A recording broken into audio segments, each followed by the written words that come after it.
Hello and welcome, my beautiful phantom audience, to yet another rather flesh lovely stream. How's everybody doing today? Borb Expando, thank you for the almond contributions to the wheel stream.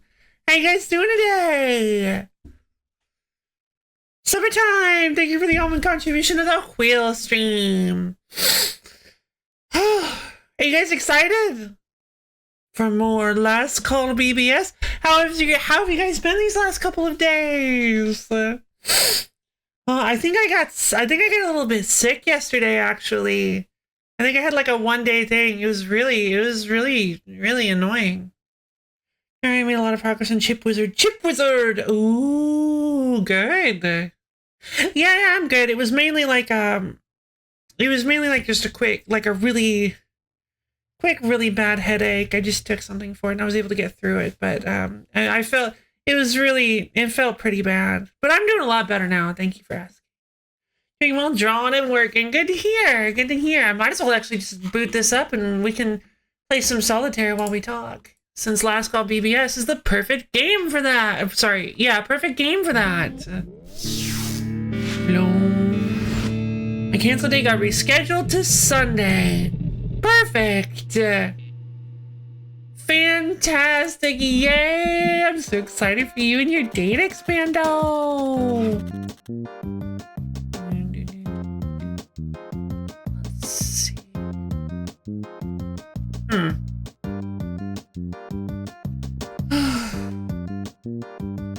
I said a phone in here.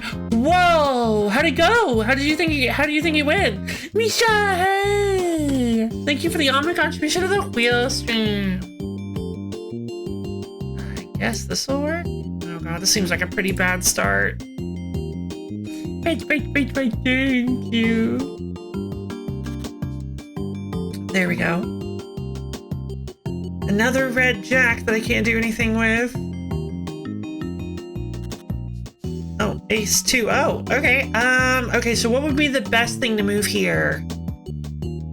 Let's think. The red 10 can go on the black jack, and I never noticed. Black jack can go here.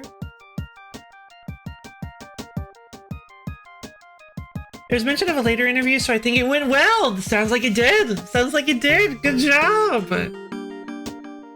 That's super promising.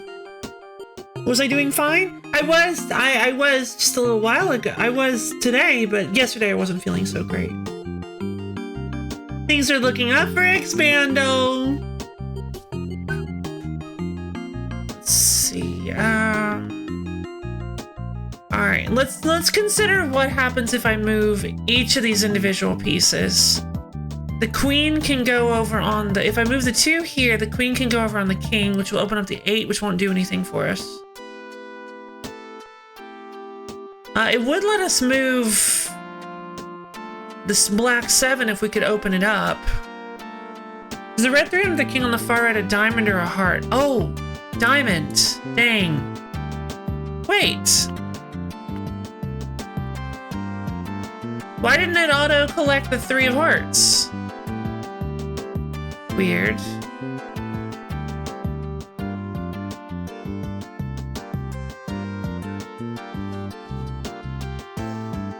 Let's see, if we move the queen over here, could we do something with that? No. We need a black king to move this queen. If we had a red 5, we could move this 4 and just move everything back onto the king.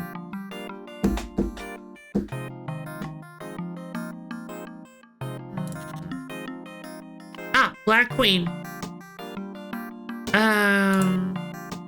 Now all our red jacks are buried. So 6.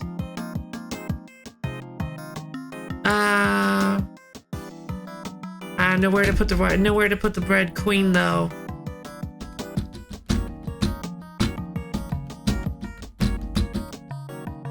You can move the black 7 to move the 9 beneath it. Oh, because the 6 is attached to it. Yeah, you're right. That's a really good point. Expando's so smart.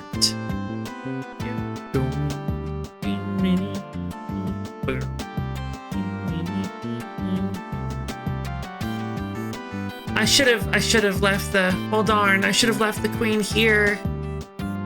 I should have left the queen up there so that I could move this queen and this 8 to this 9. That's fine. I'm not really sure what I would do with any of this, honestly. The 3 5s in row 3 is so troublesome. Oh my goodness. Oh, I didn't even notice that. Jesus. Hey there, how you doing? I made 0 progress in 20th Century Food Court. I even tried to copy your home, solution for the ice cream level. Oh no, really? Yeah, I'm fine with that. How you doing, Ether? Well, I mean, to be fair, my homework, solution was just a bunch of spaghetti.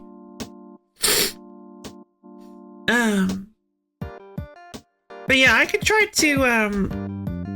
to give you a quick rundown of how it works if you'd like to. Yeah, let's jump out of solitaire for a quick and jump into 20th Century Food Court. This puzzle is worth 25 out of 25 carrots. You touch my spaghetti. Yeah, no, it's okay. You can touch my spaghetti.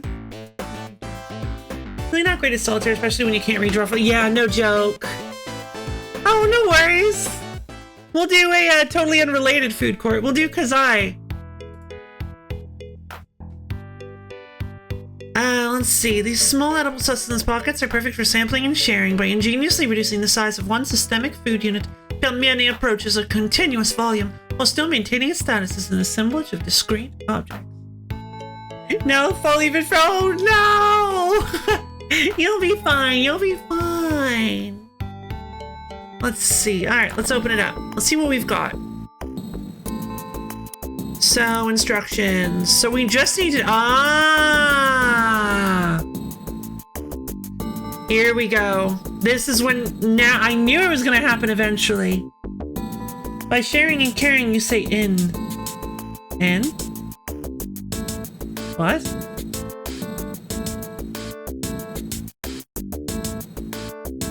See you soon, Rick. See you soon, Borb. Haven't even fought the game. Yep. You got a stack. Okay, so looks like all we have to do is sort the Palmieri. Okay, so that should be... Okay, so let's think about this. Don't mind the end. The question mark is right next to it. Ah, gotcha. By sharing and caring, you say? I do. Alright, so this looks like it shouldn't be too difficult. All we gotta do is drop you here. Well, I say that. The train needs to go first. You don't actually have something. Oh, I figured. You're good. You're good. Hold on. Yeah, no. It would take two, well...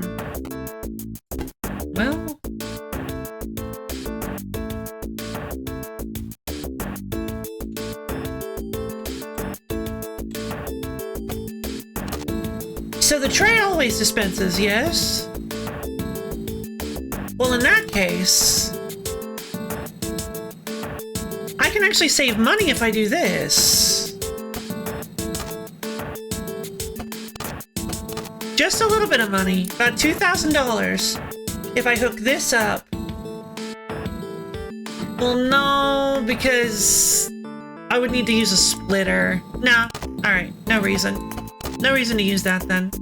Well, the multi-mixer is only $1,000, so we're still saving $1,000. Let's go for it. Alright, so if we run the start into here, and then we have it plug into you.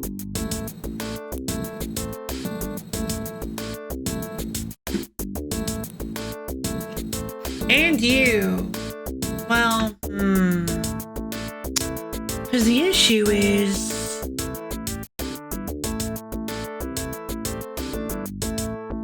What happens if I do this? Just curious, I've never played around with this before. What happens if I do this? Ah! Would you look at that? It does cause a pause. It does cause things to run behind. Oh. And since, hold on, minor problem. Because now the Pelmani are going to just eject permanently forever. So that does cause a little bit of a problem. Yeah, I don't think we can use this method then. I think we need to simplify things a little bit.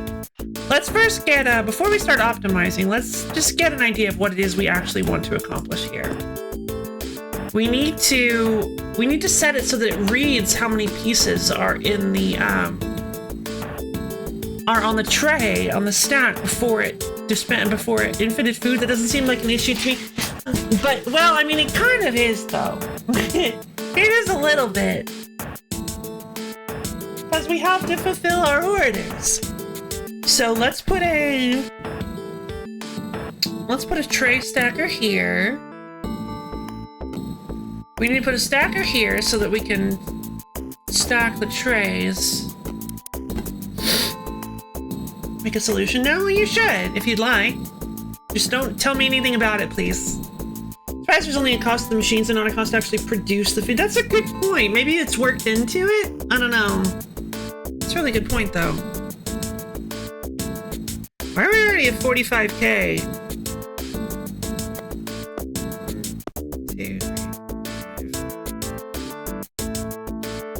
20K for a stacker, Jesus. Oh, I assumed you were, my bad. I assumed you had been playing it. Let's see. Okay, so it'll run through 1 piece, 3 piece, 6 piece, 10 piece, 15 piece, and 21 piece Pelmani meal. Hello, Maria! How you doing? So we need to, we need to make it so that it reads how many Pelmani are on the stack. Or is it Pelman? Pelman is the plural, yes?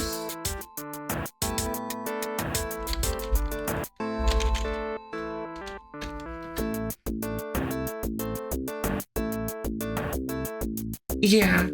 Yeah, Pelman is the singular. Pelmani is the plural. You know what? I'm making some Pelmani! They're little Russian dumplings! I talked about them last week. But they're little Russian dumplings. We're basically, they're already made. We just need to produce them onto a tray. But we need to give them a gem. God, gem, God, give me them, God. I am trying to get I'm trying to get all the Pelmani onto a tray that will stop and have it stop producing Pelmani. Let's see. It sounds like what I would be best to do here is to create like an inverse pulse where it starts out by producing the Pelmani, and then when it reaches the desired number, it will shut off the machine. Chicken's so good. Even chickens love chicken. Really? They're cannibals? I did not know. Cannibals. So I guess the best way to do this, it looks like the best way for us to do this is to simply have each one of these pieces linked to a different counter. Whoa! You want to talk about your love of chicken with other low fans? Then check out the Discord! Yeah! So maybe what we could do is we have each machine.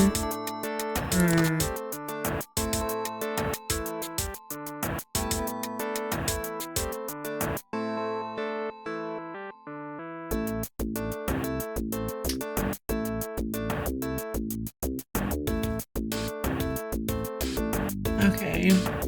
Final doom was, oh yeah, that's right. I'm sorry. Oh my god, I totally forgot to look into it. Yeah, the Discord link, the Discord command no longer works. I had to, I disconnected the owned bot, so that command no longer works. I'm gonna need to look into the built-in Twitch commands figure out how I'm supposed to figure those out. So that I can get that command to work again.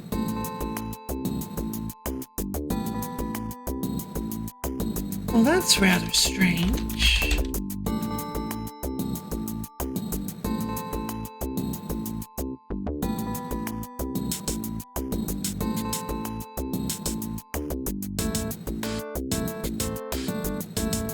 Why would it only work during...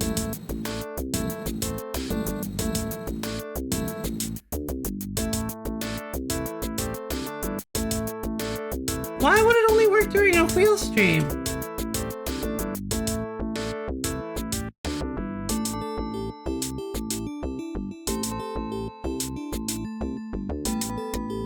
I need to look into some of this. I need to figure out why.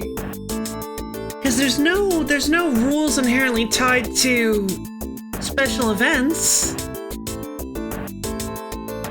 I think.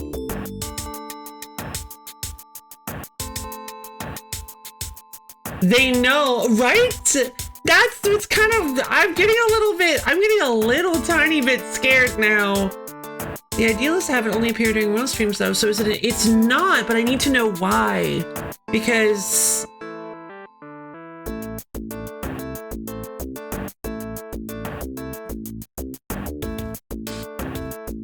I need to learn how to harness this power. So why do people's names just suddenly change colors by like this, by like a simple shade? It's so strange.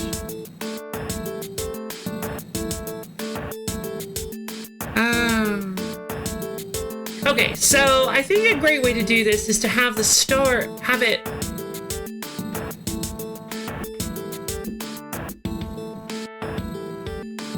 just produce Pelmani non-stop until I tell it to stop. Now, how would I tell it to stop? The only thing I can think of would be through a counter. So what I want to do here is I think what a good idea would be is to set up this counter that allows me to, hold on, let's use a four-piece counter if we're gonna, no.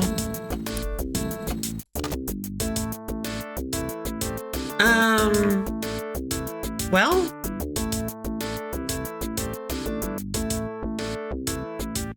four-piece actually might work. If I set it like this, if I set it to start, I need to zero out and have it, I need it to set, no, I don't need it to do anything on start. Oh, mine shouldn't change colors. I choose this color specific. Yeah, yours just changed to a, on my window, you're right after you did the rules thing, yours changed to a slightly ruddier red. It was like a blood red at first, which I like, and then it became like a slightly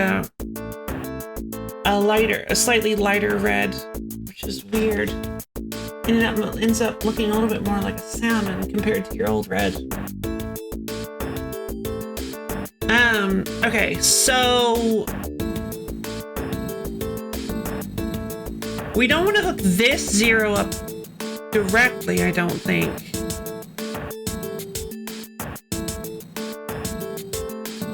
In fact, this one just needs to be 2. Weird. Yeah, because it didn't change on stream, only on my little chat, my little chat pop out. Like for instance, if I go to the stream manager. Well, hold on. Your name's just one consistent color on the website. Weird. Whatever. Your name looks great, so I don't know what's going on. Or I don't know what's going on with me, I should say. So I guess what we want to do is we want this thing here to start out at +1. It's not going, no, we want it to start out at 0. We want it to start out at 0, and we just want to have it +1 in response to something.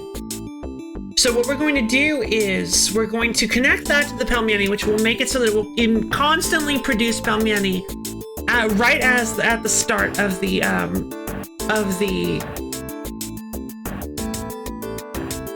process.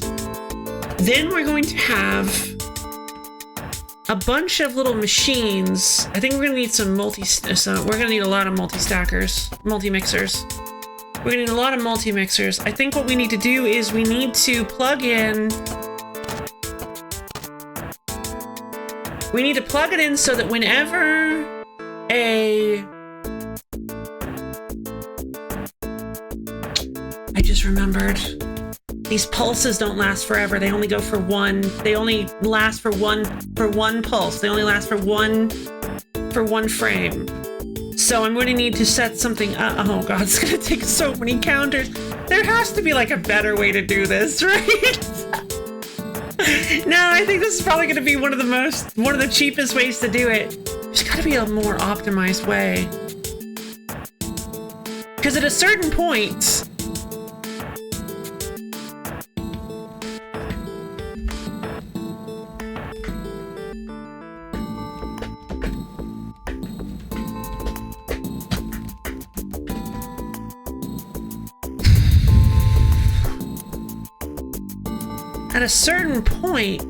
you'd think, how does the scanner work? Can you scan it to look for, oh.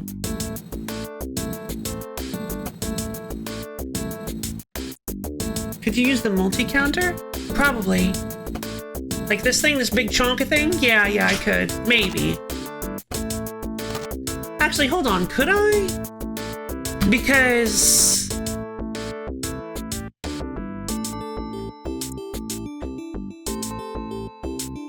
no, I think in fact I have to use, oh, hold on. Ah, I can use the multi. It'll be a little more expensive, I think. But considering that I think I was gonna have to use 2 counters for each one, I think so, because I can set this to a positive.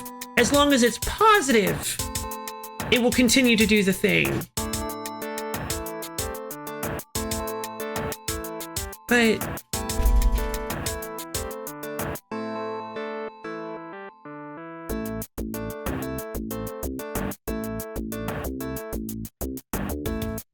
can I perhaps set up a recursive loop then?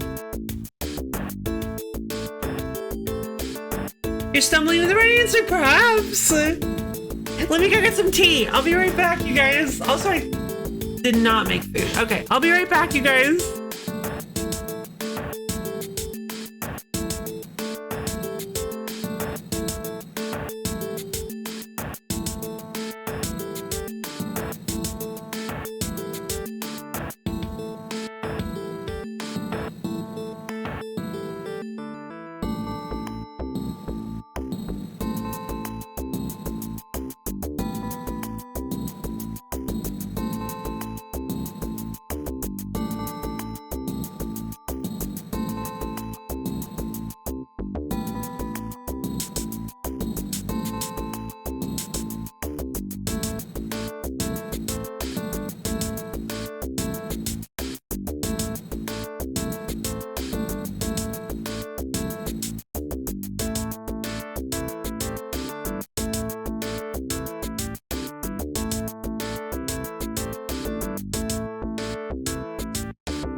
Woo! Again. So yeah, I think you might actually be right, Expando. Let's check out and see what happens if we do this. So check this out. If I set this to 1, this to 3, this to 6, this to 10, this to 15, and this to 21, we can hook up each one of these to their individual little counters that match who they are. Then we set it so that, let's see, when they are positive, actually, hold on. Ooh, would you look at this? This is actually perfect, I think. Hold on, let's make this a little nicer. Actually, can I control Z? There we go. Let's make this a little nicer. I'm gonna set this to the 10, this to 15, and this to 21. And then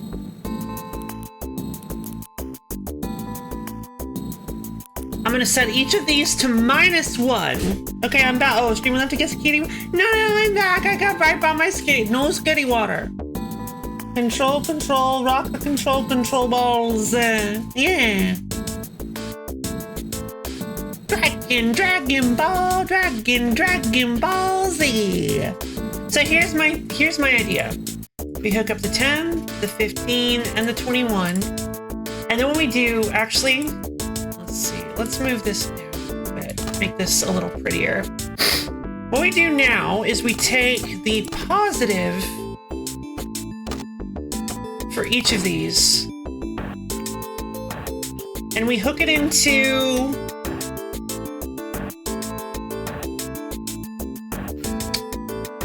a multi-mixer.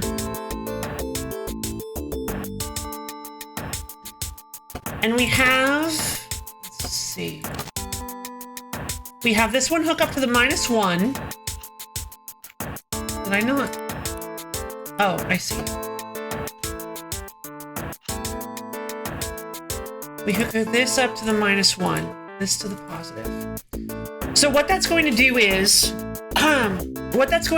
that is going to immediately, let's say we get a 10 piece, that is going to immediately plus 10 this counter. The 21 only counts to 20. Thank you. This is going to immediately plus 10 this counter, and then it will, because it's positive, it will send a constant pulse into this multi-mixer, which will then pulse back into the counter to start counting down one at a time. And as long as this number is positive, it will continue to send a pulse constantly every round, every turn, every cycle, every tick. We'll use the term ticks. Every tick, it will continue to send a pulse until it is no longer positive, which means that it will count 10 times and then stop. Because it will send 10 positive, it will send 10 ticks. It will send enough ticks to count back down to 0, and then it will stop sending any pulses because it's no longer a positive number. You don't understand? Okay. So,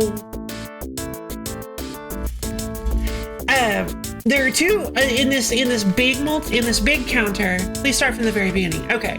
So, using this big counter, my plan is to ignore what this is going to do for the entire. You missed everything? Okay, no worries. Ignore what this is going to do for the Pound Mini. Let's just break down this one simple system that I'm using here. This one little machine I've created. What I'm doing is I'm making it so that let's start with the 1 piece pulse. The 1 piece pulse goes in. It counts up to 1. And because the counter sees that it is sitting in a positive number, it will constantly send a pulse. Kind of like a Boolean, kind of like a power switch that's been turned on. This positive and the 0, these are opposite power switches. 0 is a power switch that is on whenever the number on the counter reads 0, and positive is a power switch that is on whenever the number on the counter is positive. not negative. Negative numbers won't affect it. Just if it's a positive number, 1, 12, 87, 426, whatever it is, as long as it's positive, this power switch will be on. Hey, yo!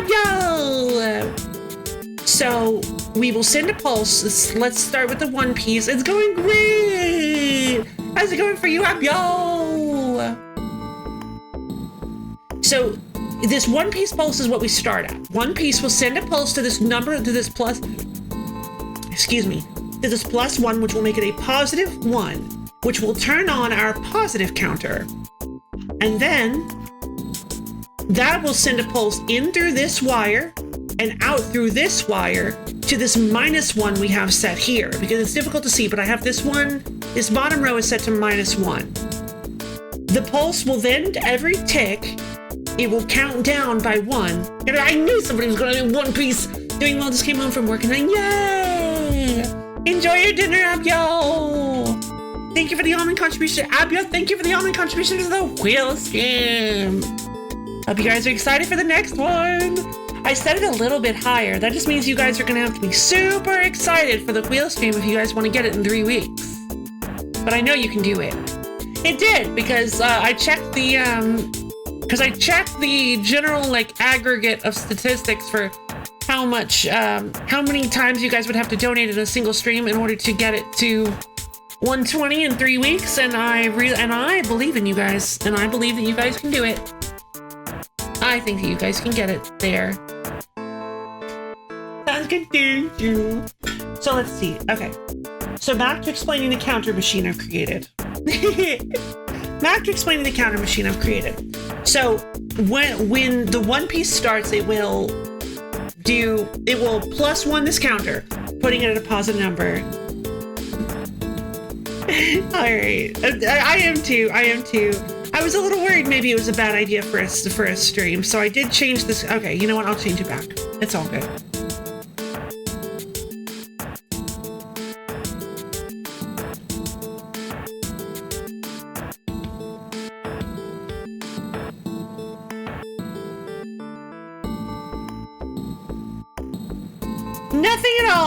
Nothing at all.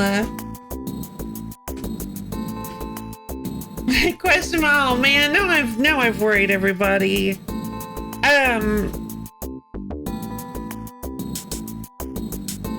Yeah, I changed it to TBA because I wasn't sure if I liked the idea of doing a grab bag of games. I thought maybe it was a little... I was having second thoughts about doing toe ball on Friday, but Abby was just no, I had it as toe ball and other games. Toe ball number 1 and other games. It was going to be basically like a bit of a variety game day. I was planning on maybe doing some days of Topia. I was maybe planning on doing some, last Call BBS is kind of grab bag. True.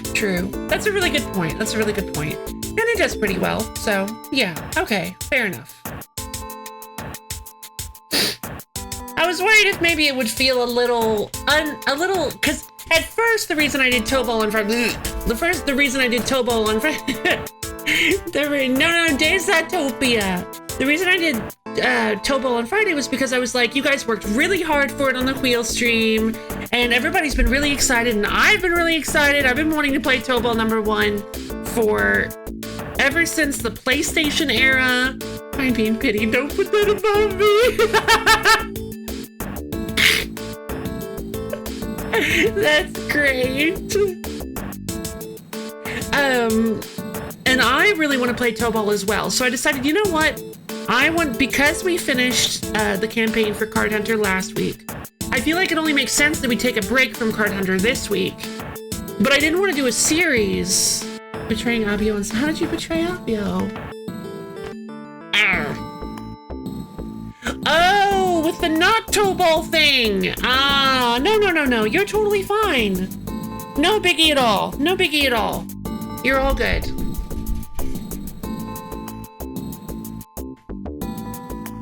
Glad we had theater. Me too. I would have been sad if we hadn't got theater. By the way, the VOD did not get muted, so that is totally understandable. I totally get that. And that's why we're here, to kind of mellow you out a little bit. You're like one of those critics that is like really, really way too critical of the things that they review. So, and we're the critics that kind of, the posse that stand around you go, excuse me, ma'am, I thought it was just fine. We're your no people. You know how people have yes people around them? We're your no people.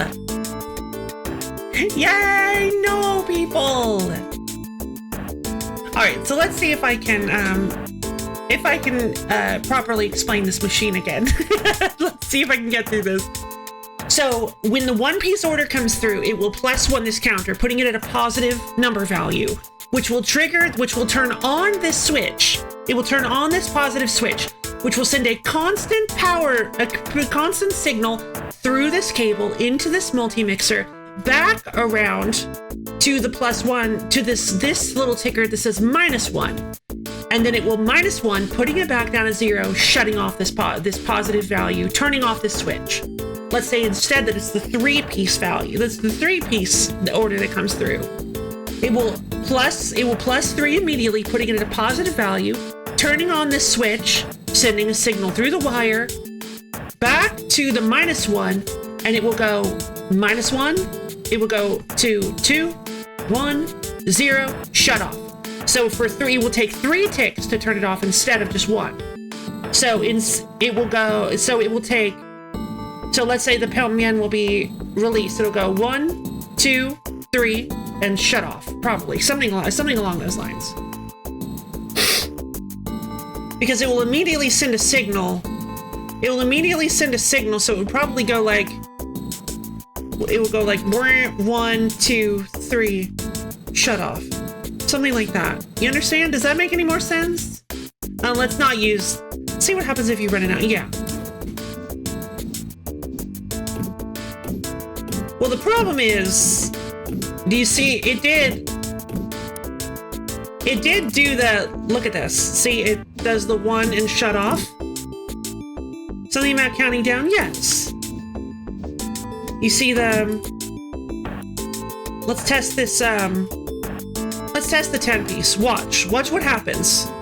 You see the signal? It's counting down the counter, and you see a large number of Pelmian have gone through. Let's say, okay, so that's just the beginning of this. What delicious 20th century food am I making? I'm making pelmeni. They're Russian dumplings, usually served with sour cream and chives, from what I've heard. They're meat-filled Russian dumplings. They're very delicious. I've actually made some before. So we need to stop making food when the count hits 0. Exactly. And how we do that is we then are going to make it so it stops when enough dumplings are on the tray. Exactly.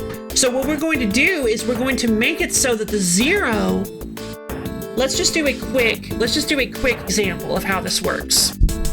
I'm going to go to the 6-piece.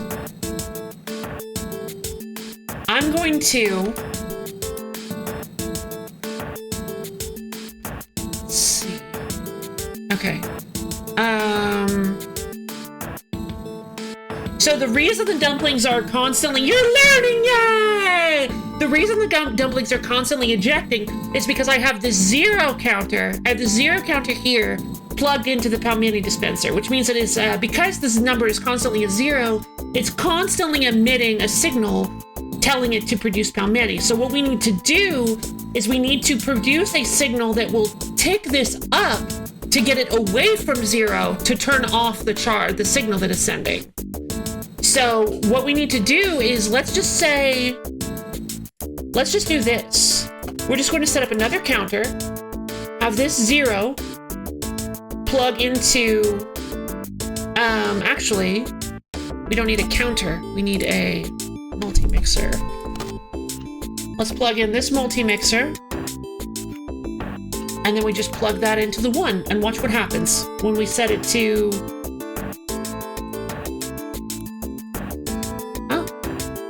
oh.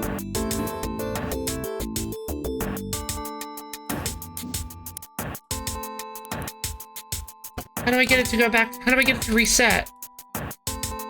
Okay, there we go. Oh, I see. That's what... Okay, so now we've got the 10-piece. Watch what happens. Hello again, Ether! It's counting down from 10.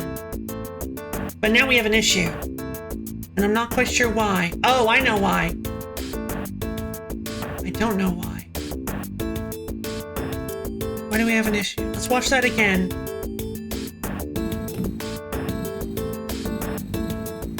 Pause. Step. Step. Ah, that's why. I was playing a bit of the Rift of the Necrodancer. It's pretty good, but I do have my few. I know you have gripes about it. The food is being dispensed while the counter is at 0. Right. Well, the issue is, yeah, the issue is because I have both of these plugged in. Okay. I need to find a way to make sure.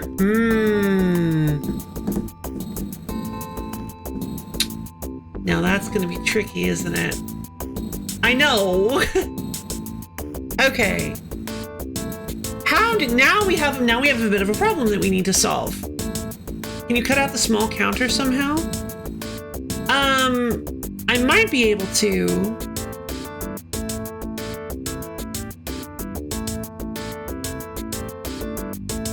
But the issue is, no, because the problem is that we need like a NOR gate, and we got to use the counter for that. We need an opposite. We need it to constantly send a signal and then be turned off when it receives a signal.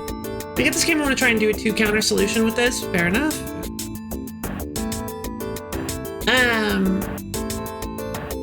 So what? Okay, so the problem we're currently having here is the fact that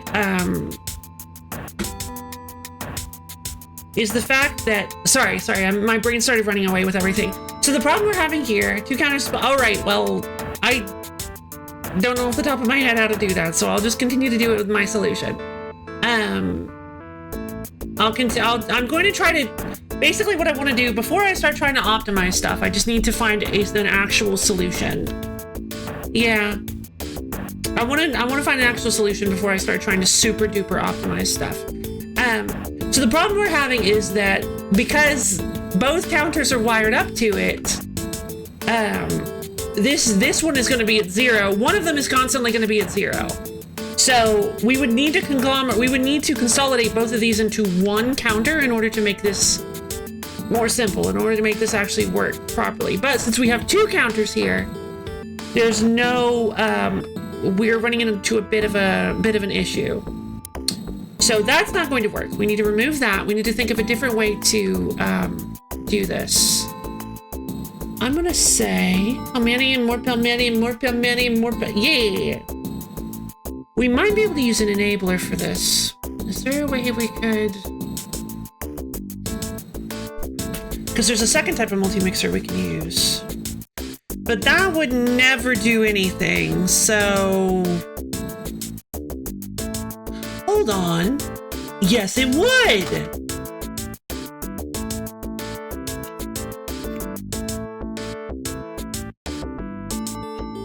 If they both need to be at 0, let's see what happens if we do this. Since they both need to be at 0, we can create an AND gate.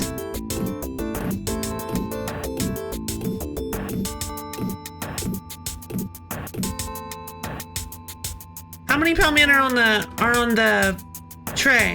Too many. So we need to cut down the number by 1. That's what I thought. We need to cut down the number by 1 for each of these.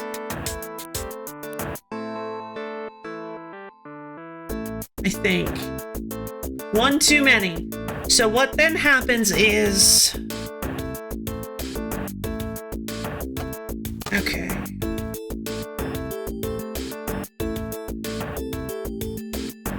We needed to... When the Pelmini stops... When the Pelmini stop, we need to... When the last one is added to the tray,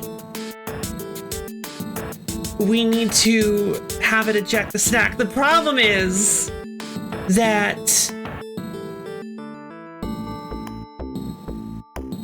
Oh, you know what I just realized?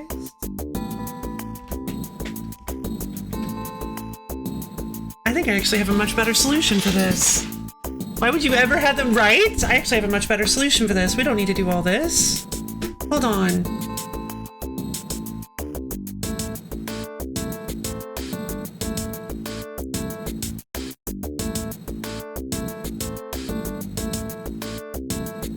Let me think, let me think.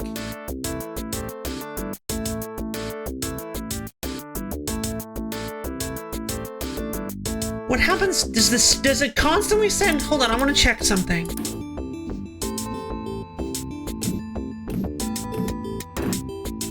It sends a constant pulse while on the stack.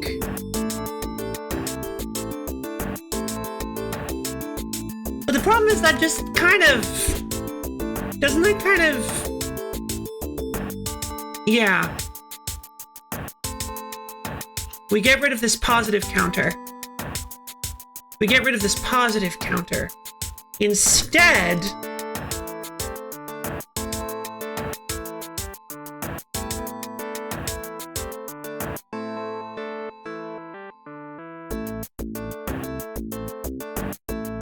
we send the stack to another multi-mixer that we plug into the -1. Oh.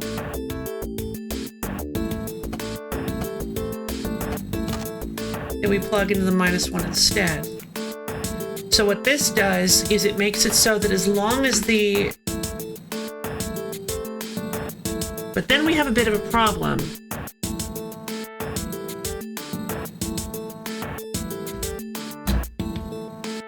Because then the ones that are... Okay.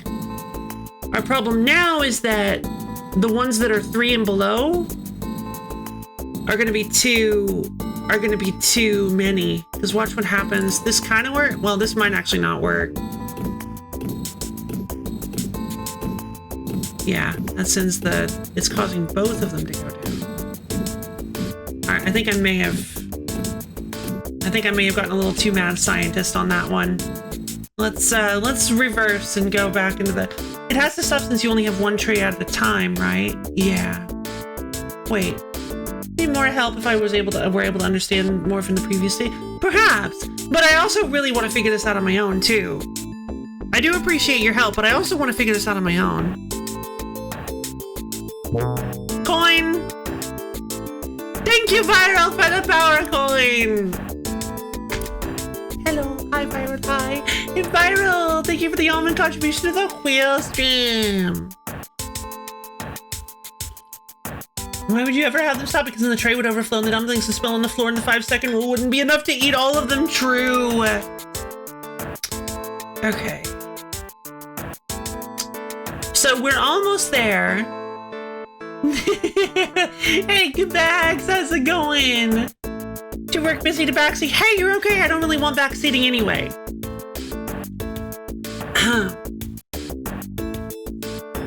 We're shooting a game over to the conveyor belts. True. Let's see. I think one way... Okay, I think the secret to this lies in using the stack. I think the stack is the secret to this.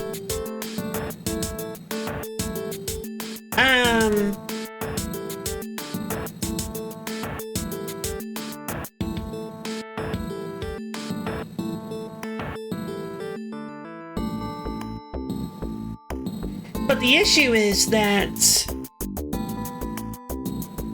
No, you're not. Make your solution as expensive as well. I might end up being about to do that, actually. That might actually be what I'm about to do here.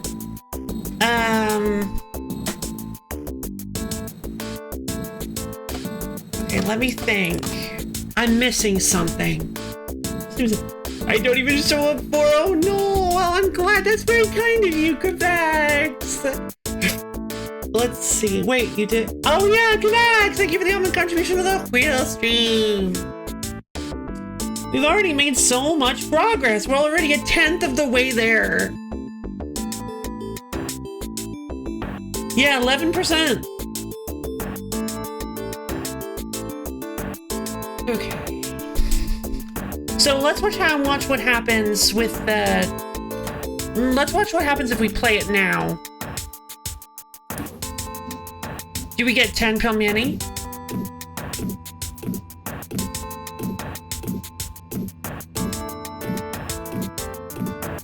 No, it just never stops. Why is it not stopping anymore?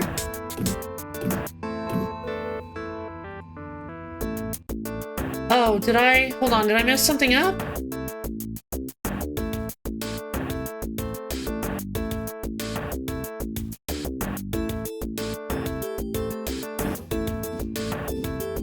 Step.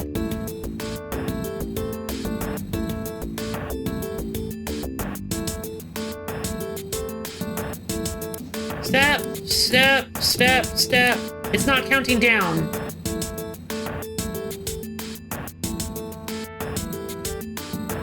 Oh, because I rewired the... Oh, darn it. I took the positives off. Hold on. I didn't undo all of my changes. There we go.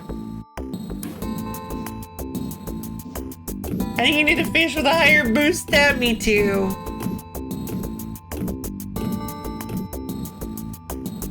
There we go. That's 10. Okay. So it is now at 10. Let's see what happens if we do one piece. Yeah, that's what I thought.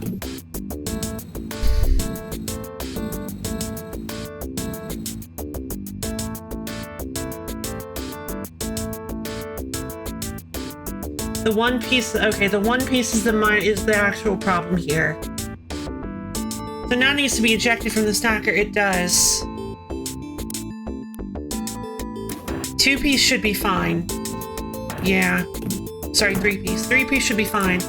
But how do if I set it to 0, that does nothing, right? Oh. Well, no. Oh, no.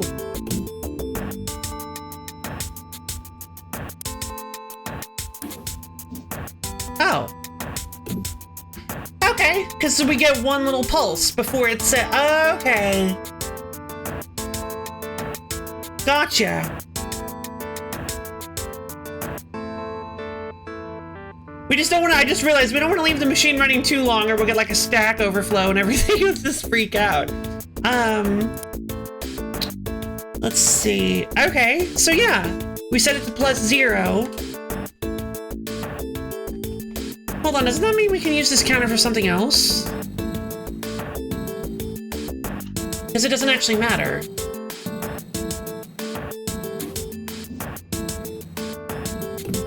Will that counter going up affect later orders? Oh, good question. Hopefully not. No, because it resets every order, otherwise the system wouldn't work. It resets before every order, otherwise these systems like this wouldn't work. Interesting. No, because I've got all the positive and zeros hooked up to other stuff, so there's no way I'd be able to use this counter for anything. Let's see. I'm just gonna hook it up there anyway, just to make it look a little bit more aesthetically interesting. Aesthetically spaghetti! Okay, so now we need to find a way to get the stack to actually dispense it. So, how do we do that? Endless Belmiani! Yeah! Okay.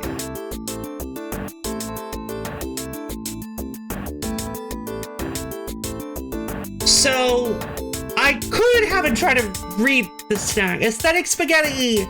I could have it actually read the tray. And... That's beans. That's pretty beans. I could have it read the tray and what's on the tray. Or, and I have a little bit of a better idea.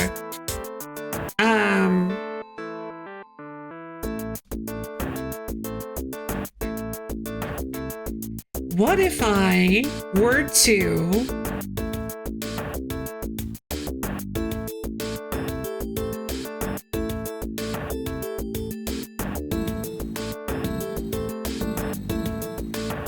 set up a counter that's at 3. And then have it -1 and ejected 0.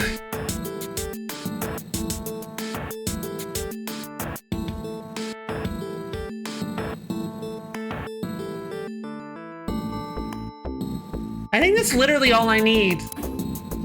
Let's see what happens. Is this a solution?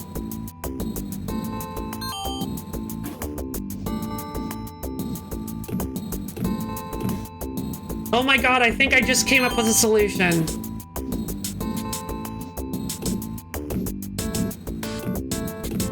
Because it's three takes. Oh my god. It's 3 takes after it dispenses the last Pelmani when it needs to be released.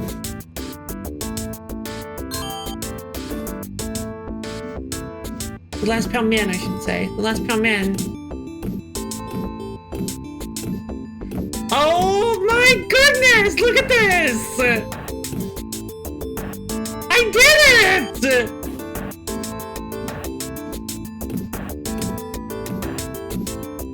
Internals only! Thank you! Thank you!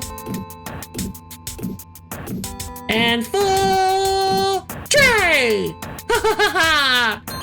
Yay! I did it! Yeah, that's about the average. Great! Cool! God, I love this game. These small edible sustenance pockets are perfect for sampling and sharing. By ingeniously reducing weight, that's the thing we've already read. Thank you.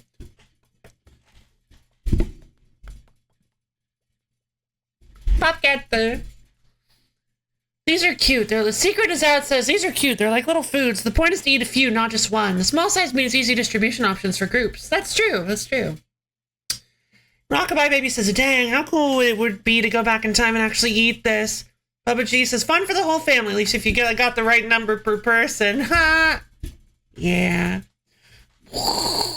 It's a pretty cool emo combo. Angie Power Lo-Fi. That's me. Alright, let's return to the food court. What do we get now? Oh, a letter. Greetings at Soda Trench. What is it? Oh, it's Pepsi and Coke. Oh, that's great. What if I want a 40-piece meal? Well, I'd have to set up a little bit more. I'd have to set up a little bit bigger of a machine, but we don't offer 40-piece, unfortunately. That's why when you go to a fast food restaurant and then you ask, like, can I get a 46-piece meal? They're like, we don't offer that. That when they say it all worried and stuff like that, that's why. It's because they have to recalibrate the machines they have in the back that automatically dispense the Pelmani. The two drinks that taste basically the same, but people will fight over which is better anyway. Greetings, operator. Here are some regular 20th Century Experience events that operators should be aware of over the coming weeks. Customer Appreciation Days. This bi-weekly event recreates the most vaunted 20th century event of all time. The sale. Everything is on sale during Customer Appreciation Days, and we expect large crowds of eager consumers to buy our products, just as they did back then. Treadmill Festival. Explore the endless delights of the hedonic treadmill with the monthly Treadmill Festival. In addition to a wide array of consumer goods, this event features a splendid array of live performances, including career talks, inspirational messages, success coaches, and more. World War Pop. Capitalism Parade. Celebrate the triumph of capitalism every afternoon as the Capitalism Parade marches through town. Reenactment song and dance routines rotate daily and include hits such as You Have to Advertise This Product, Owner versus Worker, and Make That Number Go Up. Thanks the management. Oh God, Jesus. The pain. Capitalism. Pepsi. Without much in the way of control over their lives, 20th century people often tied their identities to symbolic constructs known as brands. When the brands clashed, so did the people, perhaps no more famously so than in the brutal and deadly Cola Wars. Yeah, that was probably the worst one. But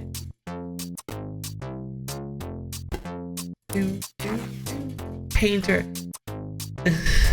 Yeah. That's literally how you.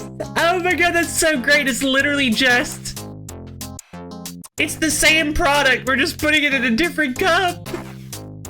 I love it. They can't tell the difference anyway. I love it. I love it so much. We'll release a new soda. It'll use a new formula and it won't taste good. Then after a few years, we'll release Soda Classic. Using the original formula, we'll make billions. Yep, that's the idea. See, the developers agree with me. I can't believe this. Coke, Diet Coke, Pepsi, Diet Pepsi.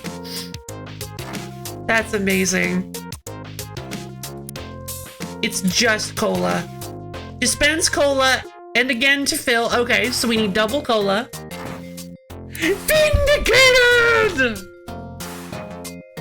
Let's see, okay. So, Coke is two red stripes. Diet Coke is one red stripe. Pepsi is red and blue, and Diet Pepsi is one blue. Okay. Interesting. So we just need a painter for $40,000. Whoa. Mask? What is this? Applies paint to a product, uses an adjustable mask to restrict which areas are painted.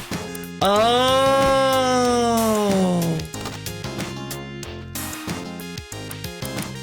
Oh no, wait a minute, what? So I can't control, uh-oh.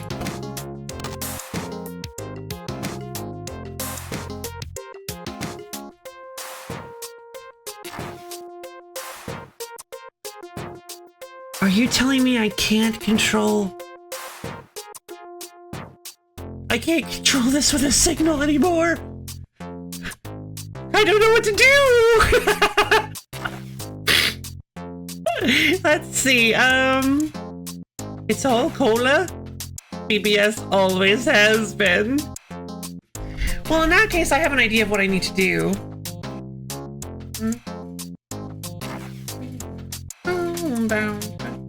Will I need 4 painters? It sure looks like I will. However, what are these little dots on the bottom for, I wonder? Can I change mid? No, I can't control anything mid dispense. So yes, it looks like I'm going to need 4 painters. Or just 2.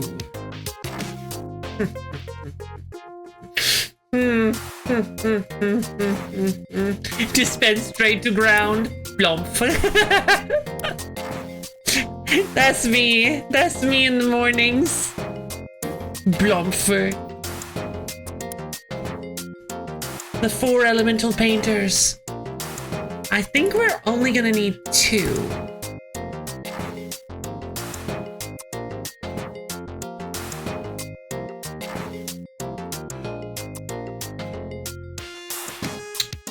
Let's try this.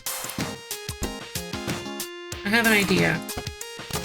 Nope, we're gonna need 4 because of the mask. You're right. You're right. We're gonna need 4 because of the mask.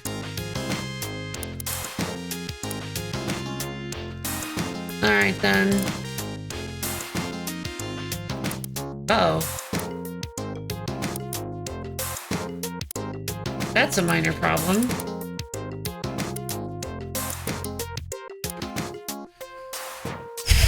There's no way to set a mask on the... Okay, I'm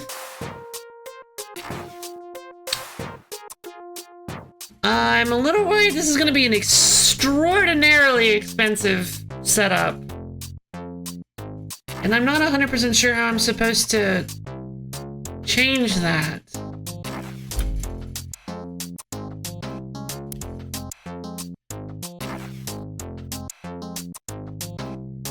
I must gather the light warriors. Okay, I have an idea.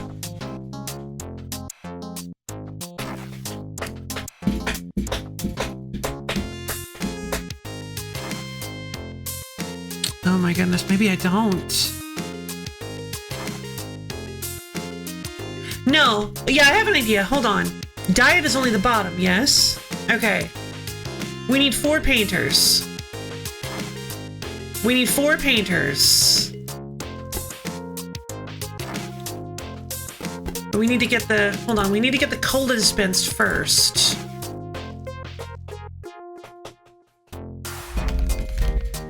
Ah, jeez. See you soon, Expando! Yomp. Moth-long. Juniper's great. Let's see. Okay, so...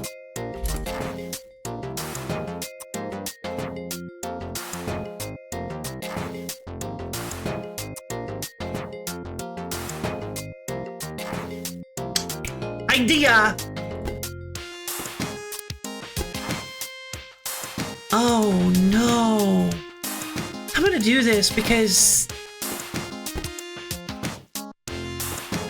Okay, I think I need to adjust this. I think I need to make this a little bit different than I normally do.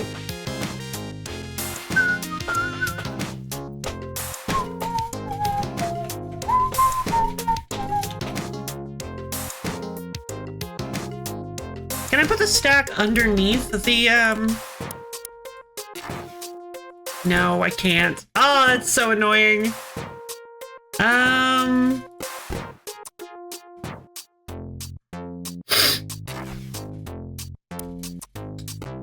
Alright, stacker needs to go here.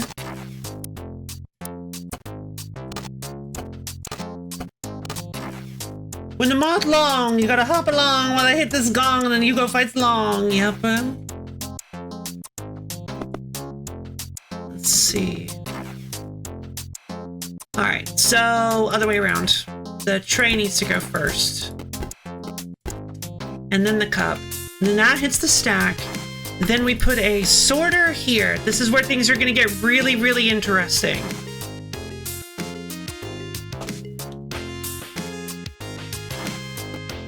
We're gonna put a sorter underneath the soda dispenser. So what this will do is this will count down. We will use a counter to count this down by 1 each. We're gonna set this at +1 at the start. So that's always just going to route us through. That's always just going to sit us for 2 counts on the soda to get the soda filled up. That's the cola filled up. That's fine. So you got to keep in mind what you always want to happen and what you only sometimes want to happen. We always want the cola to fill up twice. So we always want it to hit the sorter. We always want the sorter to wait for 2 beats and then pass through. But the big thing now we have to decide is how we want the sorter to send the products, where we want the sorter to send the products to. And that is where things get a little more interesting. All right, Cucumbo! Let's do the hydrate redeem and then the stretch redeem. Hydrate!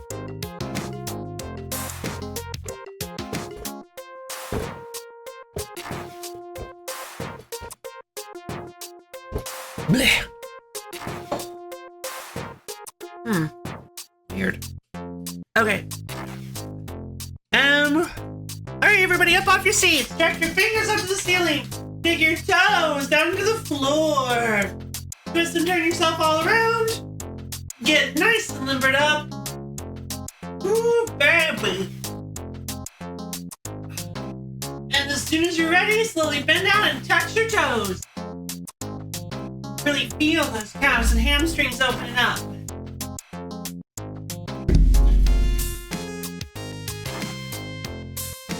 You're very sodistic today? Thank you! Or sodastic, either way.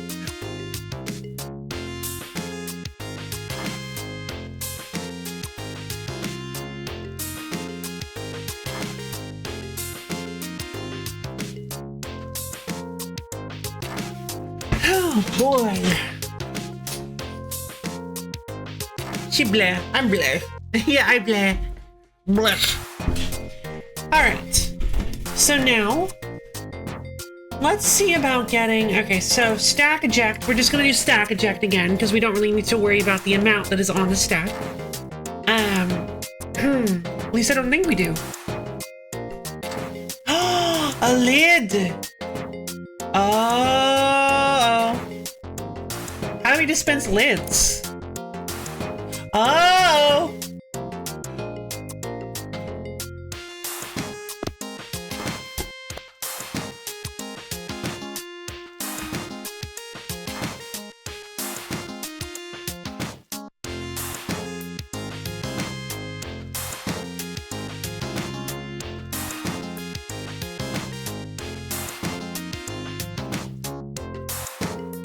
Okay, that's not a problem. We can save this.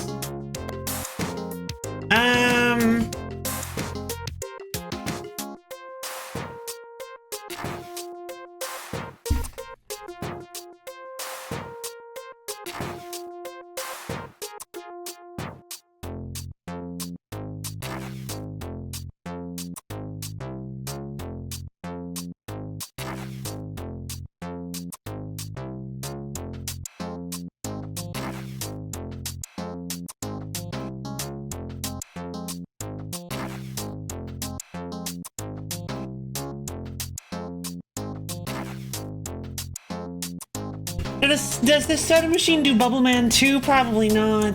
Does Bubble Man 2 give you Bubble Lead 2? No, it's sour grape. Sour grape! I don't know if I've ever had like a sour grape soda. Okay, so now I need to find a way to get the lid. So it looks like the lid's dispensed from the same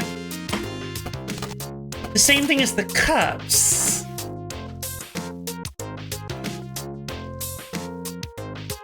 Did I say lead? A bubble lead is in leader. Yeah, okay. I think we've talked about this before. Maybe there's a machine I can use. A router. Automatically routes incoming products to one of 3 other directions based on whichever input was last activated. Okay.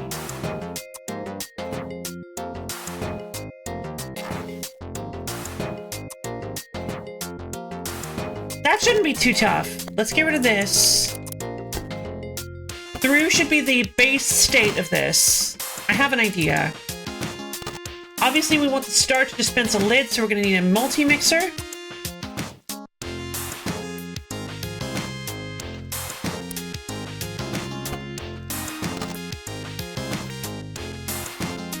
Multi-mixer will set here, and it will also dispense a lid.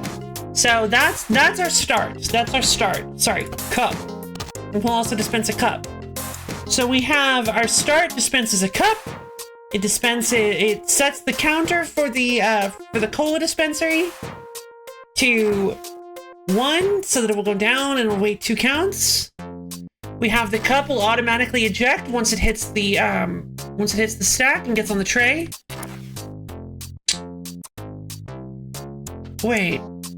Wait a minute. Oh, hold on. Oh, the cup needs to be painted first?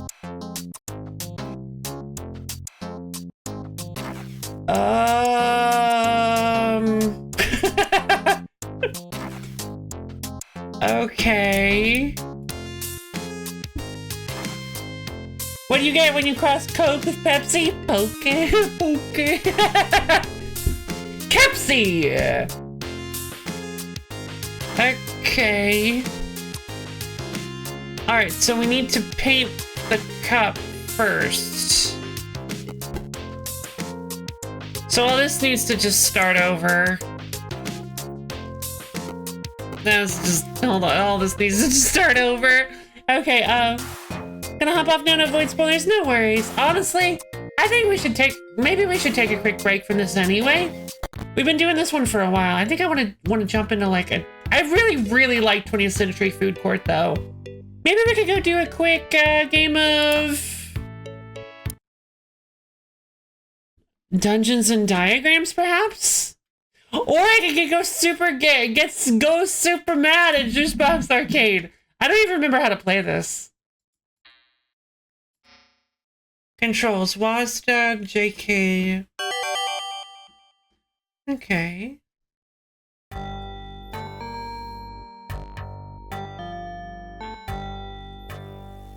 Join. We'll start with 5 coins. Oh, do I have you mapped to F1? Is that why? Okay.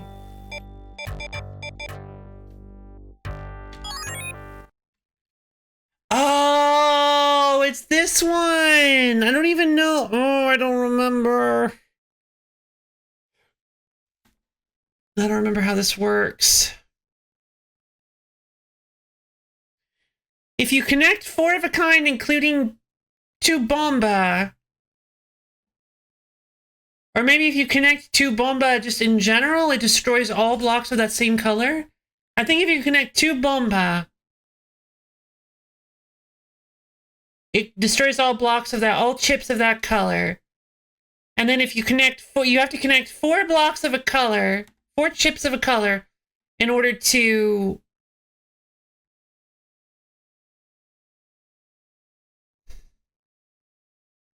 And they will delete and unseal all sealed chips. Connect 4 to clear more and they become attacks. 2 spikes together to sweep. Okay. Wait, what am I firing? Oh, right. Oh, jeez.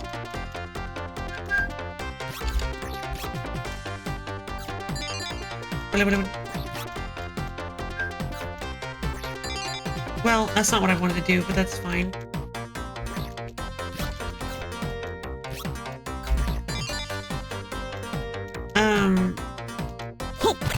Wait, no, don't do that! Thank you. How do I do 5?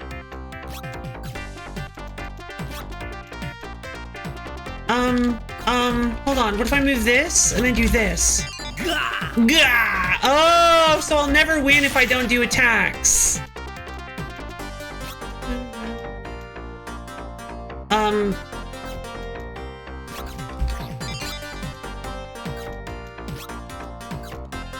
And I do that. 3 attacks. That's right, baby. Get wrecked. Double attack. Dun, dun, dun, dun. No! How dare you? Don't you do that to me?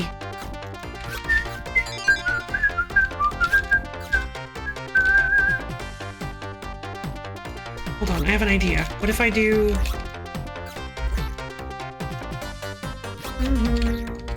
Attack! Attack! Gah!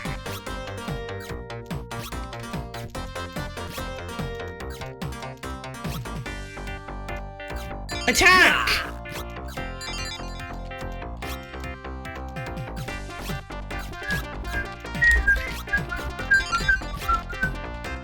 Don't have any of those. Uh-oh. I'm getting sealed. Ah, I lost my momentum.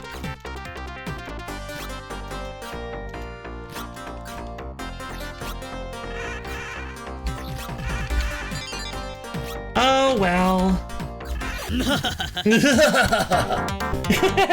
It's closer to match. Is this a futuristic bubbles?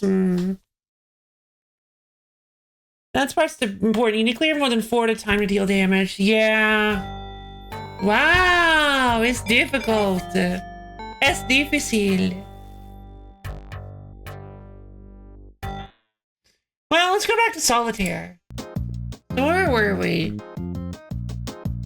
I have a red queen here that I'm not really sure what to do with. So chain of 4, 4, 4 deals 8 damage. Oh!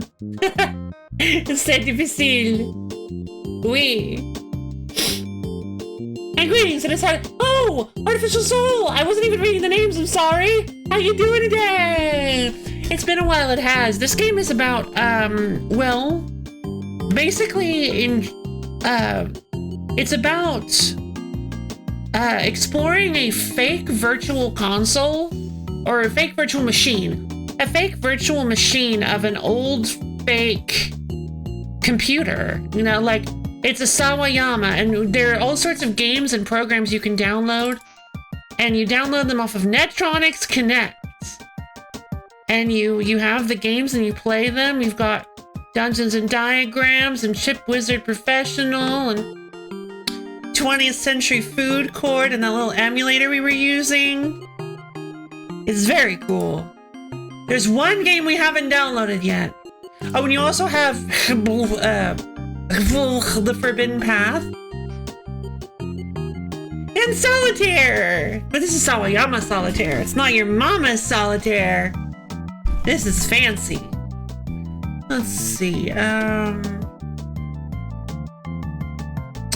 Also, I'm not very good at Solitaire, so in case you were wondering.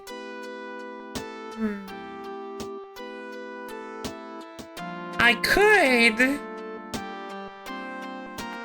move.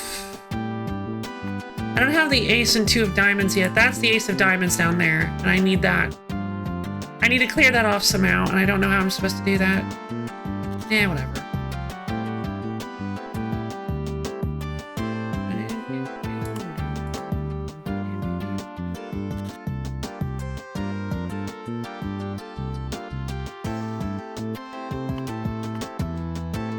I thought it auto chomped the cards that match. I don't know why you're getting messages in person who I think gave you this computer. Right. So you're kind of learning a little bit about the history of it on this Handymate.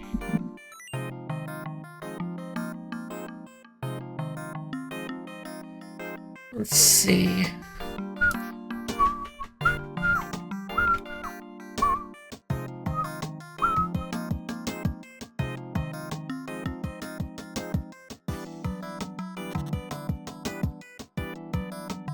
I don't have a red jack anymore. I give up! I'm so bad at Sawayama Solitaire. There's so much to think about. My brain is in 20th century food court mode, I think.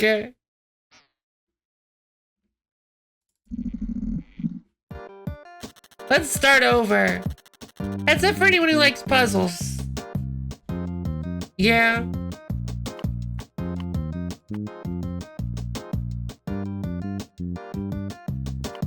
There's a free 8. Islands of Insight is free to keep for the next 24 hours on Steam.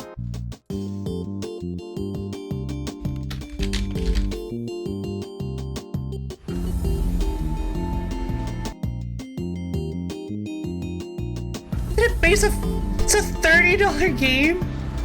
Hi there, I'm Carla Ryland. Hi, Carla Ryland. Let's see, okay.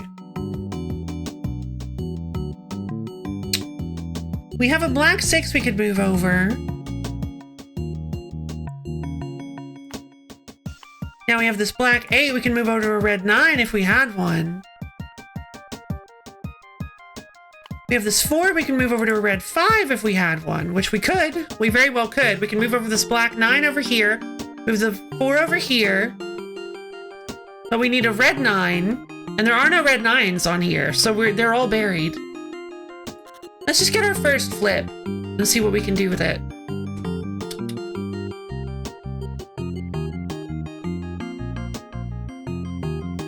We'd need a black 3 in order to get to that jack.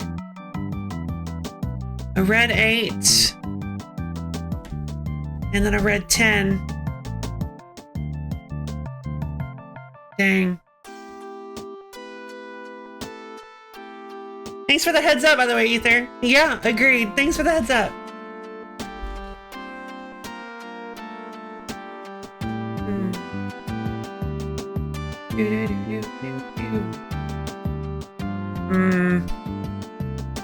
I still feel like it might not be a great idea, but we could totally do it. Let's move the 9 over here, and then we'll move the 4. We'll move the 5. Now we have a red queen available, though we can't really do anything with it, unfortunately.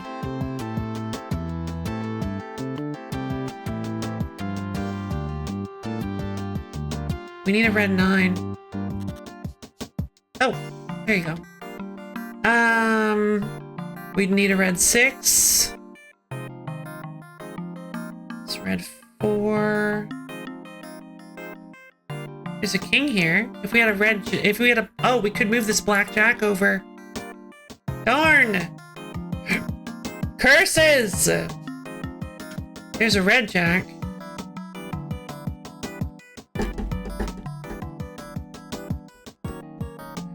Yeah, moving over that 9 was a bad idea. I shouldn't have done that. Let's see. So how is everybody's day going today? Got any interesting stories to tell? We're just kind of tooling around, playing on some solitaire and other games.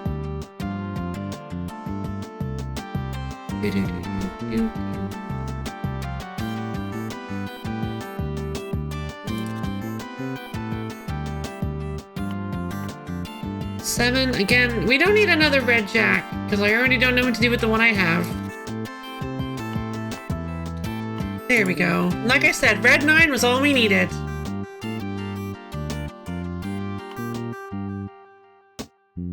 Now I can use the red jack that I can't use anymore.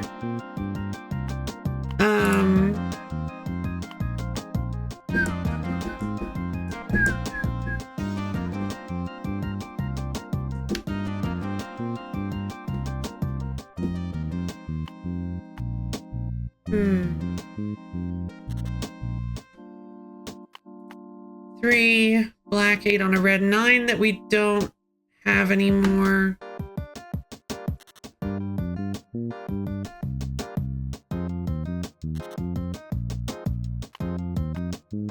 Yeah, no red jacks. Looks like we're stuck.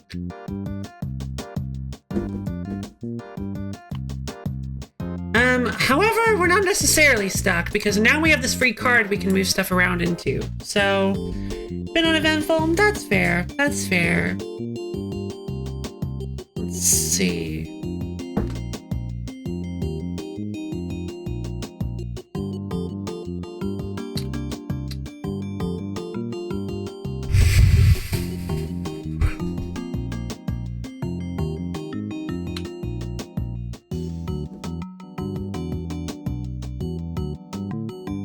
Can we do something with this card that we can move?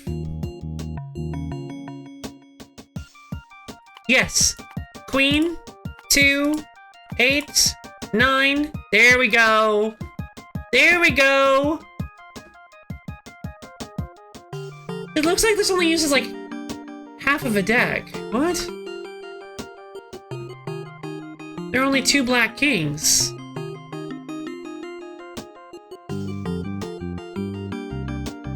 And there are 2 red kings. Oh my god, Luffy, please. Please. I can't believe I just said that on camera!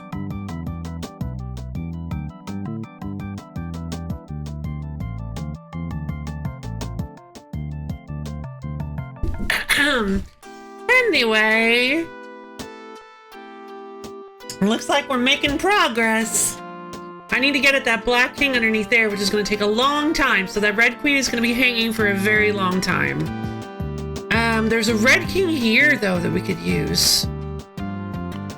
I need a red 10, and both of the red 10s are buried. I need a red 10 super, super badly.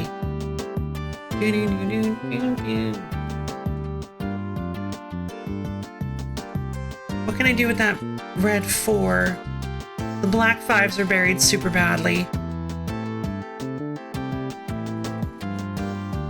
Let's see, I could get to the red. I could get to a red king here.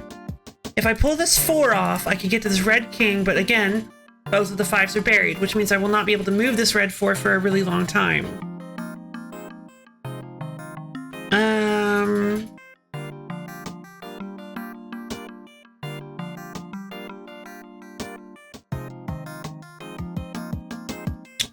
I could move the queen though, because I've still only got one open hole spot.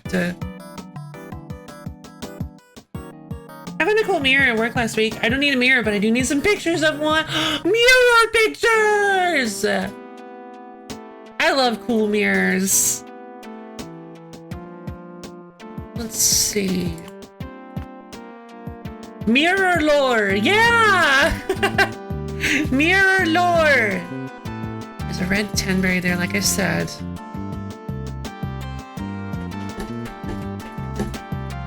I think I've messed it up. I think we need to start over. God, I'm so bad at this.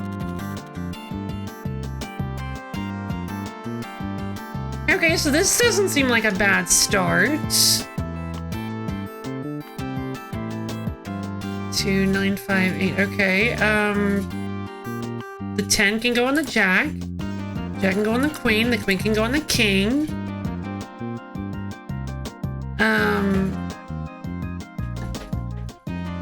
We don't know where the red king is, which is what we need for these queens.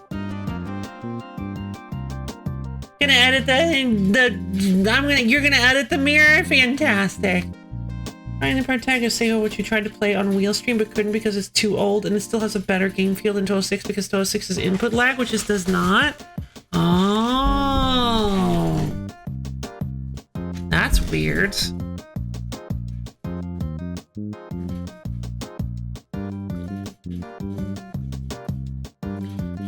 Whoa, a red 9 with a black 5 and a black 9 with a red 5? What are the odds? Let's see.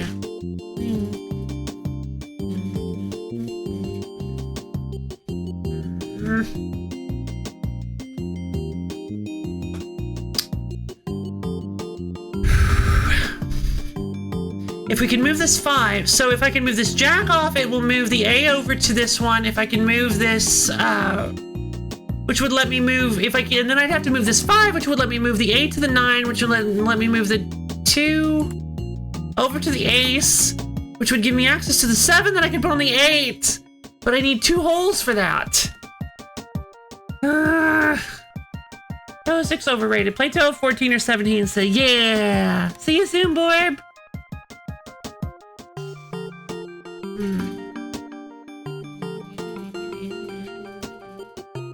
Now, I could move the queen instead so that I can move the red jack over to the black queen.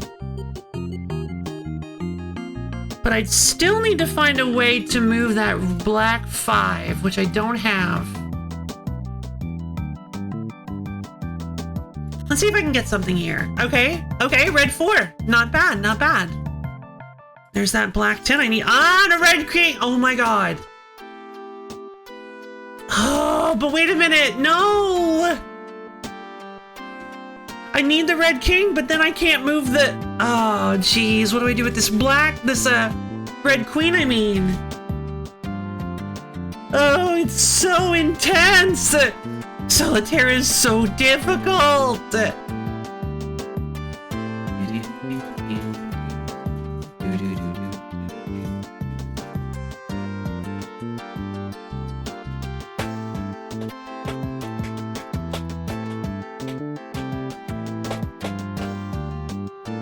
Okay,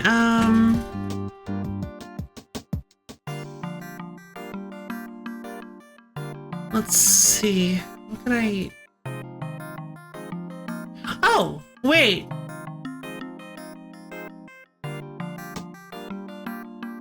If I move the... Hold on.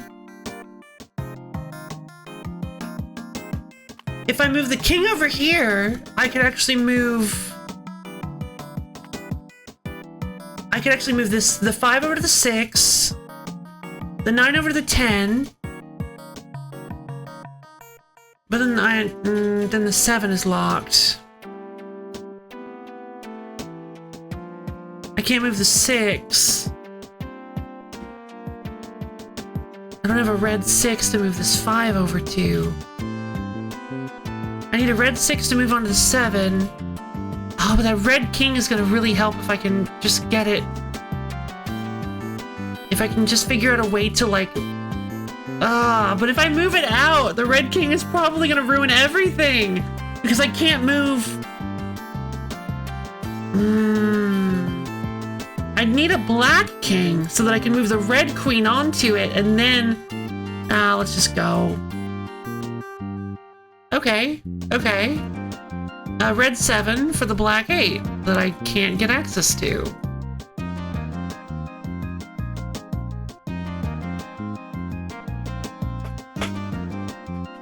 Oh, man! if I move the king over,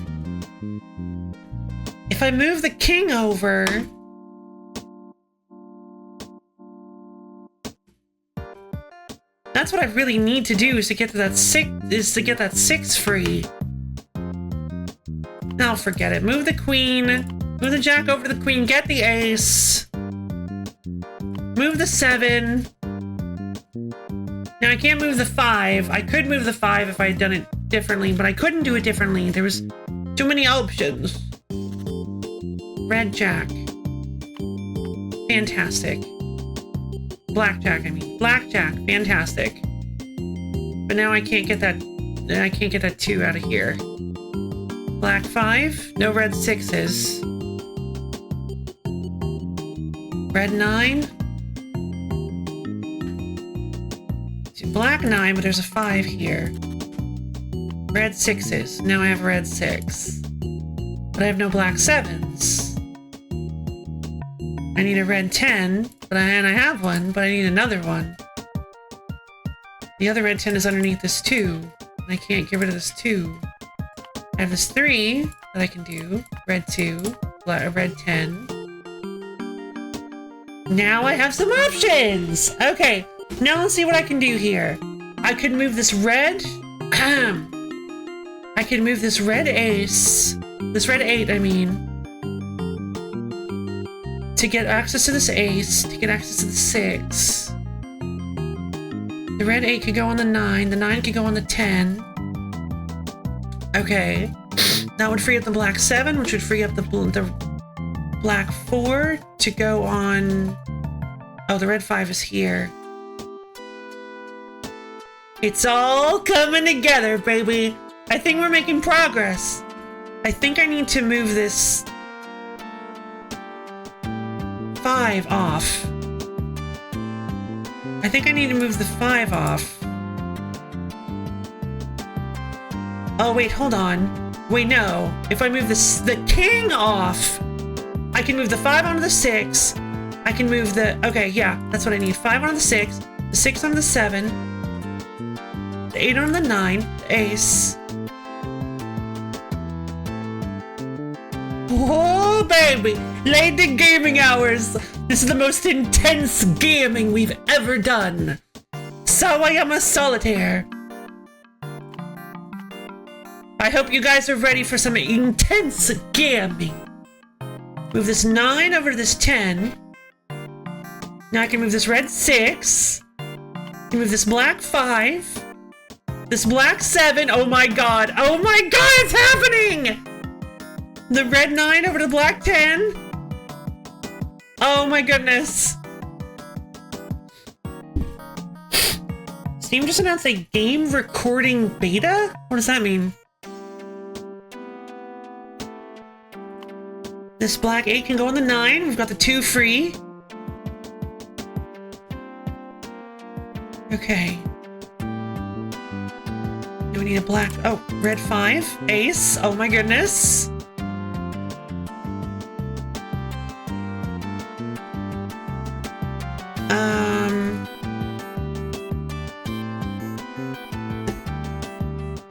Okay, so it's getting a little... Uh-oh. It's getting a little weird. We need a red 6. There's the black king that I can move the queen over onto. I need a black 8 to move this 7.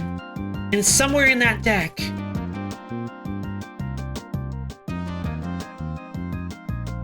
Let's keep going. There we go. It's 9 over to the 10. I don't have the black 7. Ah, there's a red king.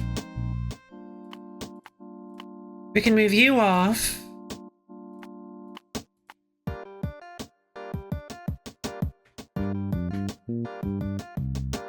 I think that might have been a mistake. I don't think I was supposed to do that. Oh, but I can move the 4 onto that 5 that I didn't notice.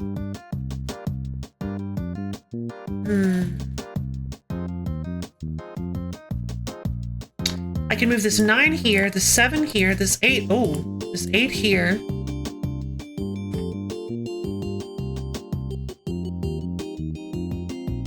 Let's go. They announced that you'll be able to record your game footage. PC doesn't really need the feature because OBS exists already, IMO? Yeah, agreed. But you'll be able to do clips and stuff. Fun! It might be easier for people whose computers struggle to run OBS and like gaming at the same time, perhaps? I don't know.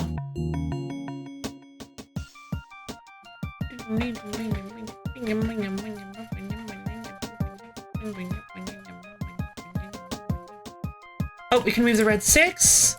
We can move the queen, the jack, the 10, the 5. Oh my goodness! Like when you hold down the capture button on Switch. Yeah, that makes sense. Oh my goodness, we're getting there. The red king with the black queen. Oh my god, I think we're almost done. 6. The 4. The 8. Move the 7 onto the 8. Oh my goodness, look at it go! Look at them go! Oh my goodness, yay! I win! Sawayama Computers were into Yahoo! I want to keep a Sawayama Solitaire! Finally! Sawayama Computers weren't too common in the West, but the people that got them were fanatically devoted to them. They were a little pricier, but they were classy too. Yeah, I can tell. Look at this. Classy in a way that computers today just aren't. You can tell the designers really considered the whole experience. I was into computers for a while before I got my first Sawayama, but I was really hooked by this little machine. In fact, I loved it so much I applied for a job with the company as a regional sales rep. I was as surprised as anyone when I got it. Awesome! Alright, Sawayama Solitaire has been conquered. Alright, should we go check on Flesh? Alright, let's start running Flesh. Ooh! I remember this. You cannot trace us, you cannot find us, but we are always here. You need me to, I thought it was 5 times, but okay. But, I'll believe you. It was the forbidden path. Alright, time to meet. Alright, time to meet. Let's do this, Flemsh. Yeah! Nice. Thank you. Time to Flemsh. Let's do this. Alright, we are Flemsh program. We are Flesh programmers. We need to program flesh. Organs, skin. Skim. Organs. Flemsh. Alright, so this is basically just a matter of like recursive. It's like a recursive loop program basically. So what you do, how it works is you tell your little seed what you want it to do, and it just does that over and over again in a loop. And you're attempting to create this final product here. Oh, the Queen of Spiders. The Queen of Spiders. So for instance, if I click seed here and do up, you'll notice that it just keeps replicating up. It'll use divide up over and over again. It'll just keep running that. Want to see Love Program more Flesh? Check out the VOD channel, yeah! Let's see. So our goal here is to program it so that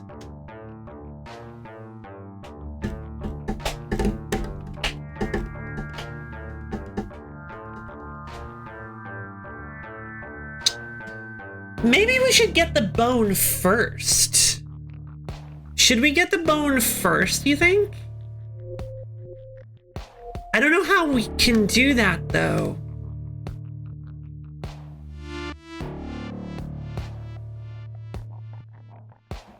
Let's see. If we send this off to the left, we'll get the 4. And then I think if we do this, if we go seed, neighbor left, bone? Oh, no, sorry. Neighbor right. Oh.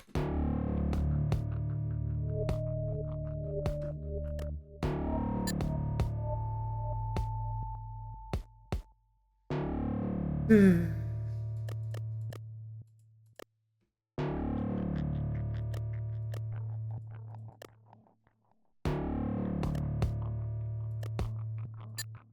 neighbor left seed bone ends with us getting this issue here.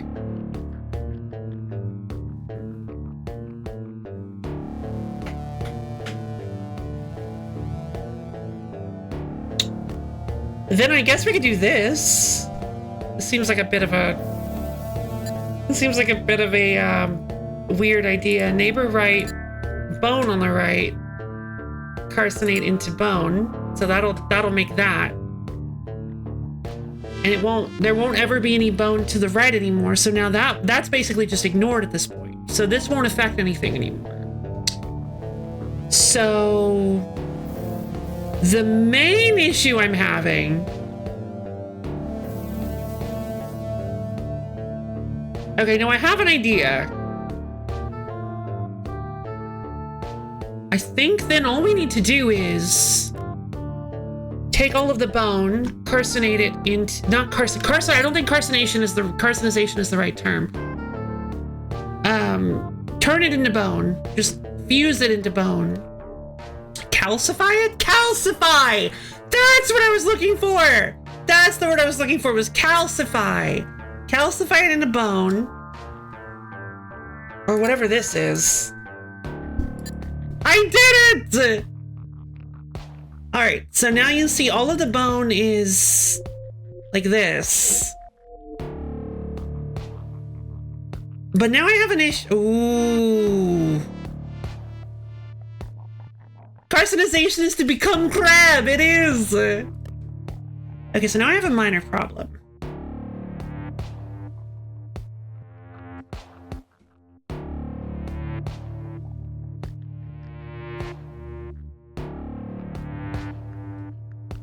If we take the seed and make it go up, yeah, we end up with an issue.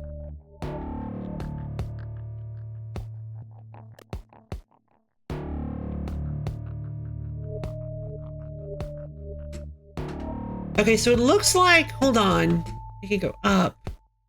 What if we then do... What if we then do this? Seed with seed below it turns into skin. There we go. Oh, that's not right at all. Something is wrong there.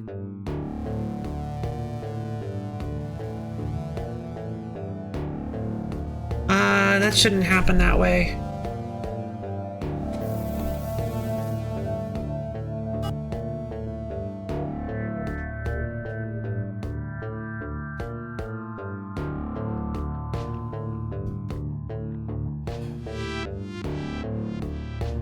I have no idea what's going on here. Yeah, that's fair. Hey, Expando! Welcome back, Flesh. What if we make this go up first? Where'd the flesh one go?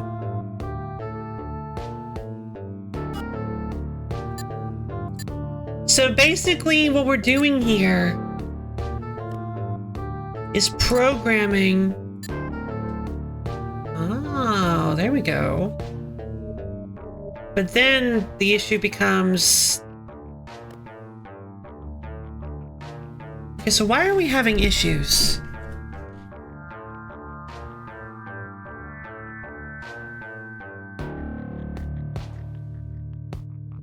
Oh. Darn it. So basically, this isn't gonna work. This is all wrong. Okay, so basically what we're doing is we are trying to, we are doing our best to program this flesh in such a way that it grows in the... We're programming this flesh seed in such a way so that it grows into the desired outcome. We need it to grow into this state. we are basically using like the cyclical, we're basically using loop programming where you're inputting commands through a loop. And it's just infinite, you're inputting commands onto a genetic sequencer board, and it is infinitely repeating those commands. It's just going from order to order and doing them over and over again. I'm still trying to, there seems to be like an issue. We have to give the flesh nice aspirations. Yes, yes, yes.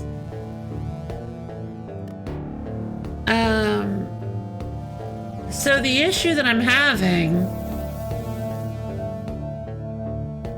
obviously, like, the obvious solution is to just do this.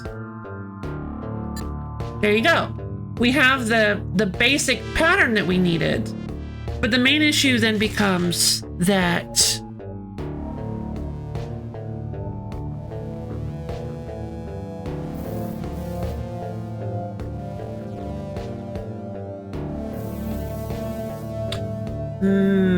wait, I think I have an idea.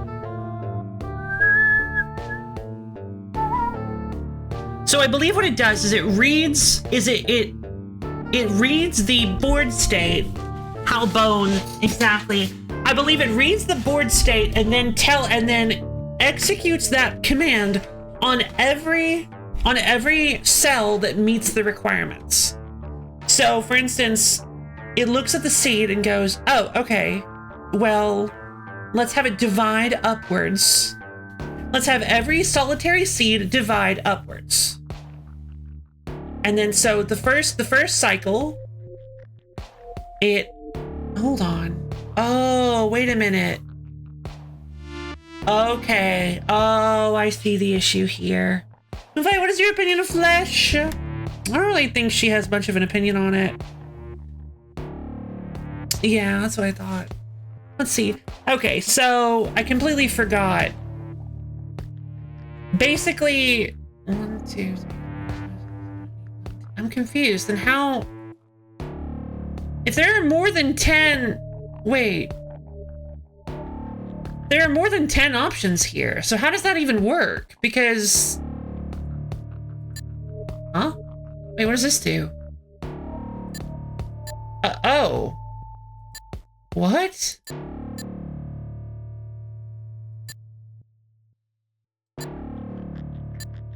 Why do I have presets? Is that what this is? Or am I missing something? Time to go have a flash day. See you later, Malibu. Have a flash day.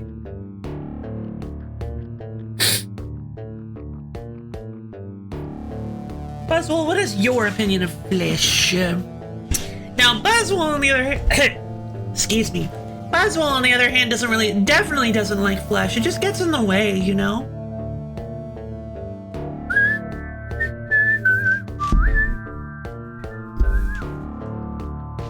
Of that delicious, delicious blood.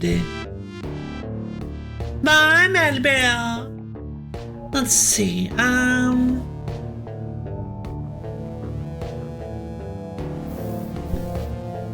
Do I like flesh? I like it okay.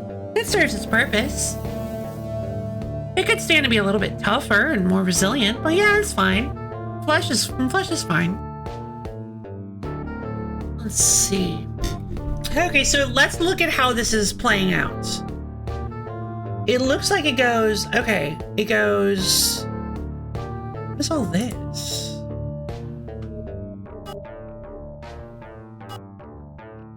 So these markers are still here. What are these markers for? Do they mean anything or?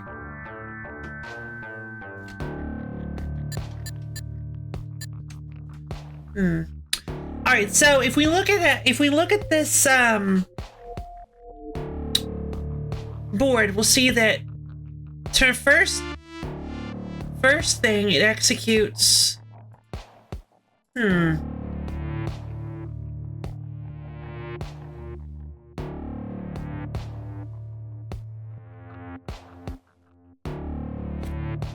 Why is it saying this one is? Oh. It seems I don't quite understand how the order of operations for this works yet.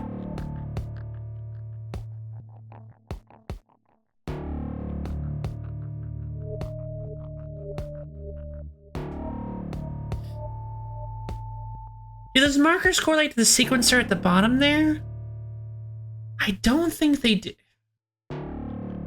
They might, but I'm so confused. These can't be anything. This must be just window dressing, right? Because what would these even mean? Yellow light at the bottom left that we never see again. This blue light, then this big blue square. Half a blue square, big blue square.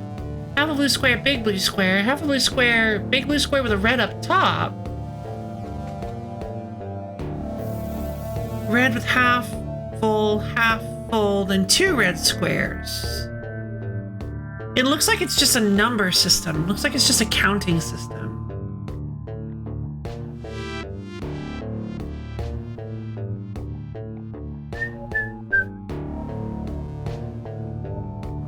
I see, so it's telling me that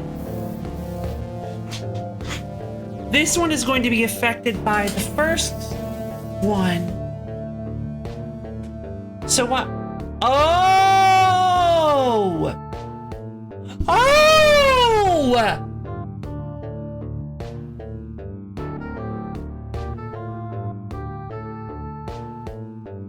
Oh! Each cell is affected by the first. Each cell is affected by the first genetic. The first one that it meets the requirements for. So that's why it looks like more things are happening. You'd think, oh, this should be, oh. And that's why these aren't going down. That's why these aren't going down and it's not creating this horrible mess. Is because you have 1 seed, it meets the divide upwards requirement. Now you have 2 seeds. This one can't divide upwards, so now it meets the divide downward requirement. It can't do this, so it does this instead. This one, however, can still divide upwards, so it does. This one cannot divide upwards, it can't divide downwards, so it divides to the left. Can't go up, can't go down, go to the left. Can't go up, can't go down, go to the left. Can't go up, oh, but it can go down, so let's go down. That's why we have these left ones here. Ah, so it's like a conditional thing that we can manipulate. Very interesting. I see. So all I have to do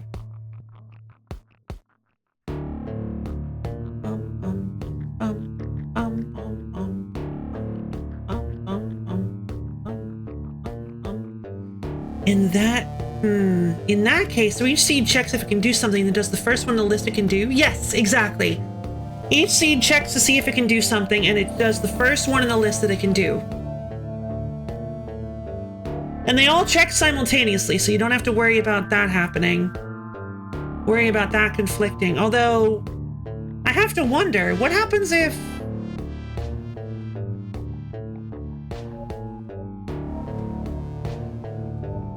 Is there a way to make it so that Hello, Boomer! It's going great!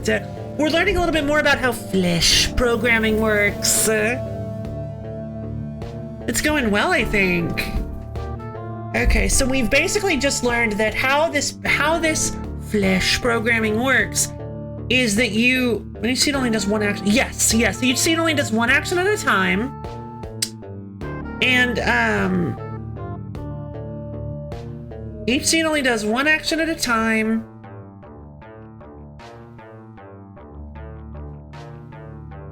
And it checks every available square with it that meets the requirements. So...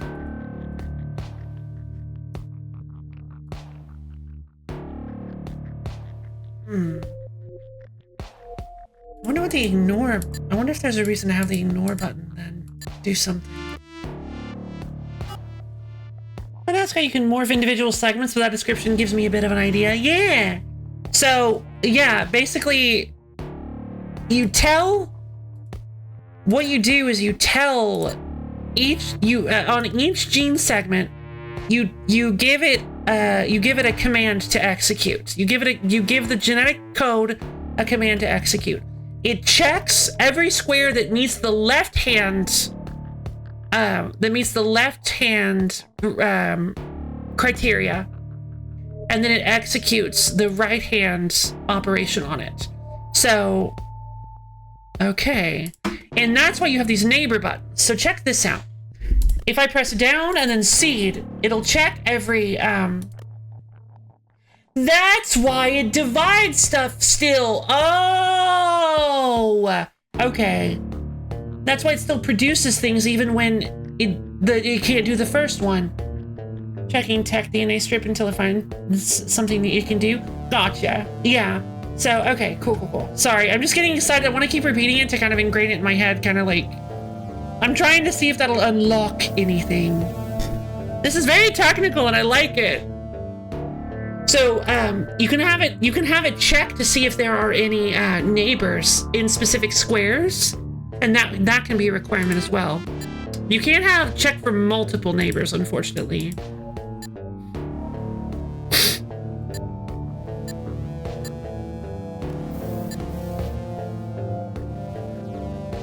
Train chat is your rubber duck. Yeah, exactly. Duck. Hello, hello, duck. Just a collection of rubber ducks on your screen. Yeah. Let's see. Rubber duck programming. All right. So fusing allows us to. Fusing is a thing that I believe we don't need for now. Die, huh? Interesting. Okay, so not every. Okay, so now this actually helps a lot with figuring out how exactly we're going to get this bone segment here, because this will. All right, that's why you're allowed to have like 20, is because it can run through any of these. It doesn't execute them sequentially, it executes all of them. It executes every one of them, basically. Interesting. So what would be a good way to get the bone to appear and then never appear again? For a second I thought I might have an answer, but the scrap at the top and bottom is only 2 tiles instead of 3. Oh, the scrap, yeah. Also, fun fact, we can move around the seeds, so that actually might be very important to our it is! Wait! It is important to our solution. It is. Alright, I just found the solution, I think. I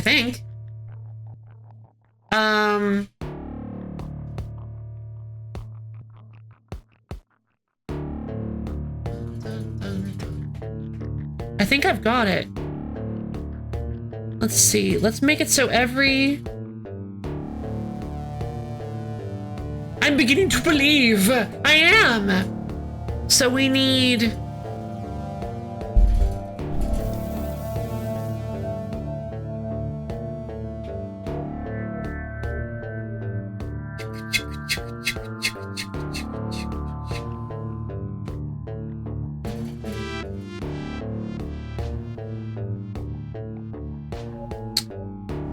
So I want the seed to divide infinitely.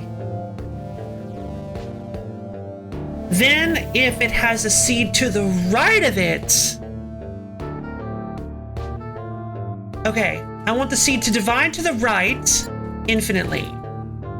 Then if it has a seed to the right, seed right, calcify. There we go. Then, if it has a... Let's see, and then we'll have the... If it's bone, calcify even further.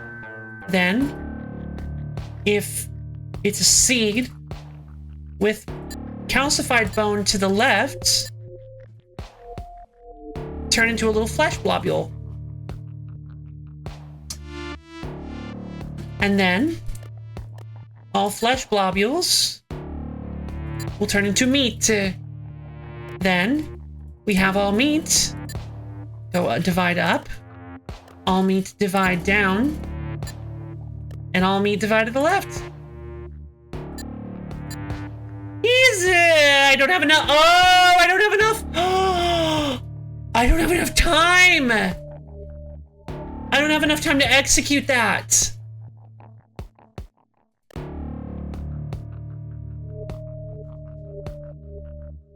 Ooh, I don't understand flesh. Not anymore anyways. Fair. The ticking clock. Interesting.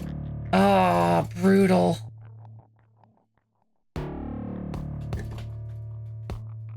I think you need to be doing multiple actions at once. I do.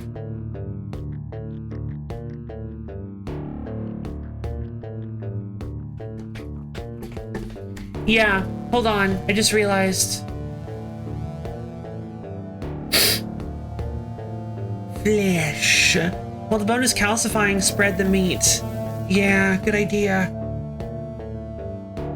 So I need to, in that case, that means I need to set it so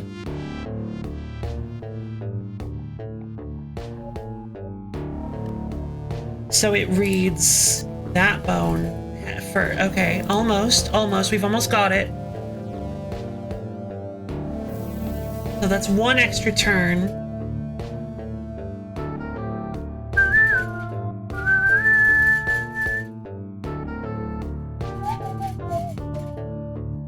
What if we move the left over first? Nope, not a good idea. We only have 12. Why not just go left another time? Is that even possible? We only have 12 turns to work with. Yeah. Oh, another time. Yeah, nope, it's not possible. So let's see.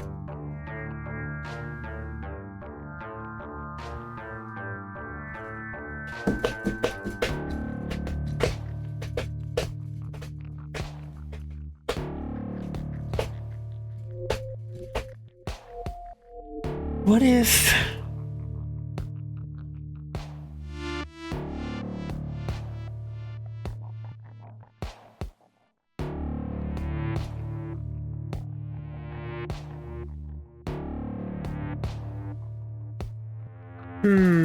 I think I have an idea. No, you're fine. Maybe just try it anyway. What do you...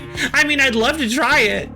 Oh, you mean... No, the program doesn't... It doesn't matter. I mean, I can try it, sure, but it's not actually going to accomplish anything. It's not about how many commands are on the genetic code.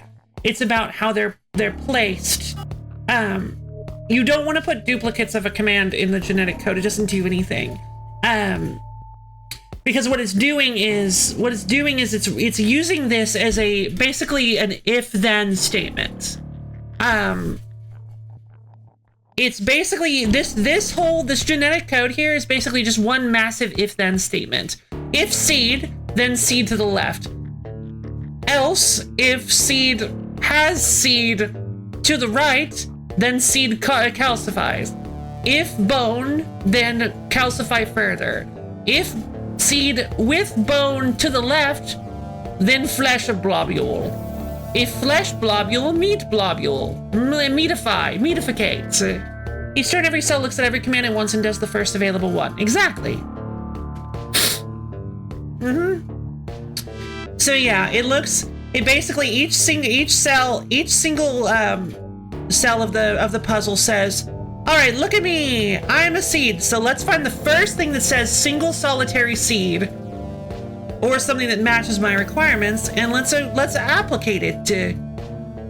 Let's see. So ordering is very important for this. Oh, ordering is very important for this. But because, hold on, I might be able to quicken this then.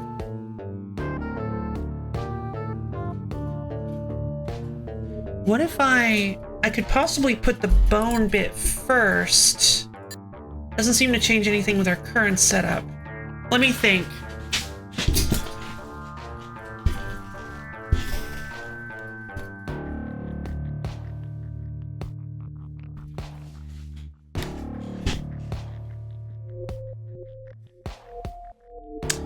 Is there a way, I wonder?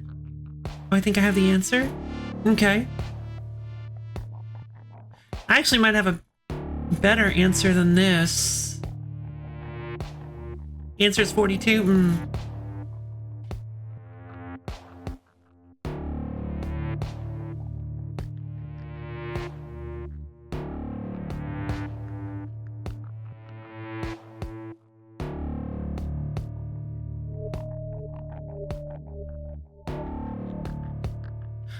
I think I can just... Hold on, I might actually be able to just... Okay, I think I have a better answer. Hold on. I think I just thought of something. Because I think regular bone can still move. Yeah. Soft bone can still move. Bone harvest! Catching them to me? Sure. Let's clear all this off, because I think I have an idea. Well, actually, hold on. Let's do this in a different... Just in case I want to save that one. Let's do this in a different preset. I have an idea. What if instead I start here? What if instead I start here? And then I have it say...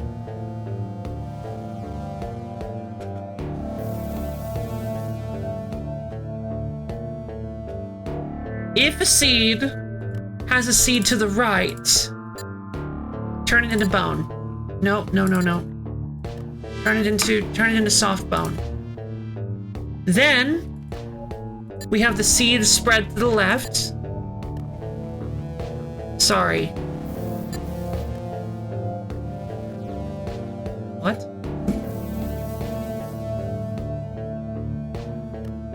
Oh. Turn it into soft bone. There we go. That's what I'm looking for. Hey, I was copying you so I could look for a solution. Okay, sure. Forbes copying my homework! Actually, alternative idea I want to ask first. Is there any way to check if a cell is at the edge of... No, unfortunately not from what I can tell. It doesn't look like there's any way to check. There is a way, though. No, looks like I can't interact with metal. Pausing, feel free to continue. Thank you. Okay. So now we have done this. So now we can simultaneously cause all bone to spread to the left, and then at the same time calcify further, which will lead us to full calcification. So now we have... So that should lead us, since it can't spread to the left anymore, now we can have it spread to the... now we can have it... Actually, we can also just have it immediately turn into flesh blob. So now, afterwards, so that it won't do that anymore, we'll have it become flesh blob, become meat, and then we'll have meat spread. And this should be a really quick solution, I think. There we go! Yay! Make sure to change it a little so it's not obvious you copied. Yeah, exactly. There we go. Now that I understand how the order of operations works, we can easily do these. Until they throw more stuff at me, of course. Perfect. That one was a test to see if to help you figure out the order of operations. Definitely. Like, it was a test to finally kind of nail that last little bit of the system into your head. No, this is the 6th level. All right. And that's important because now we get a story bit. Oh boy. You must face the unspeakable if you wish to progress along this path.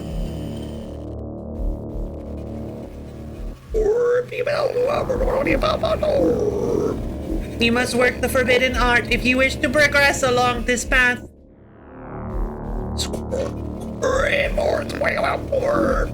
You must eliminate your mind if you wish to progress along this path. That doesn't sound good. If you have a fully row, then you can say, is there a common cell right, and do something, and then after that put what you want the cell in the right row to far right row to do. Not conveniently convenient, but possible. I'm sorry for it. I did.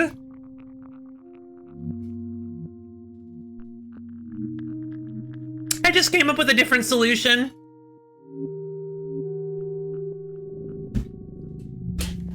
I don't think it was possible to solve it from the far left. I'm sorry. Let's see.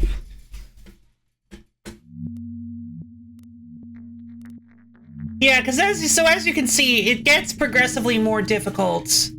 And the idea is to teach you how to do each individual bit.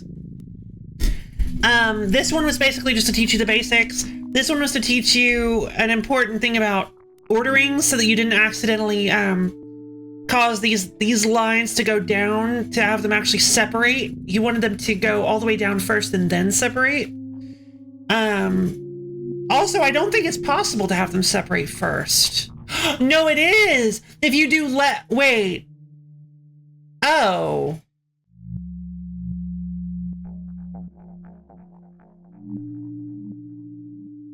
Maybe you have to do left and right first before, whatever. Anyway. Let's check out this new one. Oh, there's metal in the middle. Ooh, eyeball. Eyeball! Guys, we got an eyeball! Oh boy. Oh no! Okay, how on earth are we gonna do this?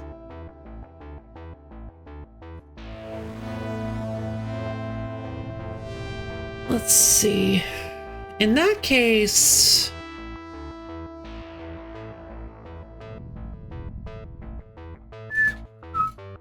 Need to go do something, be back later? No worries, eyeball! Well, I think I actually have an idea.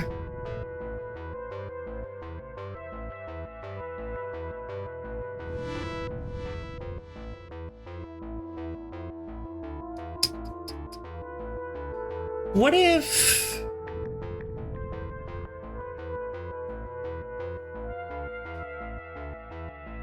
But I've noticed you have a bug in you, made of metal. That doesn't sound very healthy for you. No, yeah, hey there, bub. Notice there's something you might want to get out of here. The little eyeball opens like, I am fine. It's like, all right, cool. Here's your bill.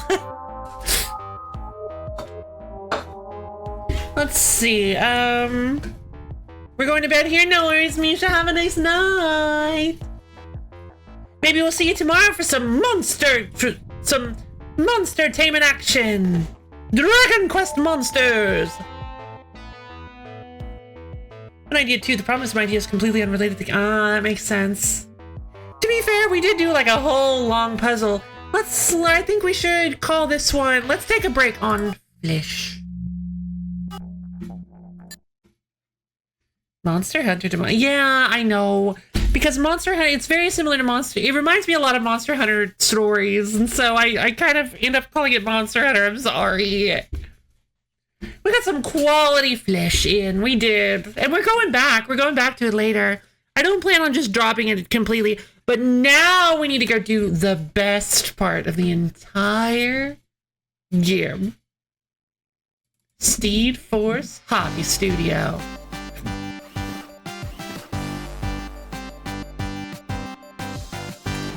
It's Gundam! Dungeons and Dark. Oh. Alright, we've got ourselves some Gundam. Oh, you're gonna miss Gunpla? I'm sorry. I mean, I plan on doing it for a while. Why are you gonna miss Gunpla? Let's see. The runners. Okay, so I guess I could go ahead and just build the baby first. If I build him first and then take him apart and paint all his pieces, that should be fine, yeah? It's kind of like a little puzzle. Click. Click. Click. Dum, dum, dum.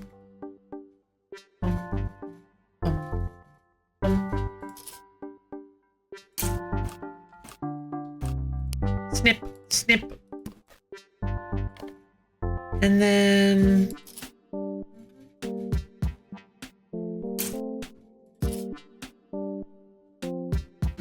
where's the other one?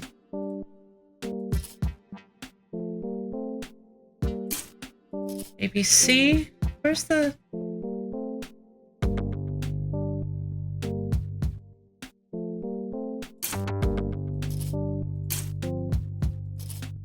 Is there a runner I'm missing? I don't...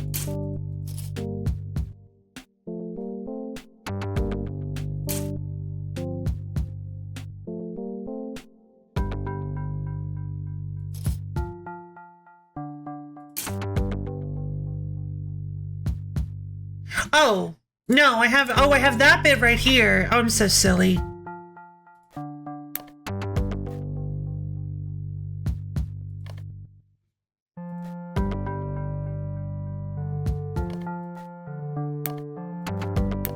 There we go. Okay, so that's a leg. Oh, I'll need to get more water if I'm gonna hydrate real quick. Okay. All right, I'll be right back. Let me grab some water. I'll be back in just a minute.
Hello again, everybody! Hydrate Redeem.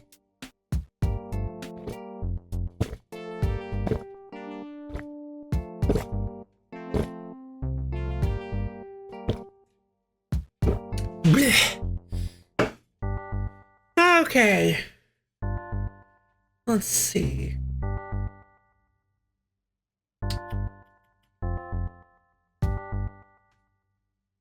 Stretch Redeem. Everybody up off your seats. Stretch your fingers up to the ceiling, dig your toes down into the floor. Twist and turn yourself all around. Get yourself nice and limbered up. Make sure your muscles aren't too stiff. We've been here for a couple of hours. We're gonna need to be here for a few more. We're gonna be playing some puzzle games. I'm doing logic and stuff like that.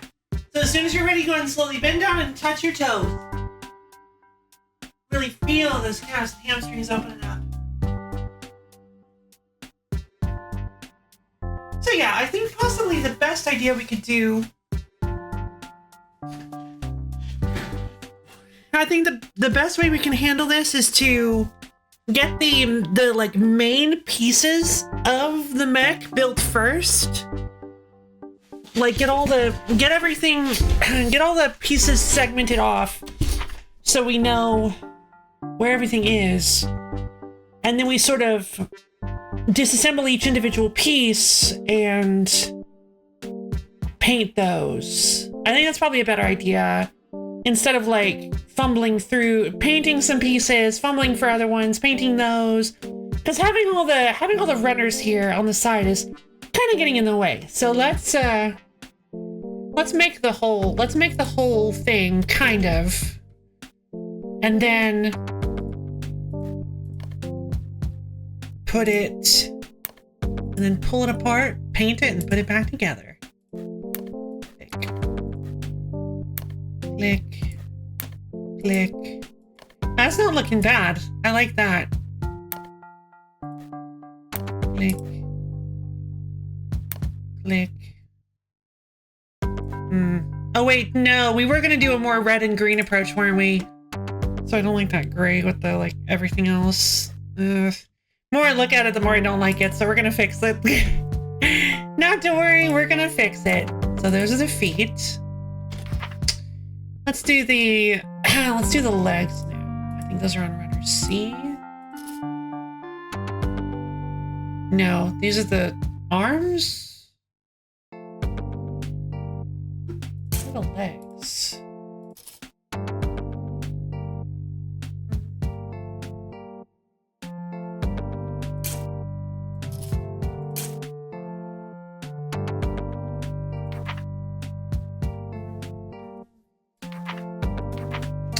See, it doesn't tell you much. It just does not tell you much.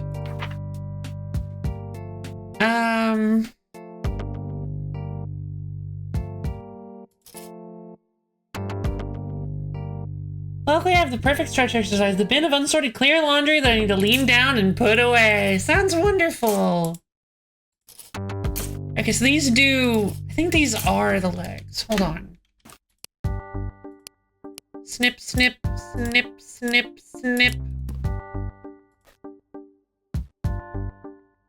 Maybe? They look like they are. But what's keeping them from connecting? I want to... Oh, because you're not snipped. There we go. Okay, so that's the upper leg, it looks like.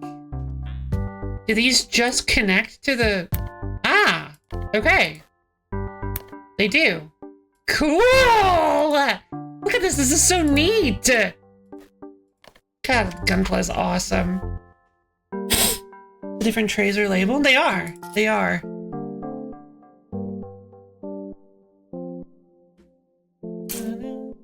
Okay. Snip this out. Once you fully clear out a runner, it also will... Looks like there might be more to this then. Once you fully clear out a runner, it, actually, I won't spoil the surprise. Disappears!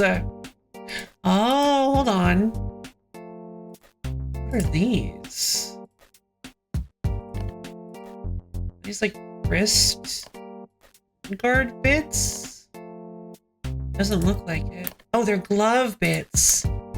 Oh, for the back of the hands. Cool. Ah, and that's the connector piece that I was looking for. There we go. There. Arms. Those are some funny shapes. Yeah! Oh! Shapes! They're the little glove bits that go in the back of the hands. God, this rocks. And this actually does help a lot because I didn't even consider we were going to be in trouble because I wasn't sure what all these pieces would be. So we would kind of be a little bit lost in how I wanted to paint this. All right, let's set these aside. Little wings and stuff. But I have your thing too. Okay. These look like the little grills that go in the shoulder. Oh, wow. This looks like complicated bits. So, so this is showing you... Okay, so these things connect to these things. And it looks like they have these things have these wings on top of them. Gotcha. Looks like we can just clip all of these out. I think we can just clip all of these out.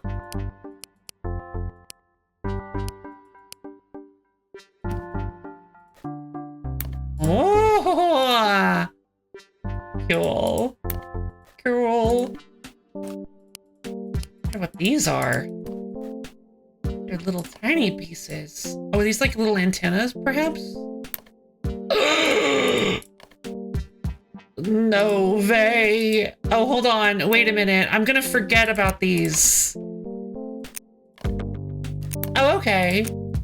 So it kind of, okay, that's cool. So it separates oh, neat. So you just keep multiple clicking and it'll separate everything from the main piece. That's very cool. Okay, I like that a lot. That way you don't have to worry too much about... Very important question. Can you give him the spear? I can't. Yes, but I think we should... I mean, I can't just, like... I can't just give everything to you guys immediately, can I? Like, come on. I mean, we've got to save something for last, right? I mean, come on. I will give him the spear. I will give him the spear when we finish. All right, we've got the head.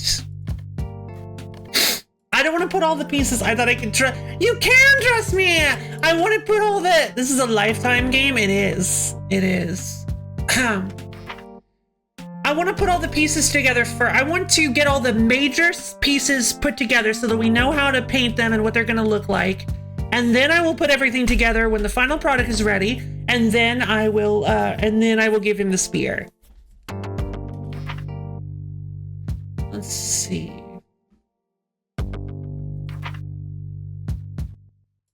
Oh, I actually need to go grab my food real quick. I'll be right. Well, no, grab is a strong word. I'll be right back with you guys.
Hey guys, let's see. So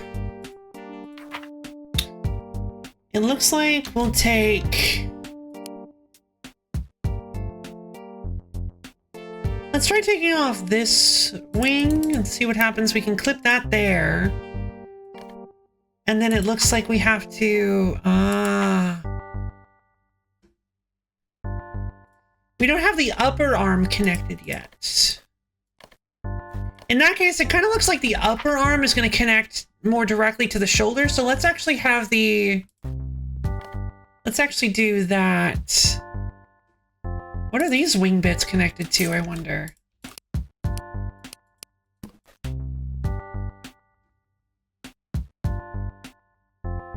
Oh, hold on. Do they...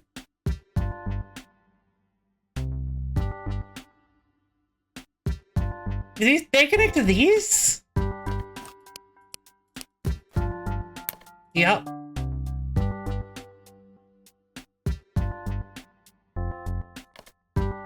Let's see.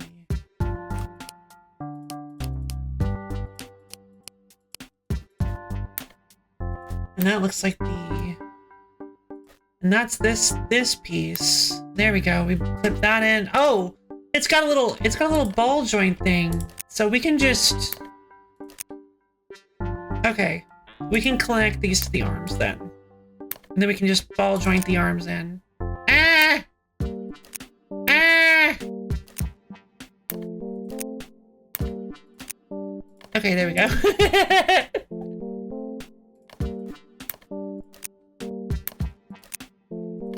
Weird how the logic for disconnecting stuff works in this.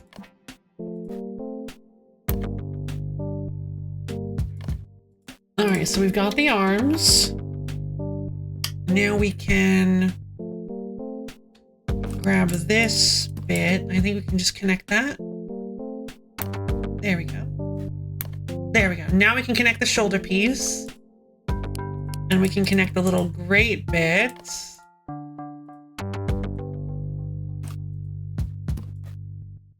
Oh, it looks so good! Oh, it looks so good! Okay. And then we connect the fin to the top. There we go. And I believe that is it for the shoulder. And let's go ahead and make the left shoulder as well.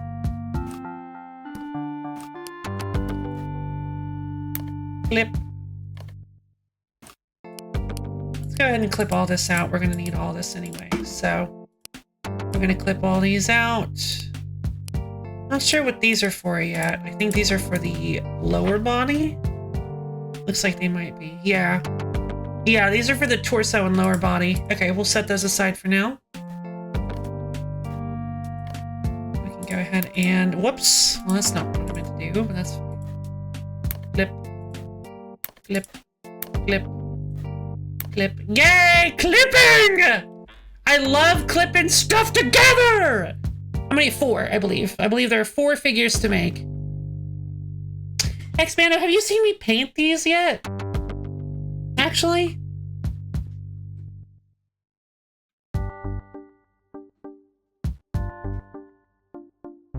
Oh, dang, alright. Who here hasn't seen me paint these gunplay yet?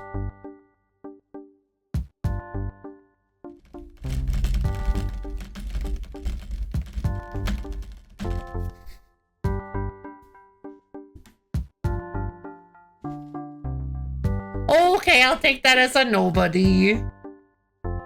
Let's see.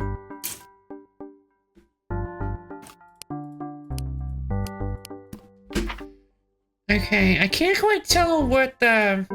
These must be the... Yeah, that must be the hip joint. I wonder if that goes in there.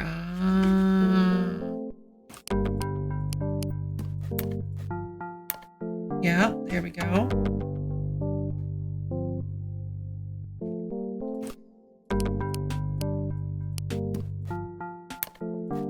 Yeah, the main body is going to be quite complicated.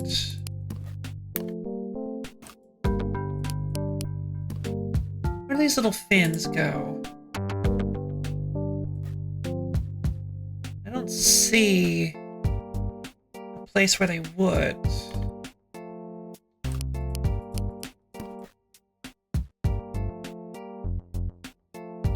Oh, the little, this piece needs to go on here, and then these socket into that piece.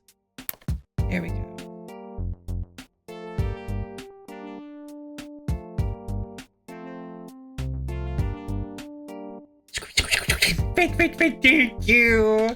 Alright. In that case, these little vents here need to, there we go. Okay.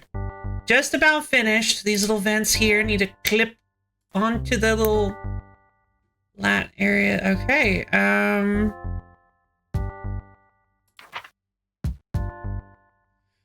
I do not see where to put these.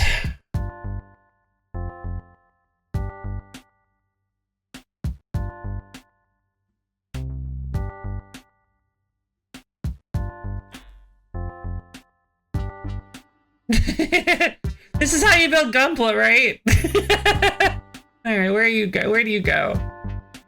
Oh! They're the little chest vent fins. Chest vent fins. Gotcha. Okay. So we are now working with a mostly full baby. Wait.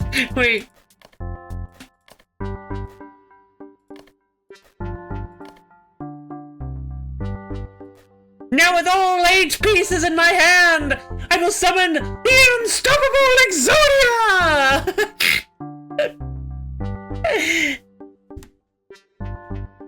Yu-Gi-Oh! Has been banned. Let's see. Obliterate! Exactly!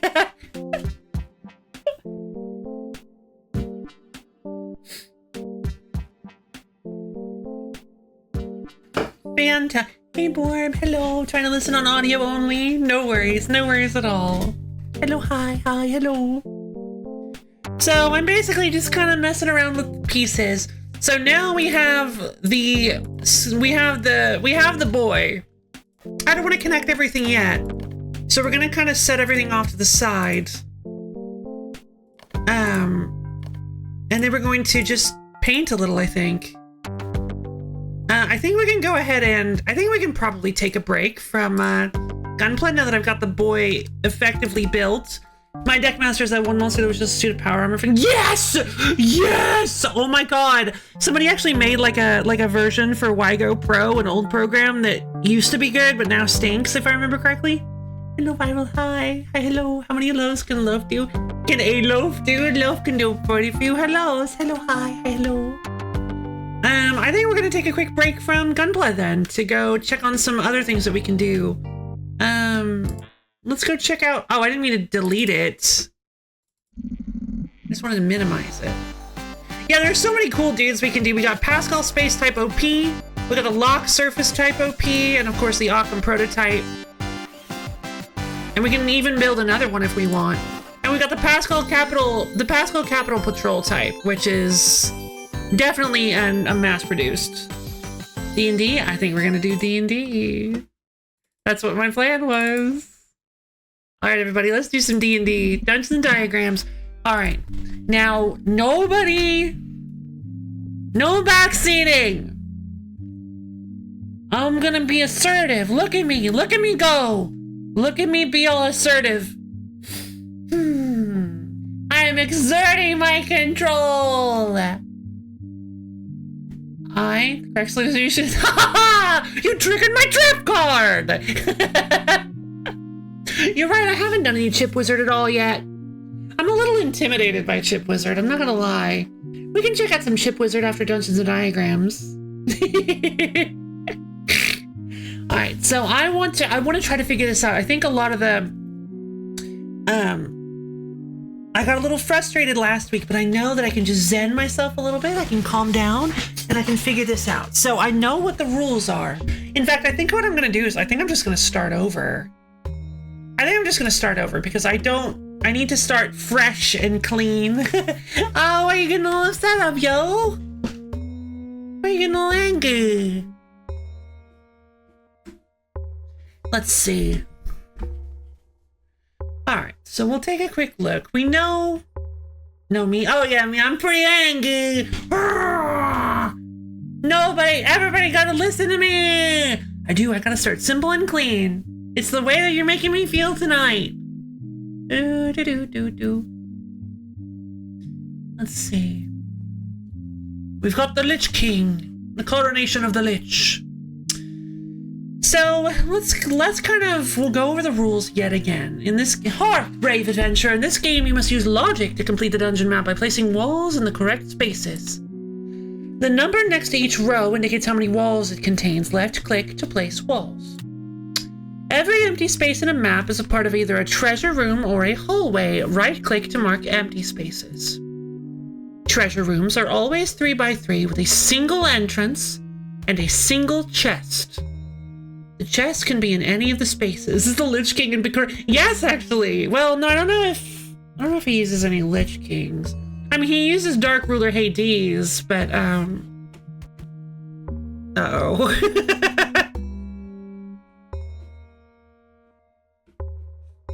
Let's see. Every monster is a dead end. Every dead end contains a monster. Is the Lich King Bakura's deck map? I don't think Bakura is in the deck master. Bakura's not in the virtual world, the second virtual world arc. At least I don't think he is. I don't think Bakura ever gets a chance to duel in the second virtual world arc. He'd probably use something like, what's her name? He's not in that arc, but what would his deck master be? I'd say either, I'd say probably something, Yu-Gi-Oh! Dark Necrofear? Not Dark Necrofear. I think that's the... No, it is. Yeah, I think he'd probably use a Dark Necrofear. Because I believe that's considered one of Bakura's signature cards, I believe.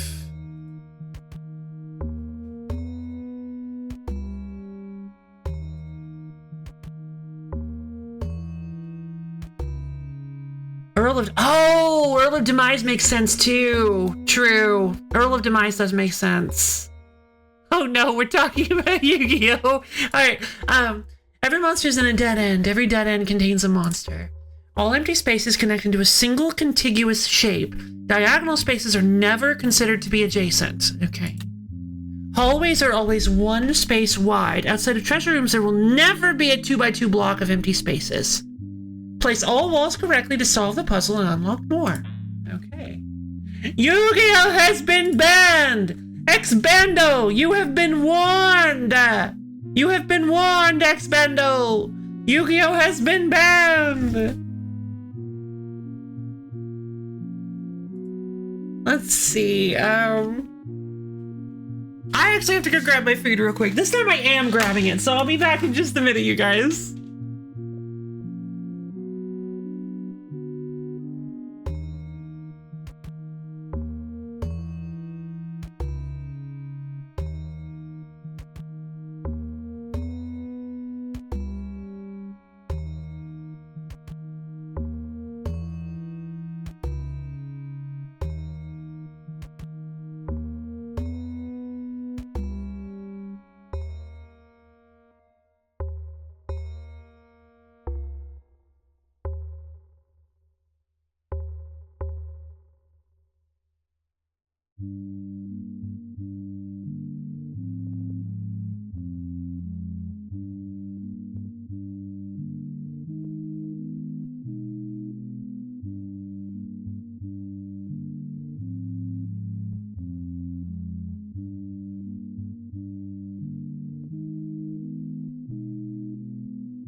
Hello.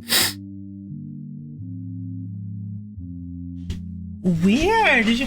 Hello, Borb. Anyway, bye for now again. Oh, so right now it's working. Welcome back, Borb. Hopefully it'll keep working. Did you know the original Japanese dub has Joey being scared when Bakura mentions he uses an undead deck? In the English dub, however, this was changed to Joey being scared that Bakura won all his locator cards in a single duel. Oh, locator cards. Oh. Interesting. Yeah, and it makes sense that he'd be scared of the undead deck because it's so strange. Whereas possibly it might. Because the whole thing with Bones, he was very scared of the zombies, but maybe they wanted to... Maybe the reason they changed it in the English was because they wanted to, they wanted to sort of... I doubt 4Kids had this level of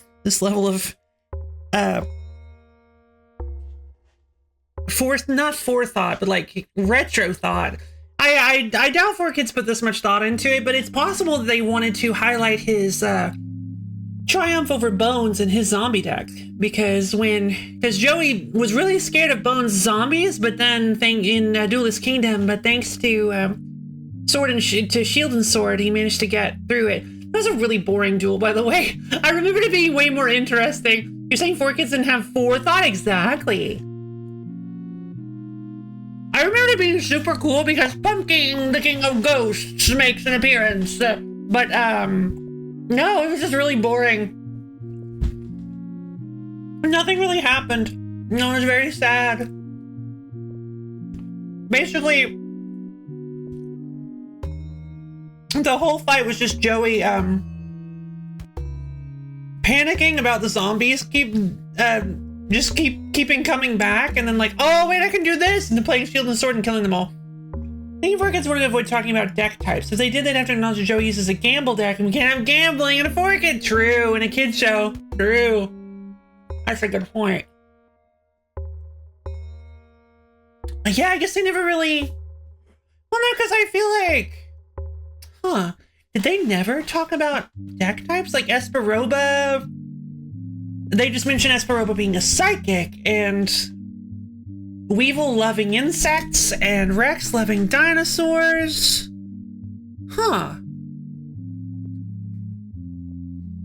Strange. Alright, so let's see what we've got here. 7 empty slots, 6 walls. So there's only 1 opening here. We know that this has to be a wall because...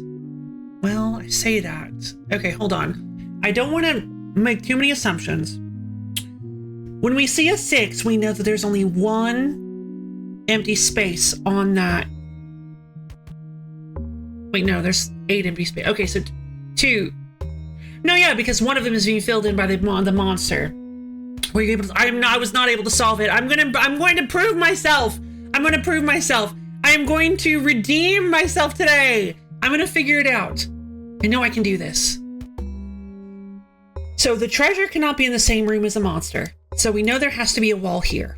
So that has to be the only wall in this column, right? That has to be the case.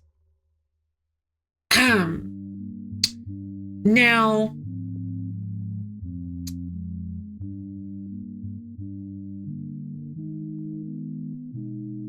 we know that monsters, I think anytime they talked about deck types in the Japanese dub, they changed it somehow in the English dub. No one only accepts Yugi substituting Kaiba because he thinks that Yugi and Kaiba's decks are incompatible, so it should be an easy win. This wasn't mentioned at all in English. Konfi, best of luck, thank you, Abby. Have a good night. Say hi to your kitties for me. Is Duel Masters banned? Duel Masters? No, you can talk about Duel Masters. Nobody talks about Duel Masters enough, so I'm going to say you can talk about Duel Masters. Let's see. Got your kitty hi for me. Let's see. So yeah, I'm almost positive that there has to be a wall in between this monster and this treasure chest. Oh! Neop! That's TCG mentioned!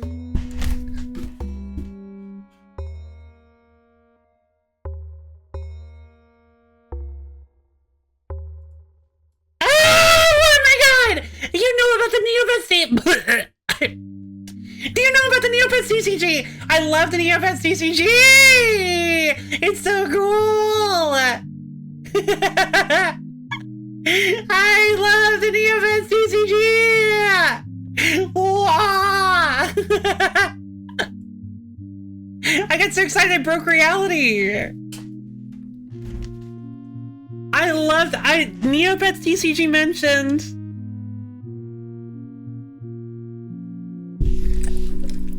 Alright, I'm calm now.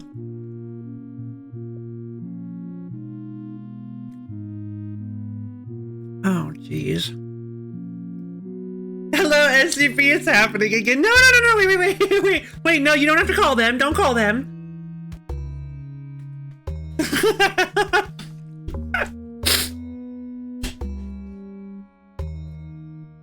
Let's see.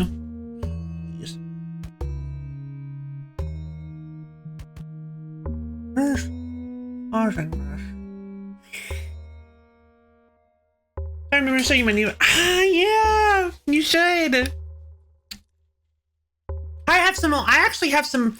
I don't know where I got them, but I actually have. Actually, maybe I shouldn't say that just in case, since I don't know where I got them from. But I actually have a lot of really cool Neopets cards.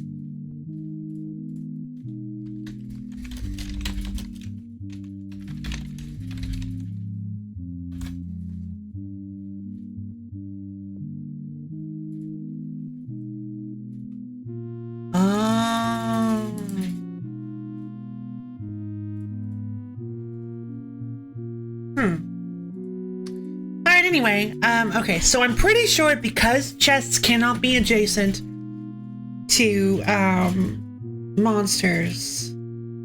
Yeah, see, I love the Neopets TCG because, like, nobody wants to play it with me, and they have it on Tabletop Simulator, and it's so cool. It's like, basically how it works is that you have you have your Neopets, and you enter them into a big competition. It's like the Neopet Olympics. You're not actually, like, fighting. It's like the Neopet Olympics, and you enter them into, like, different competitions based on their 4 core stats: strength, agility, intelligence, and magic. And you have, like, here, slowing going to the same, trying to 100% tab you with a single tile missing. Oh no! A big box of cards from various TCGs in my basement. I'll have to give another. Is it like Finny Frenzy? No, not at all. Well, I guess kinda. Maybe a little. Yeah, because then there's some maybe. Because so basically how it works is each Neopet is better in different categories. So you want to try to send them into the competition arena that they're good at. But your opponent's going to be doing the same thing. And so you'll have them compete against your opponent's Neopets. And you have various items and equipment that you can give them. And you have heroes that can back them up. But heroes only last one turn because they're like big. And they have other things to do. You know, they're busy. So, and then you have villains that you can place. And you can't do competitions while villains are in a competition area, in an arena. So you have to get rid of the villain, and usually the villain stats are so high that you're going to really need a hero for this, because you can only have three Neopets out on the field at the same time. So, not including heroes, of course. And then you can, like, level up your Neopets into experienced Neopets, which are, like, if you ever know about anything about if you knew anything about the paintbrushes from Neopets, like, that's basically what the experienced Neopets are. You can have, like, baby Neopets and like, starry Neopets and all sorts of cool stuff, because you can, like, upgrade them, and they have all sorts of cool abilities. And it tells me when they're nearby undiscovered towns. Oh my goodness, I'm so sorry. That sounds like a massive pain. I can imagine you would totally lose your mind over that. But basically, you have to, like, to win, you have to bank a certain number of items by winning competitions, and you put those from your hand into your bank. And some things, they, like, do things when you bank them. So some decks might actually want to have, like, a lot of cards that you get an early lead by banking specific items, and it's, like, super cool.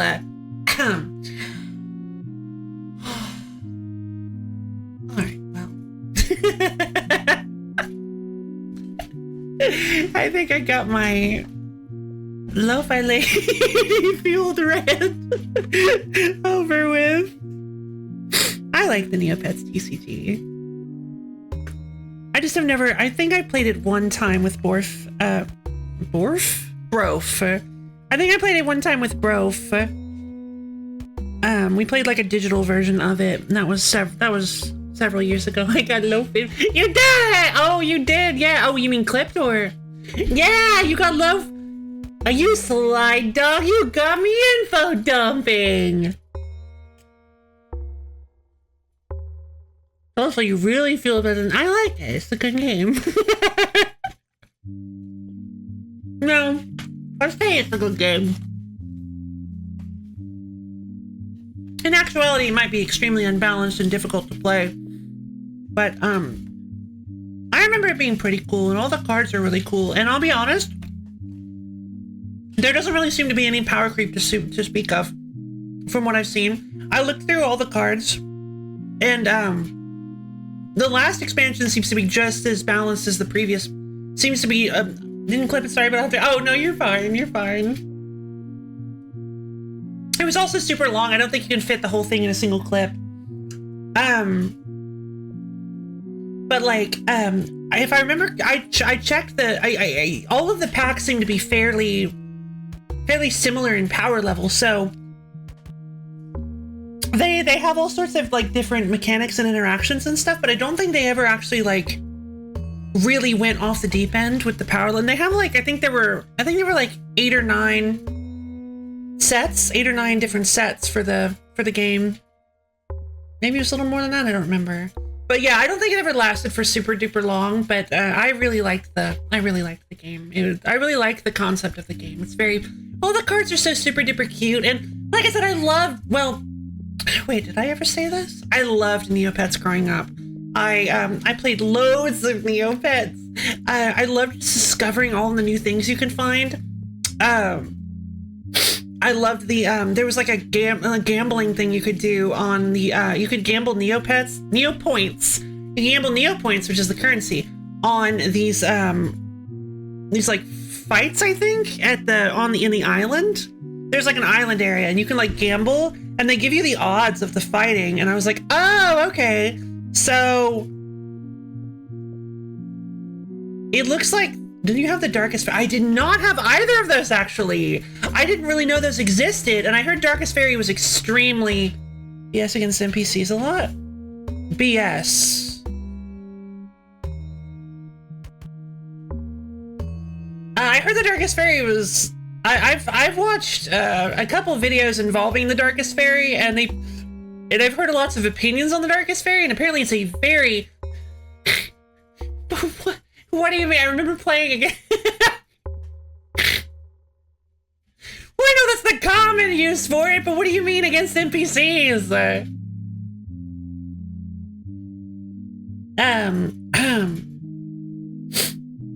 Whatever they call the game in Neopets. There are lots of games in Neopets. There's like hundreds. There are so many. Neopets have so many mini games that you can play. Oh!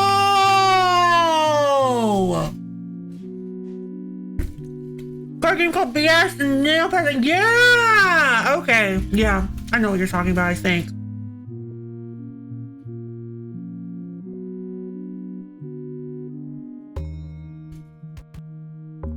Hey, Ryan. How's it going? Meow, meow, meow, meow, meow, meow, meow. Meow, meow, meow, meow, meow, meow, meow, meow, meow.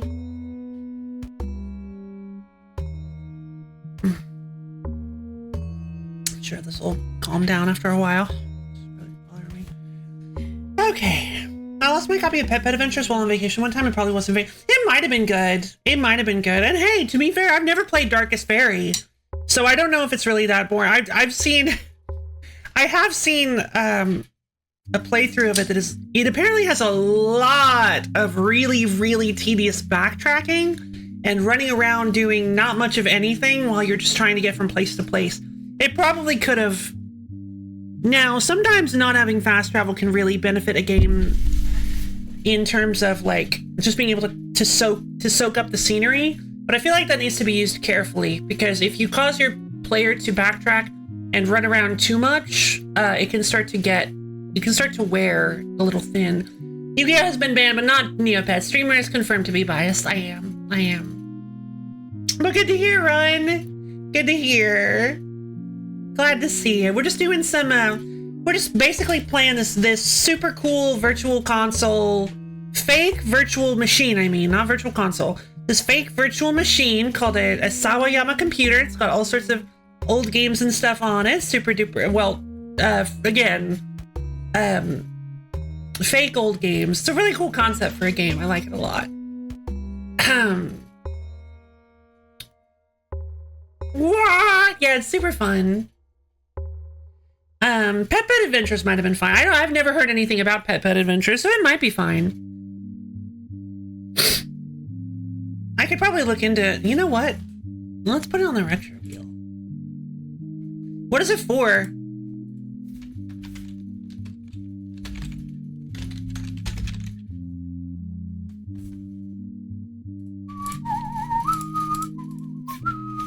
PSP! Yay! I love PSP games.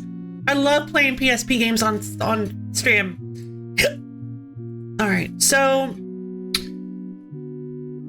we know there's a wall here because the chest cannot be adjacent to a monster. No monsters are allowed inside the treasure room. Well, I say that.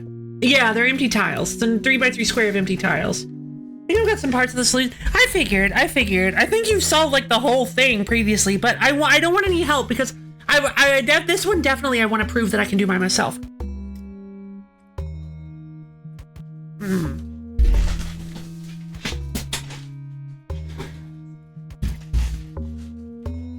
I don't think I got the whole thing, but I got perfect. Now, I realized that I don't. There's not necessarily a wall here. I was putting a wall here because like, oh, they have to be in dead ends, but there's not necessarily a wall here. Because they could both lead to the same dead end. Like if there's two walls here, well, hold on. There can't be because there's only one wall in this row.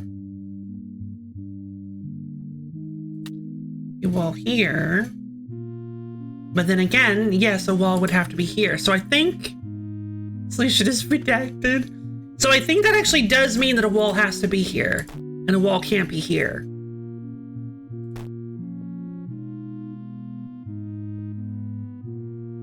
Perhaps.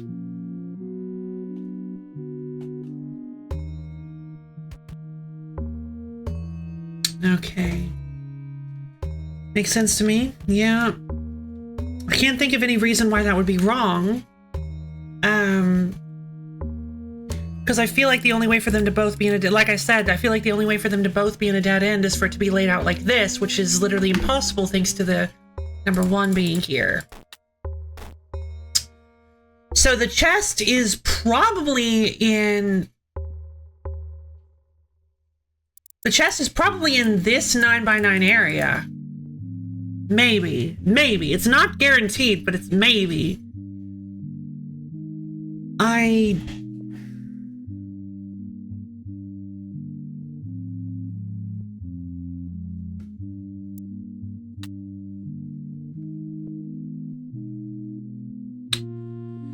So good news, I found some new tiles. It was from a training room minigame. Ah, I'm now sitting in that. Oh, jeez. That's the worst.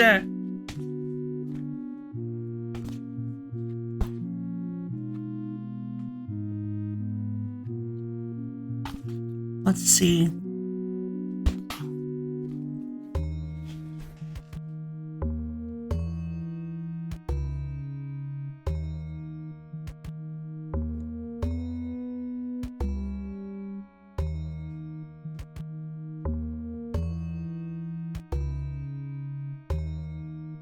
I'll shift all this.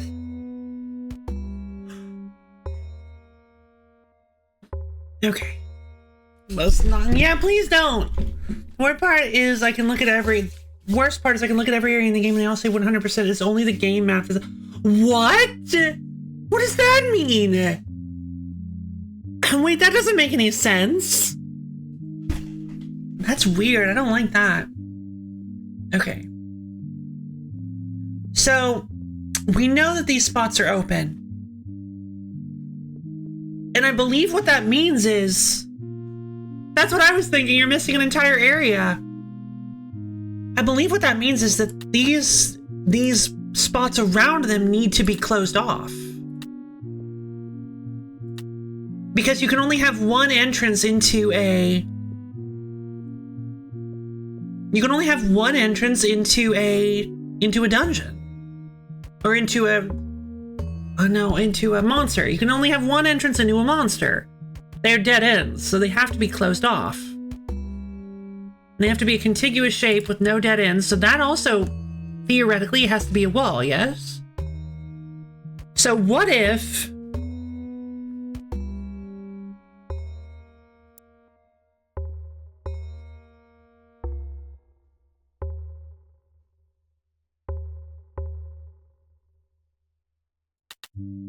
What if this is the... What if this is how it works? What if it has a hallway here? No, that doesn't work because...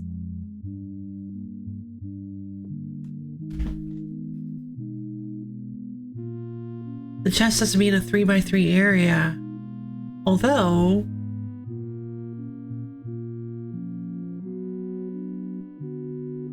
I mean, if the chest is in this area... I don't always need to connect to each other. They do... Well... 2x2 reason I didn't see all the time. Oh, good. I'm glad.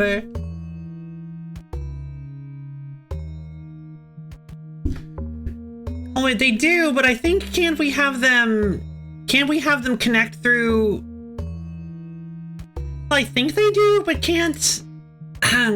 We've never seen two treasure chests before.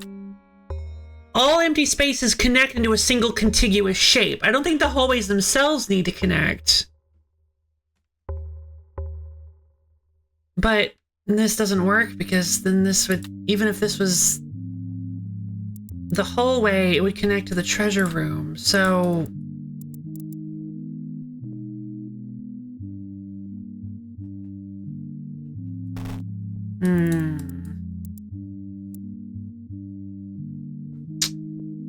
I mean, theoretically, this needs to be the number 3.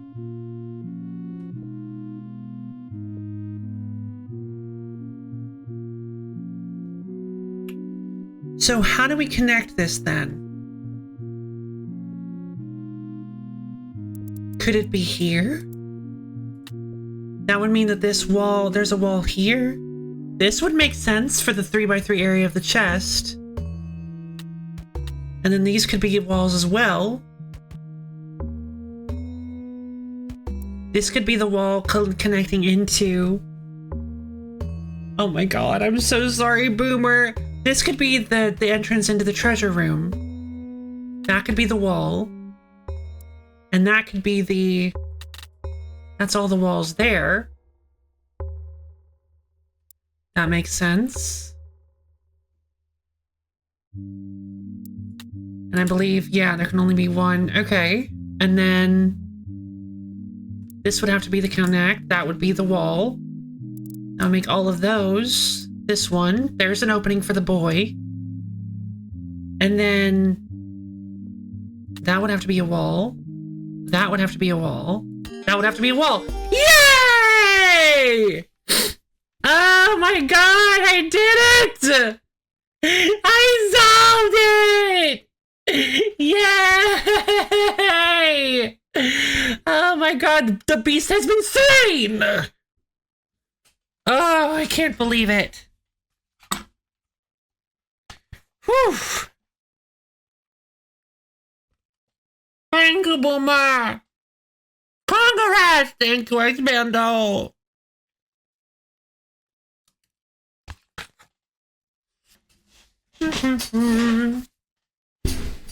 Let's see. All right, let's continue on. One last puzzle. Oh, the demon marquee of lust. Oh no. Interesting. There's only one treasure chest, which makes this one significantly easier. Theoretically. Congratulations, thank you, Barb. Just a single long hallway? Oh, that's weird. I don't know about that. Only one wall here. Which means that the opening is either above or below the demon. because the opening cannot be to the right because that would require both of these to be walls. So there must be a wall to the right of the demon, of the little imp demon thing.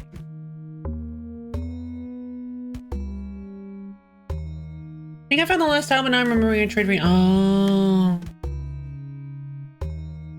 Same deal here.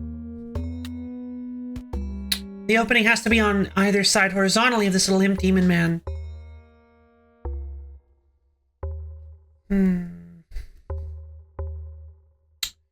Now, there are 8, so obviously, for many reasons,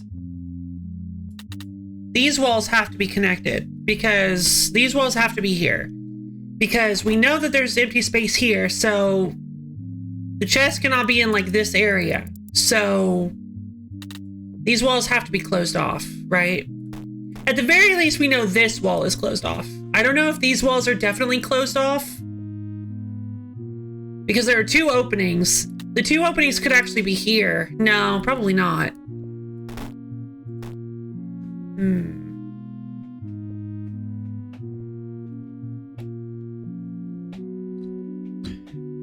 I think you can learn a lot more from those monsters, probably.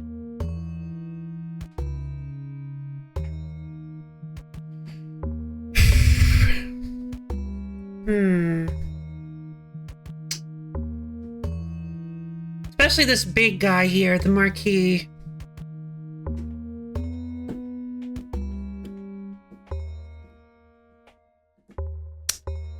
We don't know for a fact how this is going to play out yet. Like, I feel like there could be a few configurations, like this. Or like this. Does that work? I don't actually know if that works. Talking specifically the monsters you already looked at. Oh, okay.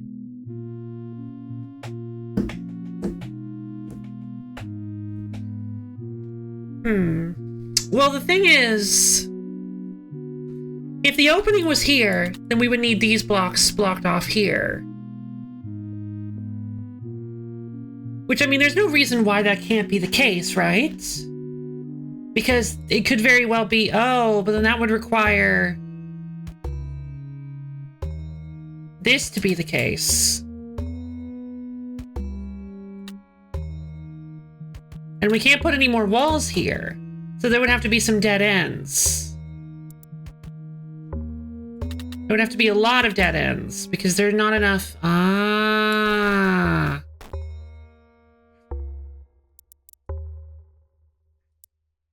So what happens instead if we put the wall here?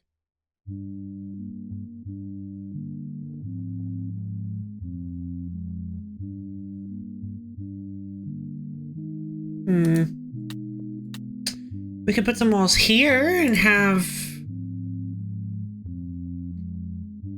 But then, like, we could... Maybe that would be a wall, and that would be... That makes sense. This could be an opening.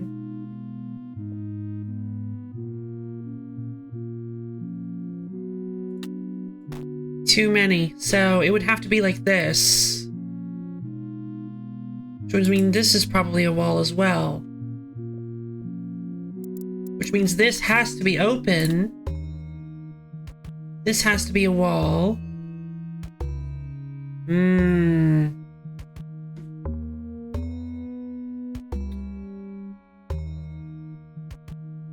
This is falling too easily into place. I feel like I'm definitely gonna hit like a roadblock at some point.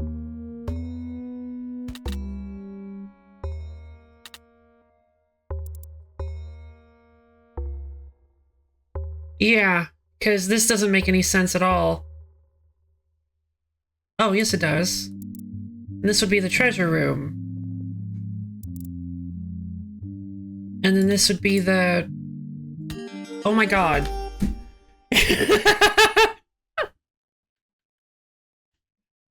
What in the world? Wow! What in the... Yay! Boomer's a free man! Now the direction I was pointing you in, but you got there anyway. Yeah. Oh, wait, what was the direction you were pointing me in? Uncle Boomer. I'm glad you're free from the Tevi torture.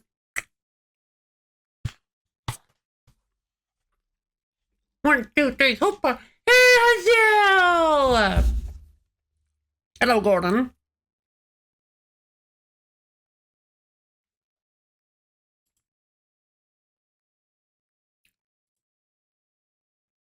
Hazu, how you doing?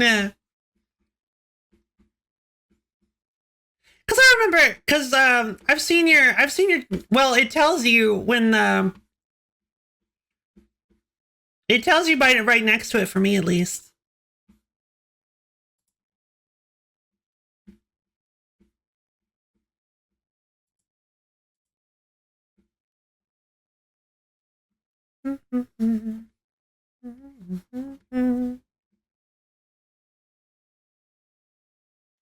The top row and left column were both one, and you knew that the wall had to be adjacent to the relevant monster or the rest of the row.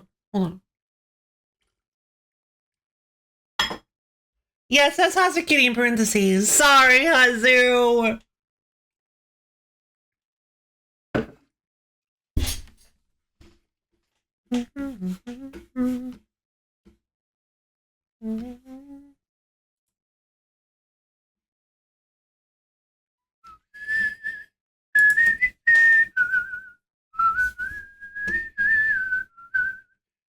Tevi's a real good game. It's just that there are a few times it decides to be dumb. Fair enough. Fair enough.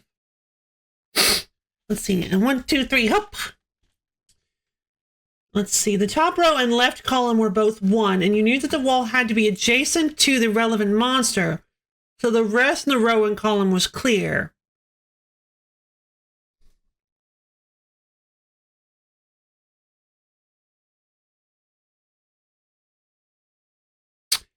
Right. So it wouldn't have been able to be. It needed a second wall for the. It needed another wall to close in, and so I had to use the wall of the puzzle. I couldn't use a new wall to turn the corner. I see. That theoretically. Oh, I'm sorry you couldn't get it. You can very easily cherry pick like 5 secrets in the game and make it look like the game is annoying, but considering how massive the map is, I don't think it's that bad. I mean, you can do the same thing with Metroid. Oh, I'm so sorry. That means I can show. Oh yeah, show me. Do. Yeah, I think I did follow your logic. I was thinking, so like, it's possible that the wall could have been here and like here. No, because that's 3 walls. So even if it opened up into the treasure room here, it would have been an entrance to the treasure. Yeah, no, you're right. It had to work that way. There was no way to even like, yeah, that just is a guaranteed, like, that's an answer to the puzzle. Wow, okay. Nice catch, Expando. We finished a row! I'm so happy! These are kind of difficult. Excuse me. All right. Big hug to Hazu. Big hug. The last level was surprisingly not the hardest, right? That was weird. I was not expecting that.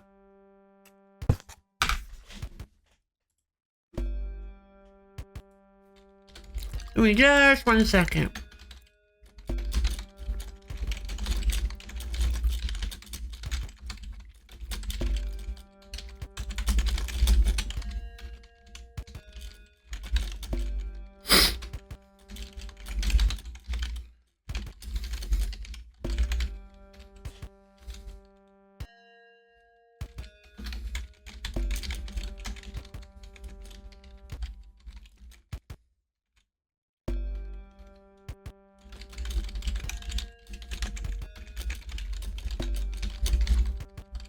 Hold on, give me 1 second. I'll be right back, guys.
Hello! I've returned. So let's see. Yuna Peak. I see you there. There she is. Hey, Yuna. How you doing? The game is to blow in the blocks right in order to get somewhere. Usually isn't like just traveling away in a pack. Oh, stream discussion. Oh, Chocados! Oh, I love them. Defense shield V1.0, protective. Wow. Magic lottery ticket. Oh wait, the thieves code. I think I have this. I think I actually have a copy of the thieves code. I've never seen the bubble gun before though. Some of these, I didn't look at like every single card in the like in the catalog, so I haven't seen all of these. These are all so cool. I've seen Chocados though. Chocados are really cool. They are basically like their whole gimmick. The fruits, all of the fruits bank for like a lot of points. So I don't think they really do anything outside of that. They just bank for a lot of points. So there's like a deck type that I found where it hinges around using this one super fast guy to build points as quickly as possible and kind of dance around your opponent's Neopets to the point where they can't really they might struggle to do anything to stop you from getting those points. And by the time they actually get to a point where they can like slow you down, ideally you will have already won. Probably enough to have you talk for a stream that has nothing to do with that. That's fair. I actually really appreciate that. Thank you. That's very sweet of you. Bye, Xbando. Have a wonderful day. We'll catch you on the flip side. Let's see. Yeah. Yeah, exactly. This is a Neopets GCG just chatting stream.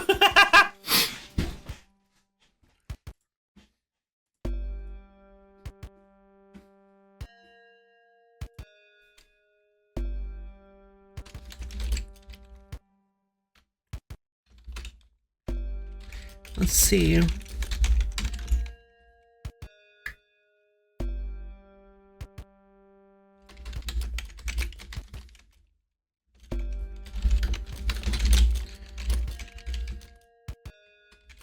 I have more Neopets cards in that box. Somewhere mixed with all the MTG and forbidden stuff. Oh, you have forbidden cards? Cool. I actually have loads of them. They're all really bad though. It's very important that we stay on brand. Of course. We got to stay on brand.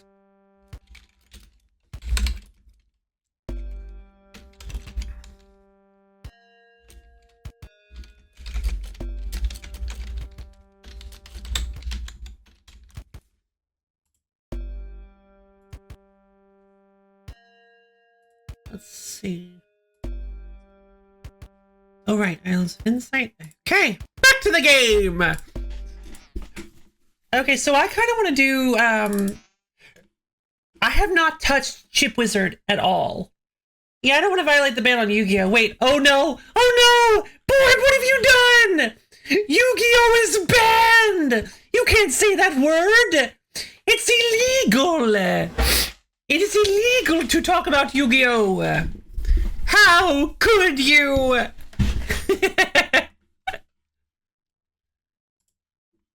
Let's see. So let's jump into Chip Wizard, I guess. I feel like this one's going to take us quite a while to get the hang of. Illegal. Yes.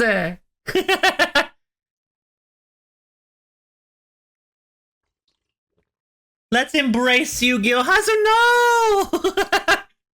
We were actually talking about Yu-Gi-Oh! The Yu-Gi-Oh! Anime earlier. So, Drive Zero, Chip Wizard, Professional Design, Signal Crossover. Yeah, Signal Crossover. Let's see what we can do with this. So this is really intimidating right off the bat. There are just so many things to look at and to learn. So we have NA out B, in B out A, plus V plus V. We have all sorts of little squigglies here, which is super cool. I like squigglies.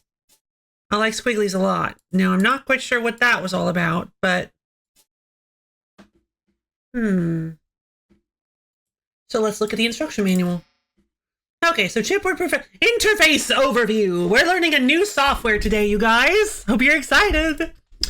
Let's see. The layout window is where you will create your integrated circuit design by layering metal, silicon, vias, and capacitors.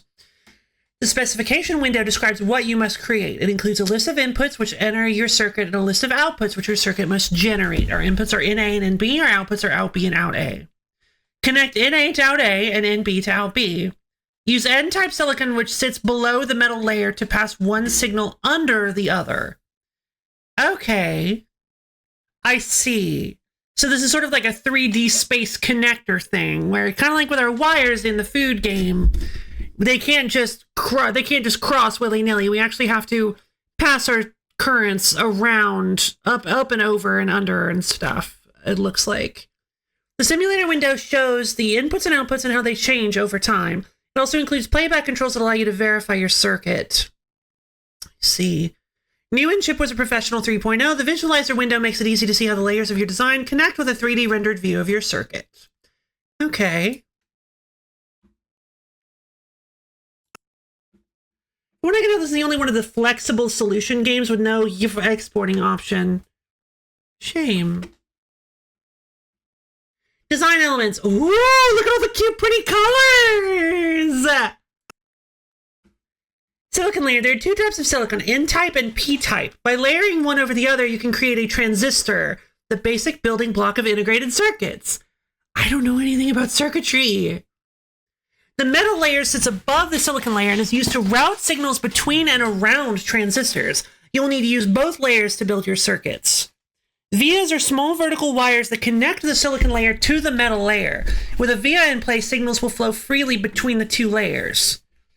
Okay, but what does a transistor do? What a coincidence. I don't know circuit. Oh, fun! By placing capacitors, but I do know programming, so I can, well, to a degree. I'm not like great at it or anything. By placing capacitors underneath the metal layer, signals traveling through the metal can be delayed by one or more cycles instead of flowing instantly. Oh, capacitors! Hey, okay. And one over the other, you can create a transistor. There's no music in this game because it's a program. It's not a game. All right.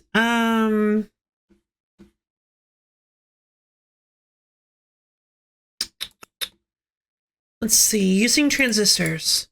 Creating NPN transistors. To create an NPN transistor, draw a line of N-type silicon and cross the middle of it with a line of P-type silicon.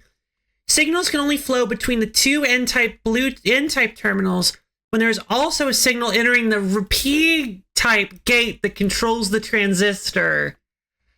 Oh, so it's an AND gate. You can use NPN transistors to create an AND gate. A PNP transistor draws a line of P-type silicon and crosses the middle of it with a line of N-type silicon. PNP transistors are the opposite. Oh, they're OR gates. Or is it NOR? Is it NOR? Yeah. Yeah, NOR gates, I think. Or is it NAND? It's a NAND gate. NAND gate.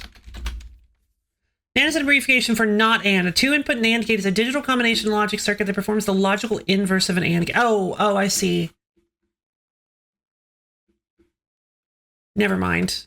I don't think these are not gates. I think these are OR gates. The OR gate output's true if any of its inputs is true. Otherwise, it outputs false. Okay, is it a XOR gate? EOR, XOR, and pronounced as exclusive, or is a digital logic gate that gives a true output when the number of true inputs is odd. Ah, I think it's a XOR gate then. EOR? EOR gate. I just call them XOR gates. Apparently you pronounce it XOR or something. Anyway, it doesn't matter. This is basically how it works is the PNP transistors are the opposite. It only allows signals to flow between the two P-type terminals when the N-type gate is not powered. I see. XOR. Interesting. That might be a NOR. No. Anyway,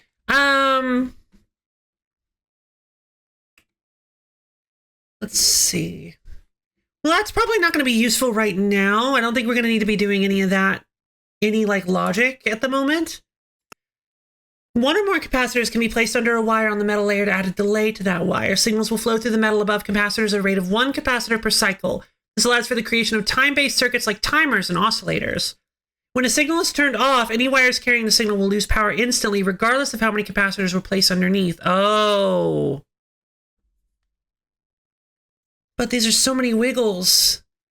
Capacitors are placed on the same layer as silicon, but cannot be connected to it or to each other. They are also never connected directly to the metal layer. I see. Excuse me. I need to go turn on my armor class real quick. I'll be right back.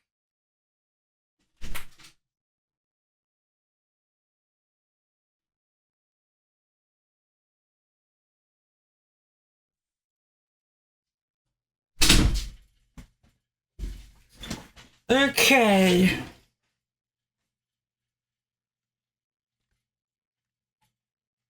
Not exactly sure. So never connected directly to the metal layer. Gotcha. Well, in that case...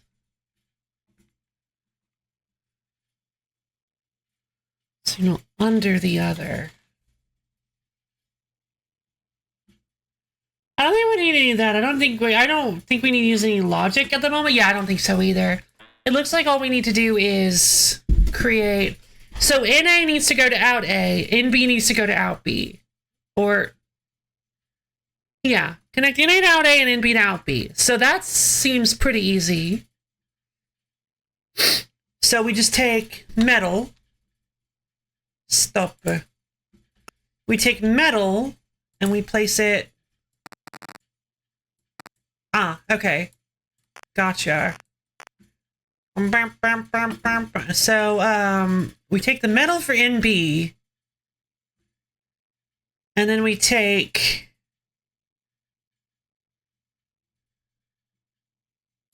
and I think we can just layer the metal here. That should connect NB to N to out B. If we then take in A and connect it here, and we go with N-types and layer it underneath the circuit here and create some metal here, then we create a via and a via. That should accomplish exactly what we want, yes? The joke is that quote out of context. Oh, any logic at the moment. Well, I mean, we're not using logic. Check that out. Look at that cool little thing. Oh, God. I had a feeling that was going to happen. I had a feeling. It's going really fast.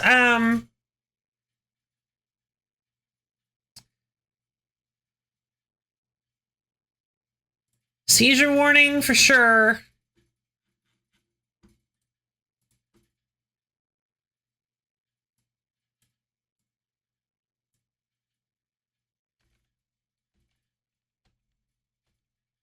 Where's my dimmer switch?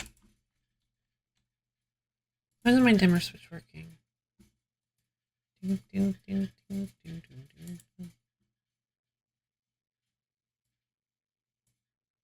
confused.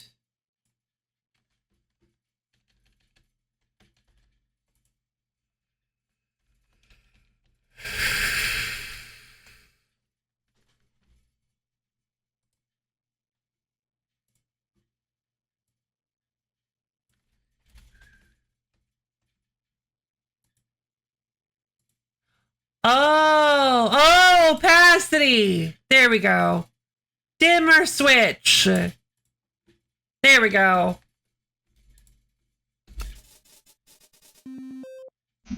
Fantastic.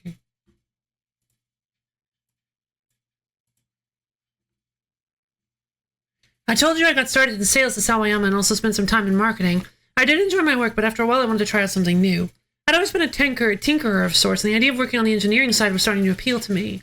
Instead of only selling the machines, I could contribute to their design. Problem was, I really had no idea where to start. Luckily, during my time in Japan, I'd made another friend who worked in engineering at a small firm that was owned by Sawayama. His name was Daisuke Don Iwashiro. Interesting. Cool. It actually might be Don. Daisuke Don Iwashiro. Neat. Okay, so... Design size. Oh.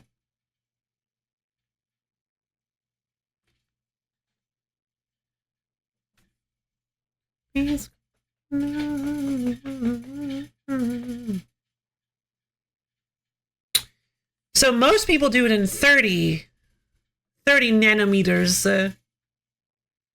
I think that's nanometers.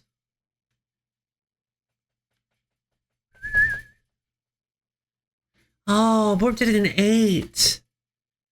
I'm confused. How was I supposed to do that? I don't know what the design size means.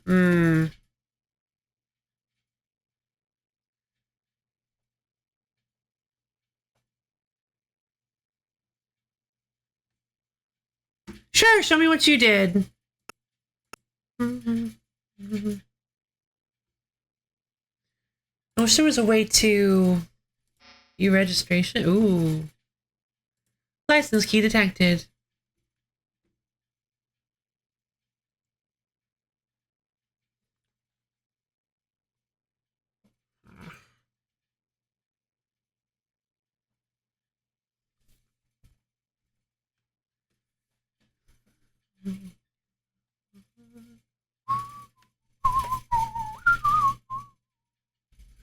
Let's see.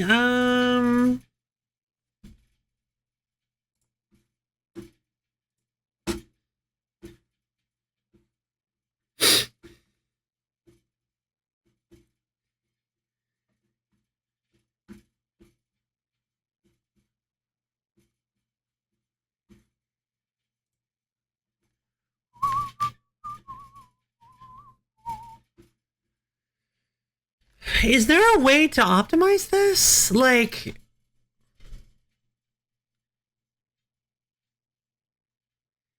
I feel like I can't really think of any way to do that. Because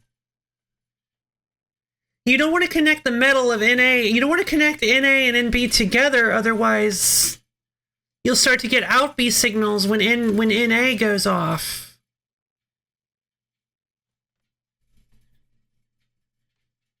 I'm pretty sure you just want raw metal. You just want the raw metal to carry in one of them, and then an N type. What are they called?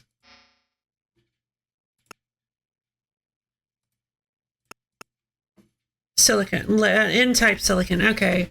You just want N-type silicon to move. Stream discussion?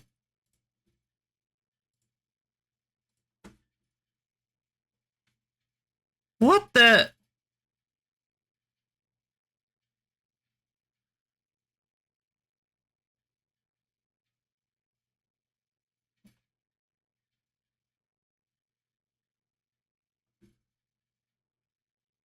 But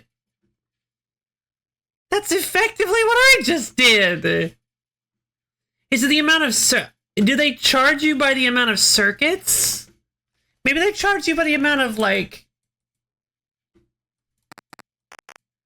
Maybe they charge you by the amount of circuits you use. If that's the case,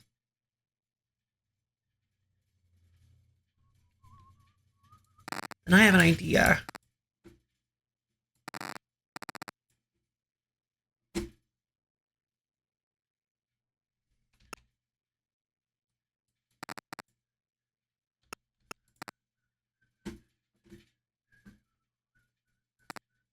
Wait, no, that doesn't work.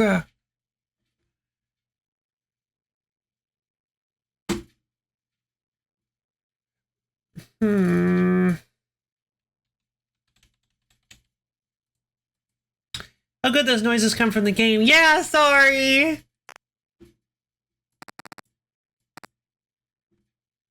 Laptops. Oh no, I'm so sorry. I didn't even consider.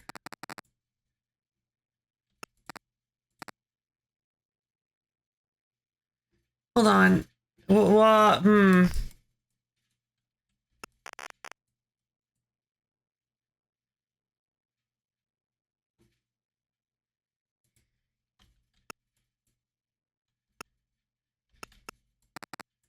Get rid of the vias. Get rid of the circuits. All right, dimmer switch.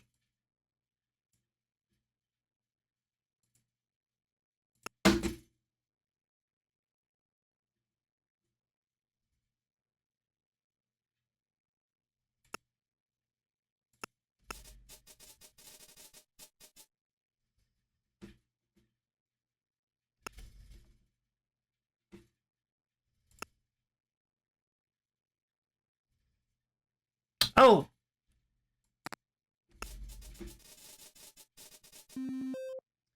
There we go. Ha ha!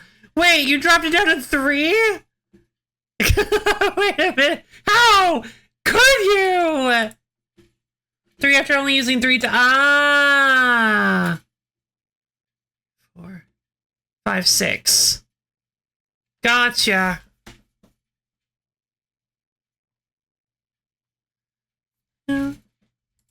Hmm.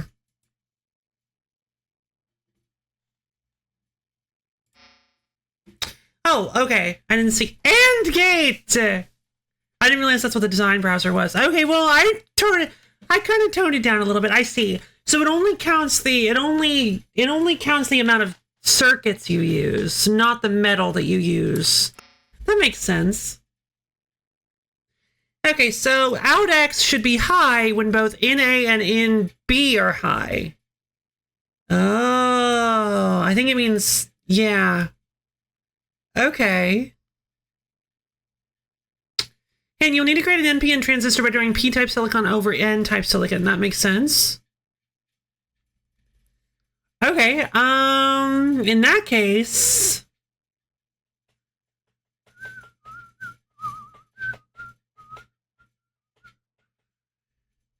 It's good. This is reminding me of the, you've got to use your space conservatively. This is reminding me of the restaurant one.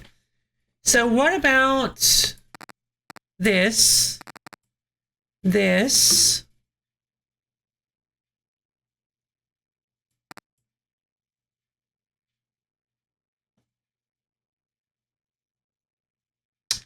Wait.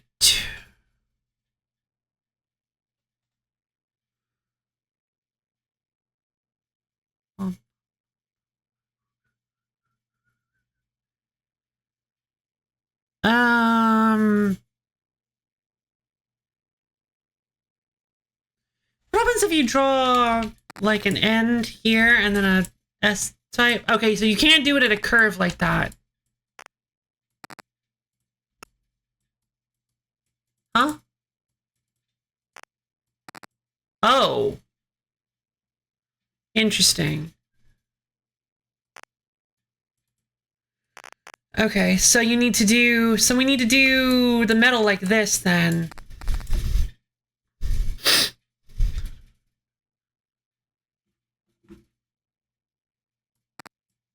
And then we'll put a via, we'll put 2, oh right, we can't put vias unless circuits are already on here. So we'll do the N-type leading to out X. By that I mean we'll actually have the metal here. And then we'll put P-type here. And we'll put 2 vias, sorry, 3 vias total. And this should just only, this should make it so that it only sends out it only outputs a circuit when both of them are active, an AND gate. All right, dimmer switch.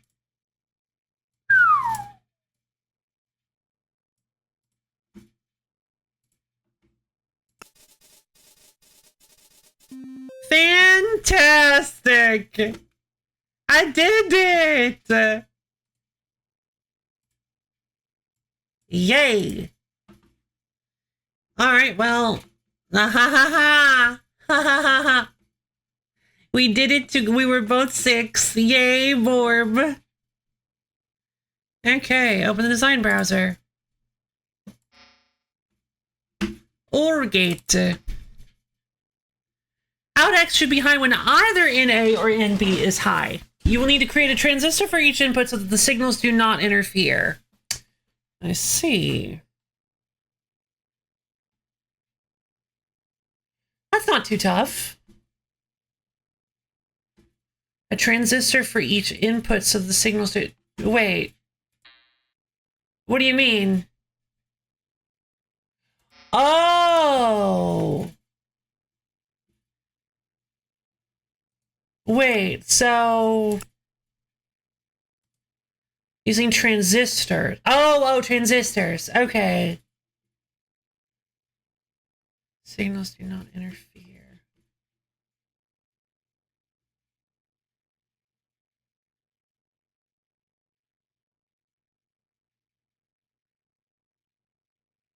But only allows signals to flow between the two when the N-type blue gate is not powered. But how do you create an OR gate then? You can't make a transistor with like this. I got very lost here because I don't understand if it was saying to make an OR gate or a XOR gate. It does not want you to make a XOR gate. It wants you to make an OR gate. But I don't know how to make an OR gate.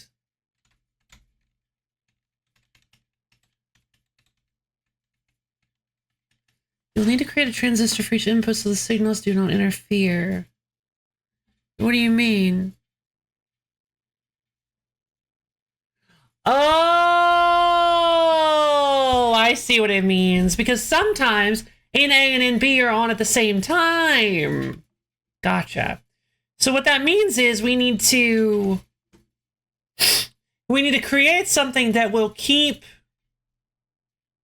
We need to create something that will prevent the current from flowing back into our input.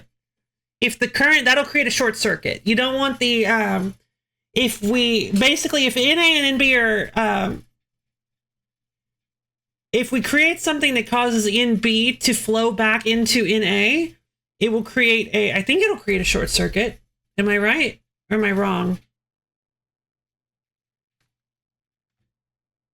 Like again, I don't know super much about circuits, but what I know is that we don't want the circuits, the current, we don't want the current to hit each other.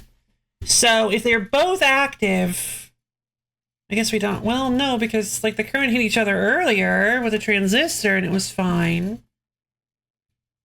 Well, maybe I'm wrong then. Maybe I don't understand what we're doing. Uh-oh. Loaf is lost. Lost fight. I'm sure I can figure it out. So let's see. NA and NB out X.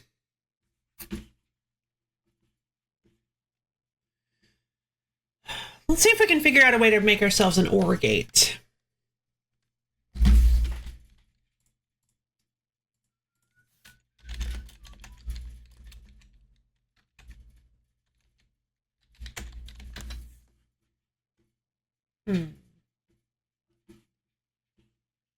Transistor logic gates.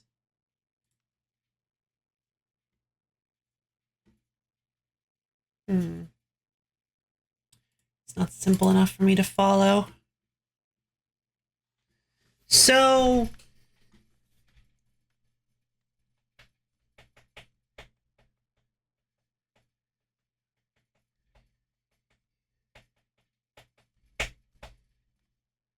transistor for each input so that the signals do not interfere. I think I might be misunderstanding what that means. So if we need an OR gate is a gate that triggers regardless of which one is active.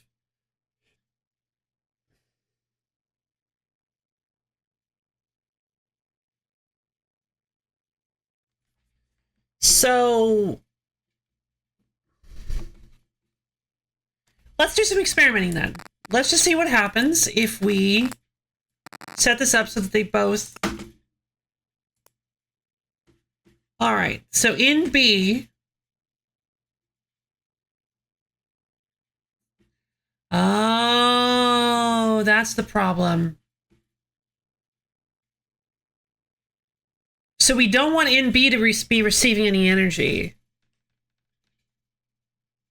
We don't want, yeah, that's kind of what I was, okay, that's kind of what I was talking about. We want in A and out X to be receiving energy, but not in B. So we need to create something that will cut off. Oh, I get it. I get it. I get it. Okay, hold on. I understand.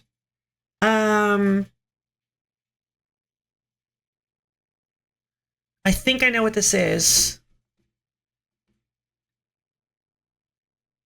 At least I think I understand. What happens if, you know what MBs to receive? Well, I mean, no, that's fine. That's fine. No, I can, oh. No, I've changed my stance. I am officially pro NB energy. NBs need energy too. Let's see. Is it still June? It is. Pride Month. It's like, you don't want NBs to receive energy on Pride Month? Wow. Unbelievable. No, I'm cool.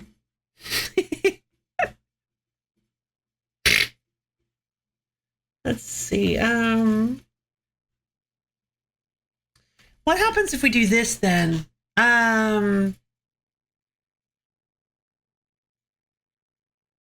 So let's look at how the AND gate works.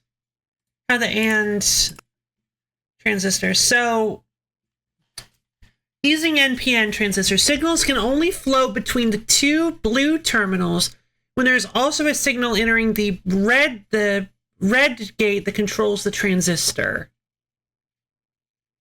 PNP transistors are the opposite of NPN transistors and only allow signals to flow between the two red terminals when the N-type blue gate is not powered.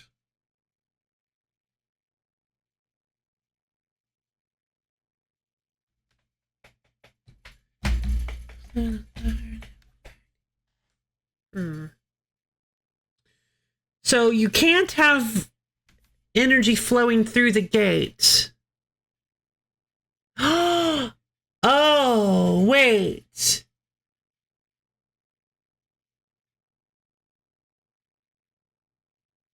Oh, wait, I think my brain is almost there. Hold on.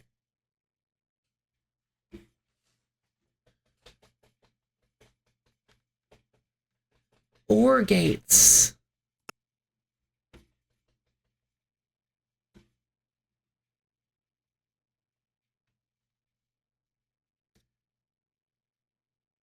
So OR gates are when either OR gates are active whenever either element is receiving energy. Either in A or in B is high.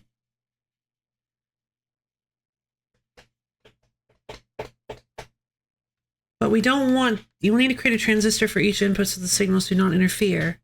I see. So OR gates aren't a simple thing that you can make like an AND gate or a XOR gate. You have to create something, you have to create like a complicated logic system that will become an OR gate, I guess. So I believe how this works is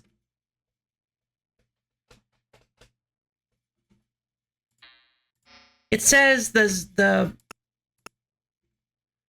only allow signal flow when the blue gate is not powered. Okay. So in that case,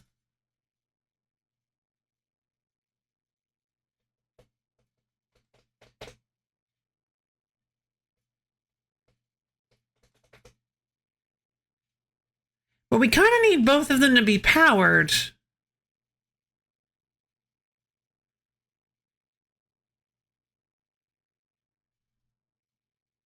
What if...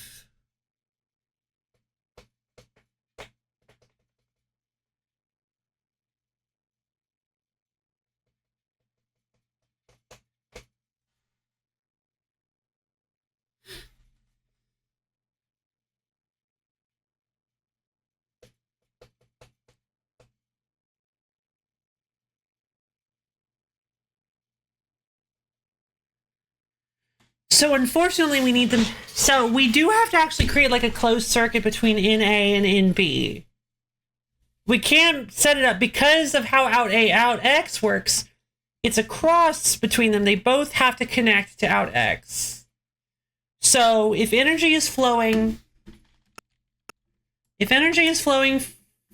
from NA to out X, energy is also going to be flowing into NB, and we need to stop that. We need that to not happen. So how do we get that to not happen? Well, we need to create like one of those gates where it will prevent energy from flowing, or rather,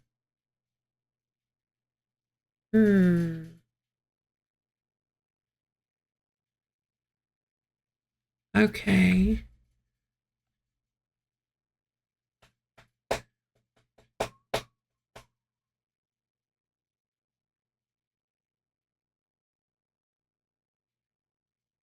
What about this?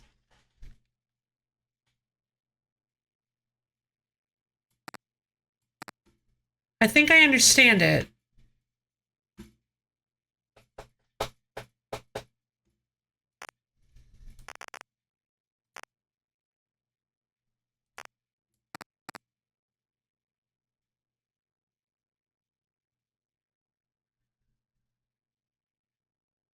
No, wait, hold on. Other way, other way.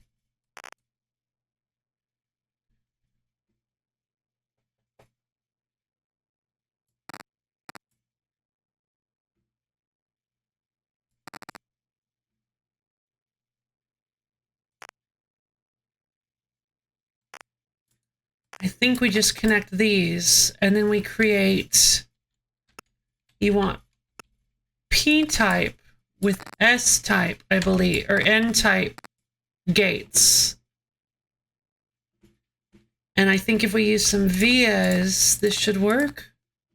Because what this should do is...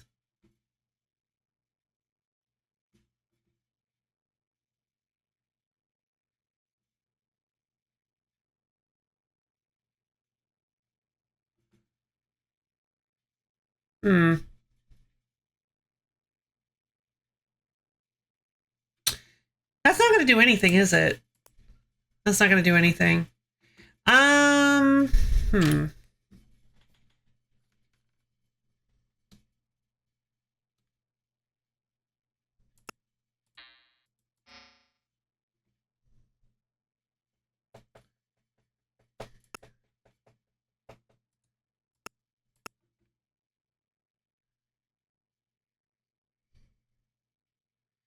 Yeah, you need it to be powered.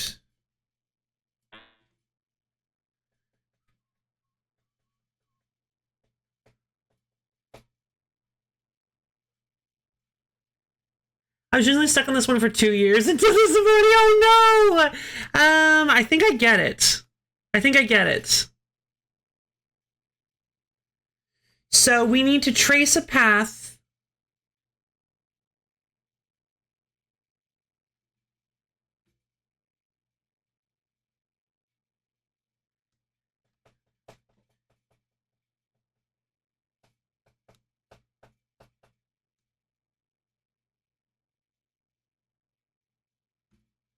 They need to both be active, yes?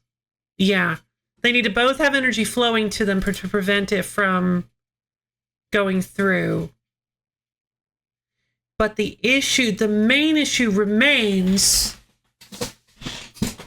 that if we... If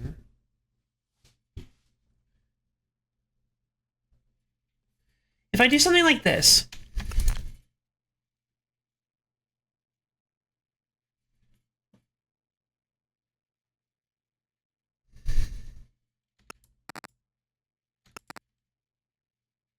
That will make it so that when NB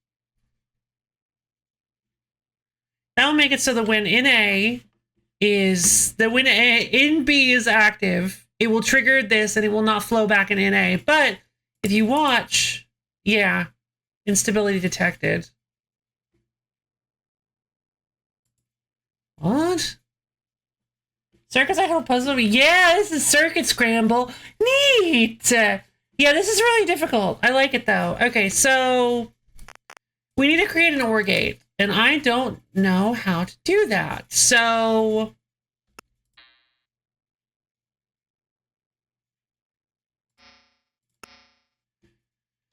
I'm gonna create an OR gate. Just get rid of all this. Is there not a button to just get rid of everything? Select? Oh. Ooh. Yay. All right, so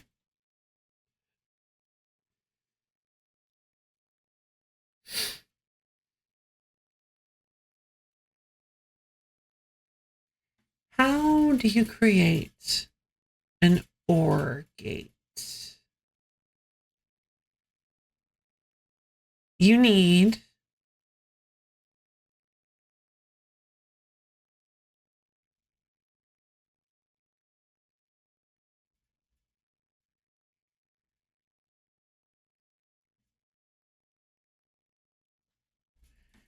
it to I can solve this. You need the current to travel through either one without traveling back through either one.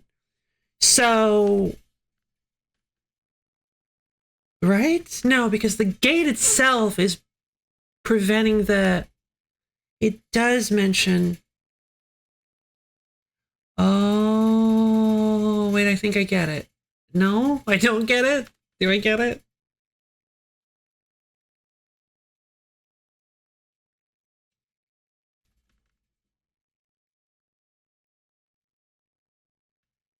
So I need to create an NPN transistor because, okay, so as we've learned, if you create an NPN transistor, the current will only flow once both of them have been triggered. So you can use this to prevent backflow, I guess? Or a PNP transistor. Whoops. Allows flow unless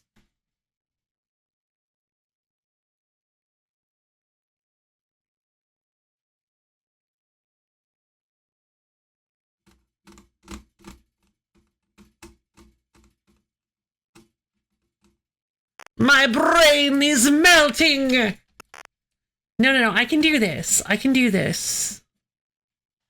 Let's think. Maybe I should use the plus V. Should I use the voltage thingies?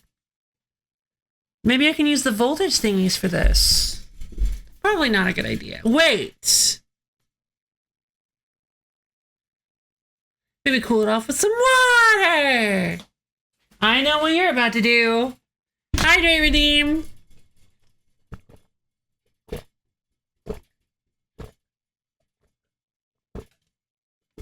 Bah.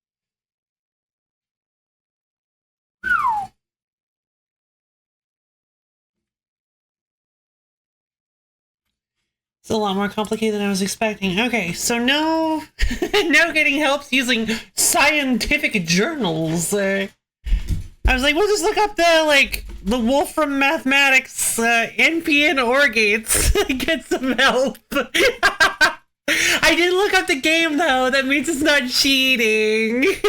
Plus, I didn't understand anything of what I saw, so I'm still gonna have to figure this out myself. All right.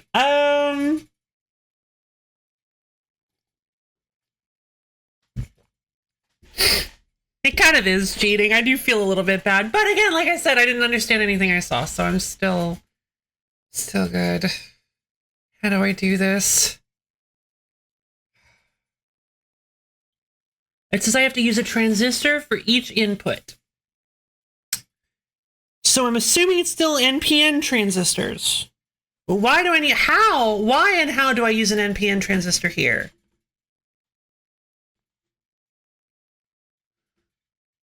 Maybe if I disconnect it from the metal?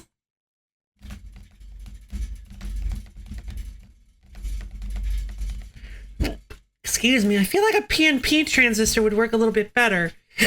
Excuse me.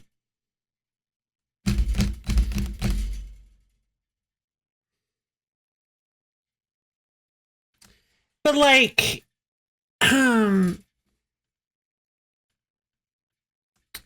PNP won't work because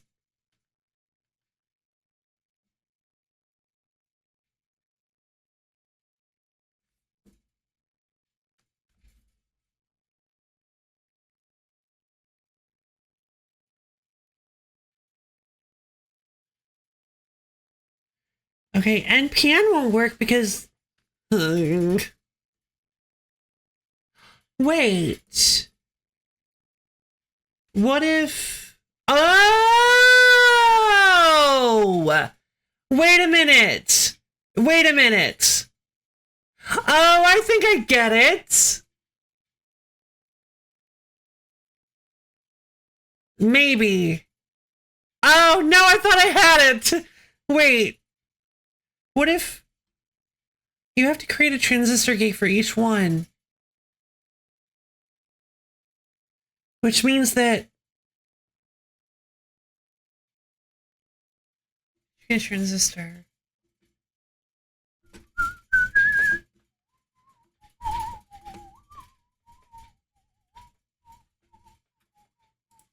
Where's just an OR gate then? Let me look at logic gates. Let me see if I can make one. A logic gate is a device that acts as a building block for digital circuits. Let's look at all these logic gates, baby. Let's do this. Okay.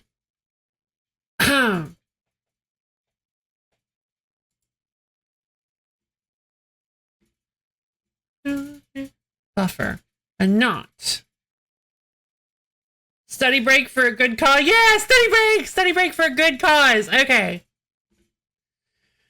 So,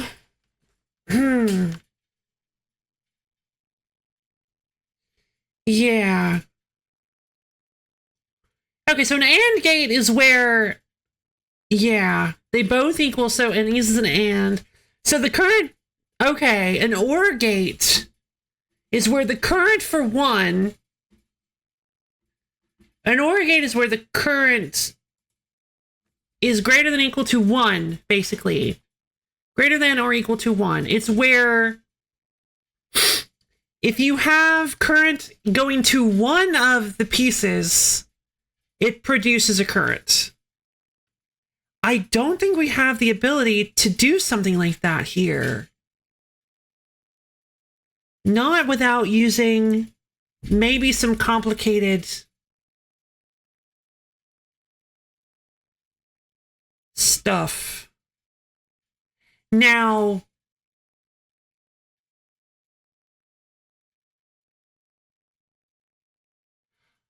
oh,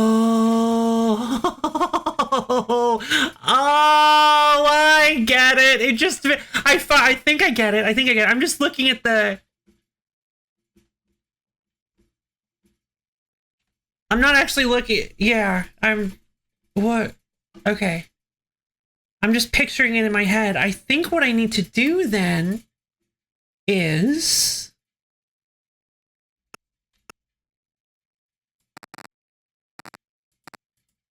connect these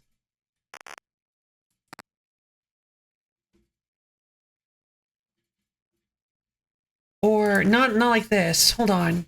No, like this. If I set an S type here, N type here, create a gate here, and use a via to connect both of these. This makes it so the only way it can get both. This makes it so that the only way both little thingies will be lit up to allow the current through is if it's coming in from the input side.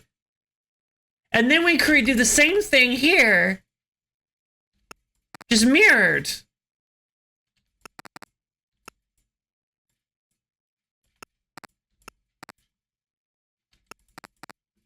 And then we just put some metal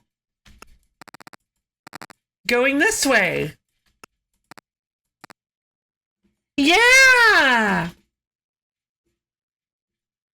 So this way, the current will go through, the current will be go through this metal and go into both of these circuits. And that way, it'll trigger the AND gate we've created. So it'll send the current through here, through this metal to the output, and through the metal towards the input. But because it has no way of accessing the P circuit to allow itself through, it gets blocked at the AND gate because there's no way for it to access. Let's check it out. There you go! Check it out! And now it's testing that one. Yay! Oh my god, I knew I'd figure it out eventually. We just had to make it so that each one had its own self-contained gate. A little backflow protector, if you will. Okay. That's so cool. Thank you! Thank you! We just created a little logic gate that would make it so we basically created the electrical equivalent of like a little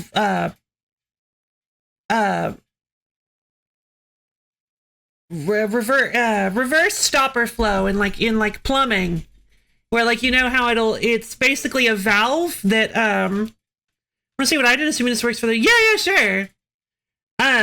Basically how you have a valve that'll push open, but then it'll close when there's no pressure coming from the input, the forward side, and the water can't flow back into it because the valve is shut.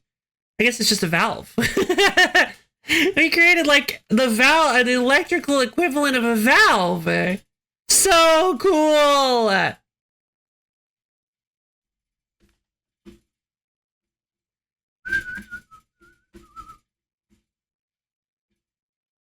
Let's see. Oh, dimmer switch. Oh, my seizure warning isn't up anymore. Hold on.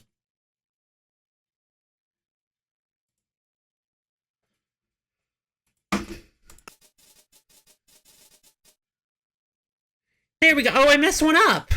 Wait, one is wrong. Wait, why?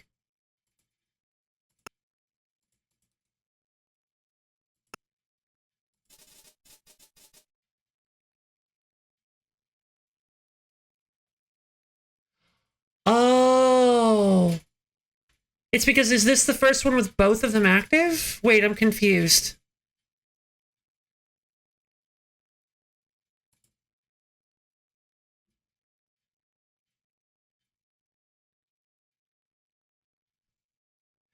Oh.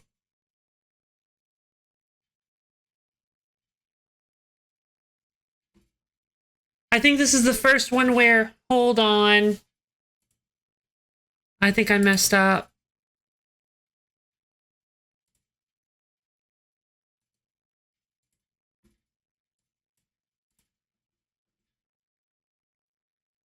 Okay. It's because they're both on at the same time.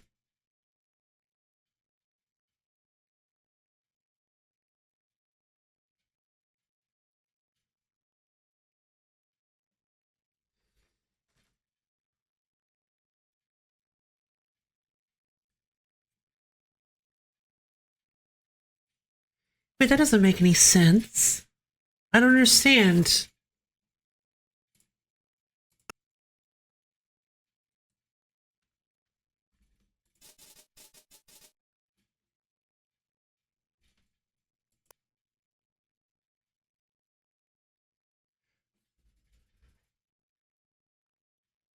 So now they're both on, like they should be. But then NA should shut off. And then it shuts off. So why did it take one extra step to shut off?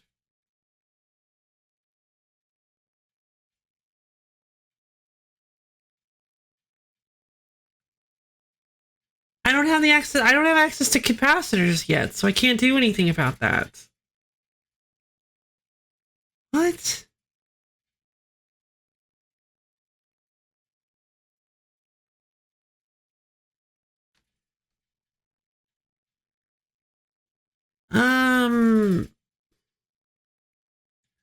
So I was wrong. So this isn't the solution. Let me see your solution.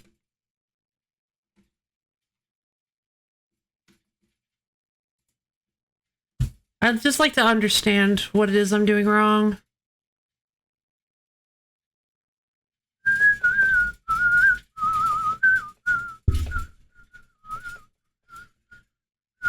Thank you, Borb. Wow. Oh, so you did connect it to plus V. Ah, I was wondering. You did connect it to plus V. So the plus V is always on. Yeah, that makes sense.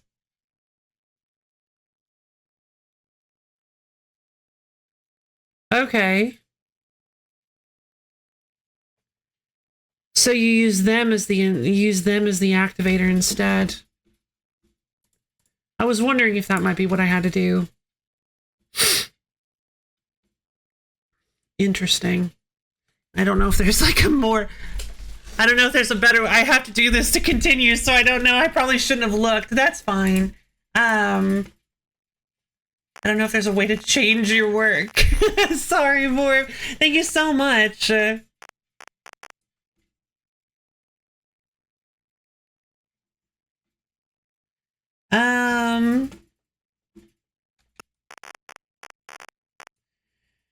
Let's see. So, yeah. So because it kind of works like in so the plus V's aren't just there to be annoying. They're actually aren't there just there to be because we haven't used them yet. They are actually there for a reason. You're supposed to use them. Okay. That makes sense. So, yeah.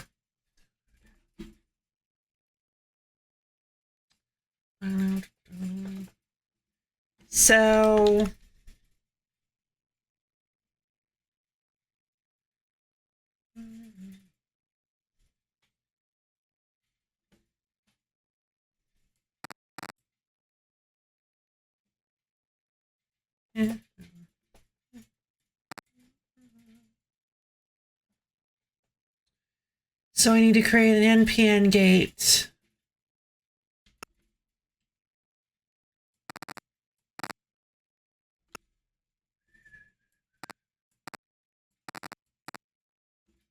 And this seems like the most reasonable way to do it.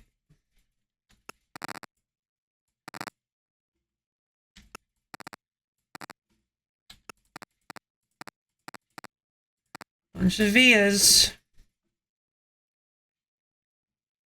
It'll constantly be trying to go through. Yep. Congrats, Borb. You figured it out. I tried to copy your 20th century. True. Yep. Yeah, you figured this out. You figured this one out quicker than I did. Congratulations. I should have considered using plus V. And I guess at one point I did consider possibly using it for something, but I'm like, nah, that can't be right. They didn't say anything about it. Well, next time I'm not going to limit myself, baby. I'm going to push myself to the absolute limits. I gotta turn on my dimmer switch. All right, flash is going off. Yep, it worked.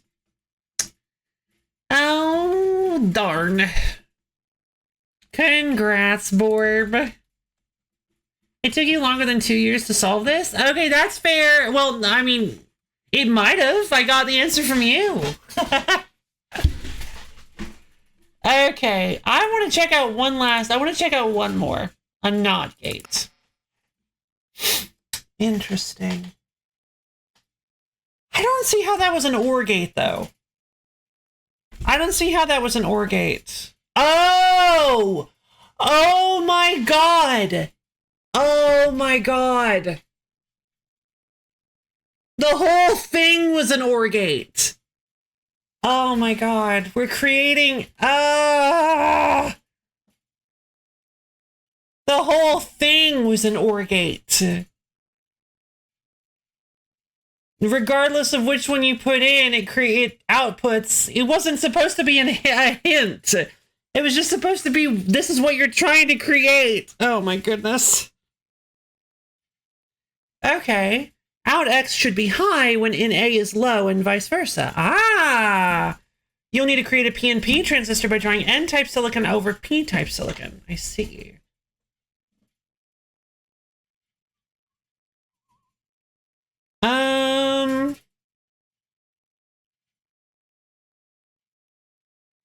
In that case,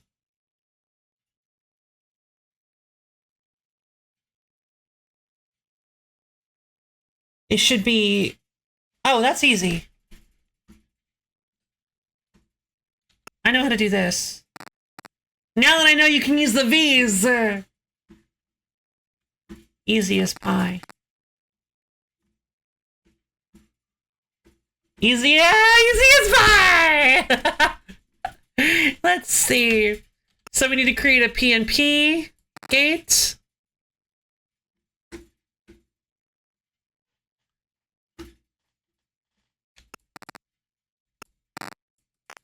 And then we just create some vias, and this should make it so that the V will constantly be going through to the output. And then when NA is inactive, when NA is active, it'll block the gate. It'll block the gate, preventing it from outputting. Yeah, there we go. This should be great. This should be perfect. Dimmer switch.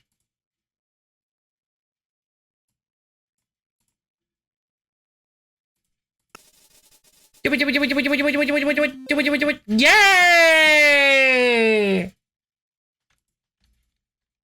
That's what I'm talking about, baby. Easy as pie. All right, one more. I want to do one more. I like this a lot. Power on reset. Hot stuff coming your way. Hot stuff coming your way, baby. What is this? Reset. Reset should be high for the first 10 cycles after power becomes available on the plus V pins. On the positive voltage pins, I imagine is what that is. You will need to place capacitors below the metal layer to create a multi-cycle delay. Okay.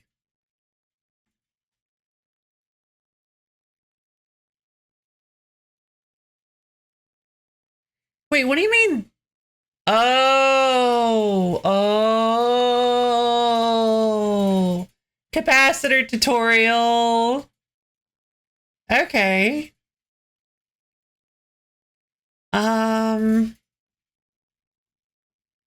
So we needed to wait 10 cycles.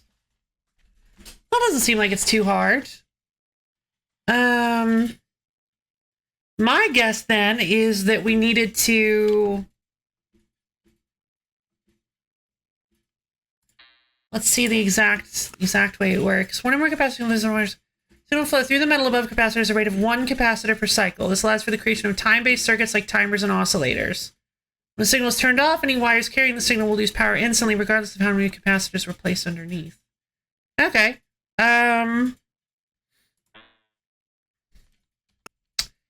Then I think the easiest way to do this would be with a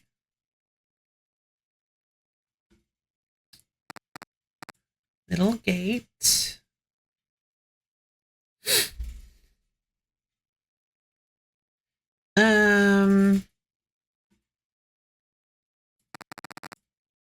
And I'd say putting in a PNP gate right here and having, wait, hold on.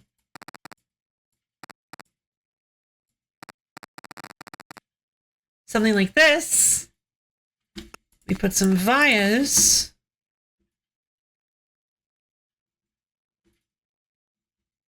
And then we just do 1, 2, oh, D, 1, 2, 3, 4, 5, 6, 7, 8, 9, 10. Let's see if it works. So we've got the power, going to the reset. Power, going flowing through the capacitors, and then, pew. Yay!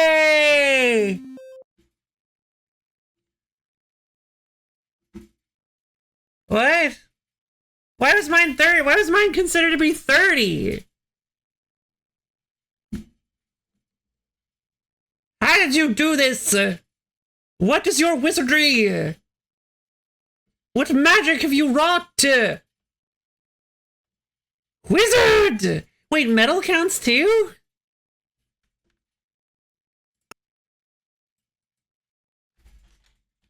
I thought we realized that metal doesn't count.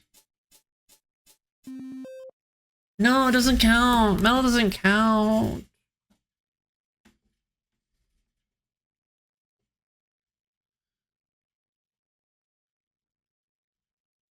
Oh, no. It wouldn't have anything to do with cycles.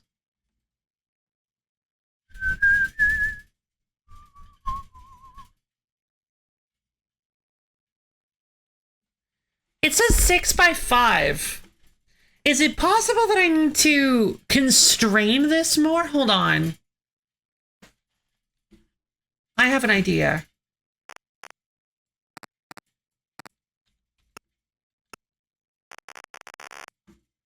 What if I do it like this instead?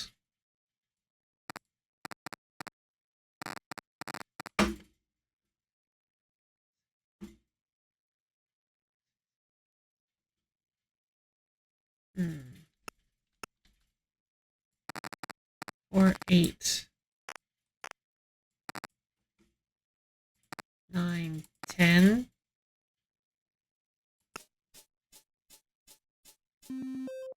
Yeah, 5 by 5. That's what I thought. That's what I thought. It uses the maximum dimensions that you cover with circuitry, with non-metal objects. So if I were to...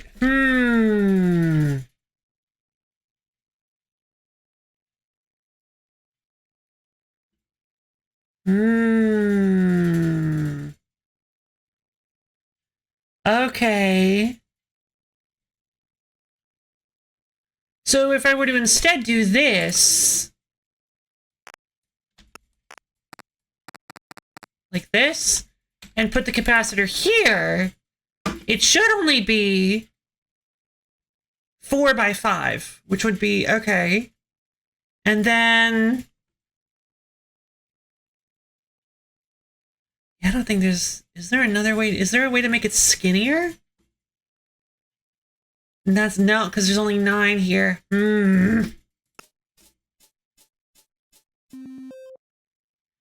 You know...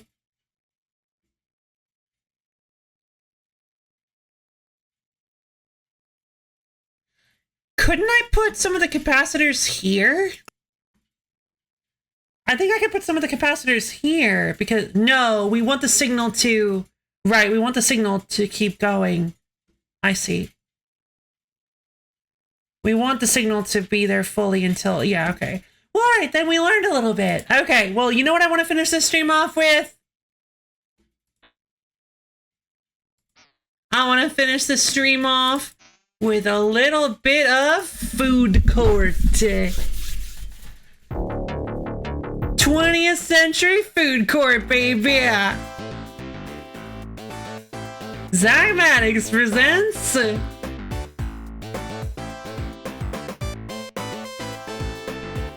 although maybe we should do some more flesh. Nah, we did flesh. We did enough flesh. Food! I really do like the food.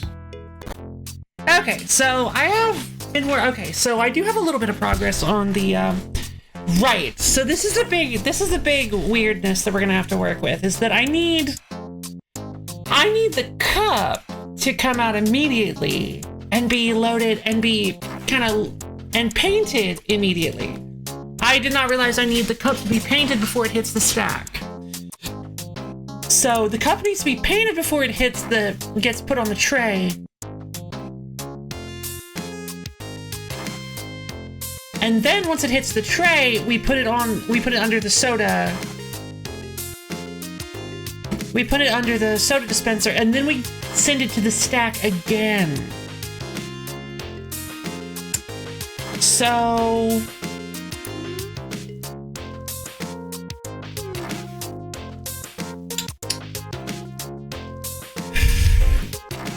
what is a good way to do this? We don't want to buy 2 stacks. If at all possible, we want to buy as little, because stackers are 20K. We don't want to buy too many stackers. We want to buy as few stackers as possible if we can. So ideally, we only do this with 1 stacker.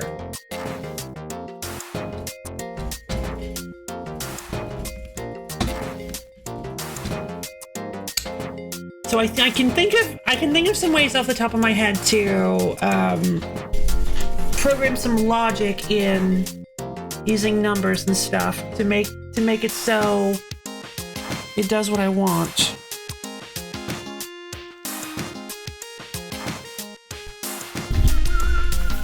Let's see.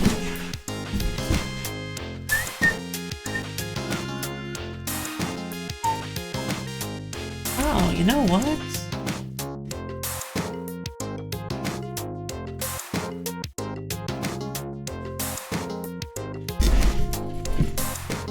We could actually have the...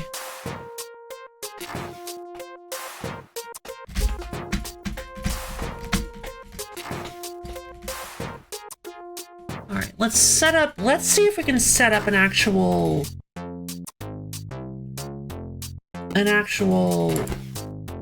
layout with this. Oh man, that's the tray. You can only put the tray high up, and the tray doesn't need to be there for a really long time. Although we can put this anywhere we want, so... This is gonna be a really interesting little, experiment in optimization and sort of like use of space.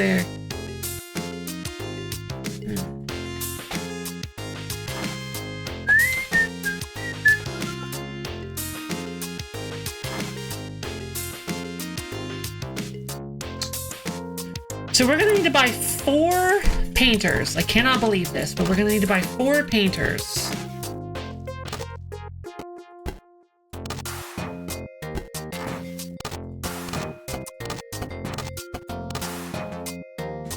Alright, so we need one that does...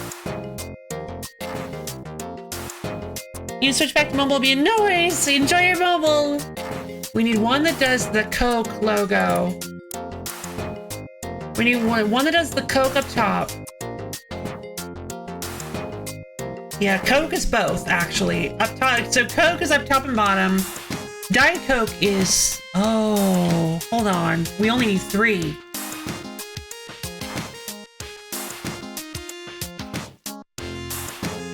If we do this properly, if we plan this properly, we might only need 3.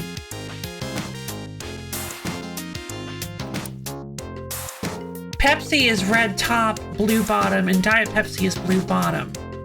So the only one that doesn't... Okay, so Diet Coke and Diet Pepsi do not need red on top, but Coke and Pepsi do need red on top for both. So as long as we...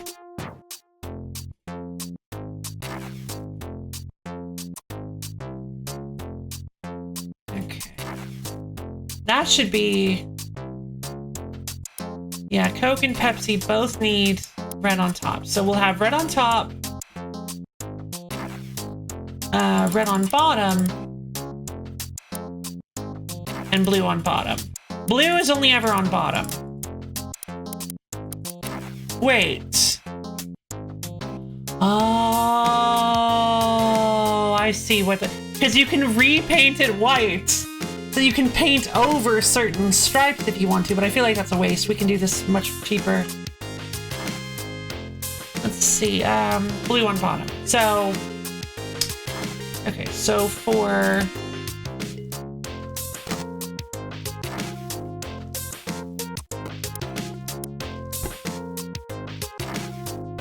So A is blue on top, B is blue on bottom.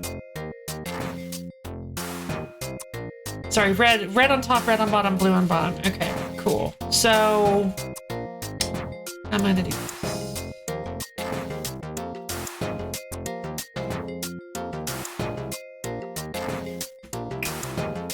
It's gonna require a lot of conveyor belts. We're already at $124,000 for this. Okay, so we're gonna have a...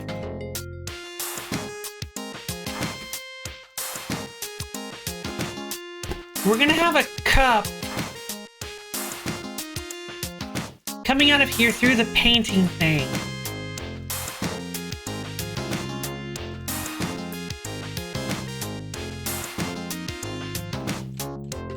I imagine the lid can't be painted, so we need the lid to go to the stacker after everything has already been processed. So we can time the lid afterwards. We'll time the lid afterwards. So we need the... We're gonna need a...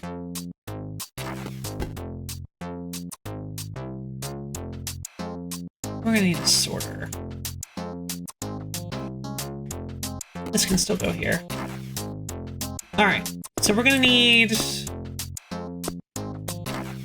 a gate of some kind. A sorter or a router?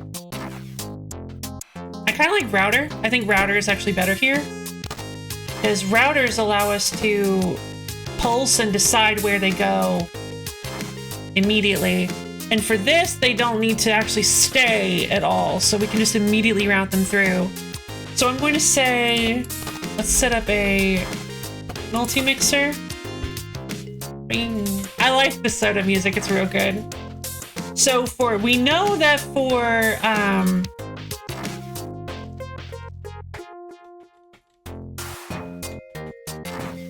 through, we're gonna have, so A is top. So that is Coke and Pepsi. So Coke and Pepsi are gonna go here, and that's gonna be routed to through. So that's gonna go to A.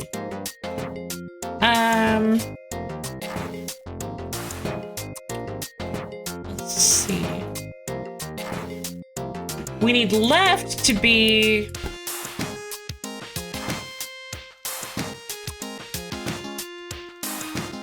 It's gonna be so expensive. All right, so we need left to be only Pepsi and Diet Pepsi. So, oh, I accidentally deleted it. The thing about that is, Pepsi will have gone through here already. So what if we set this here?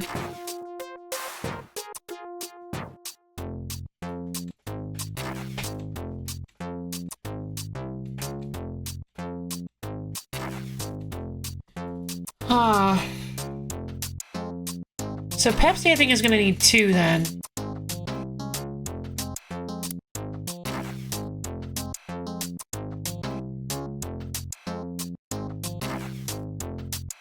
Let's see.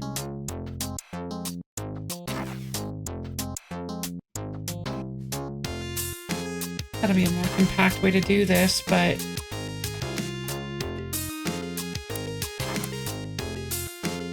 I think, okay, so let's set up multi-mixers for each of these.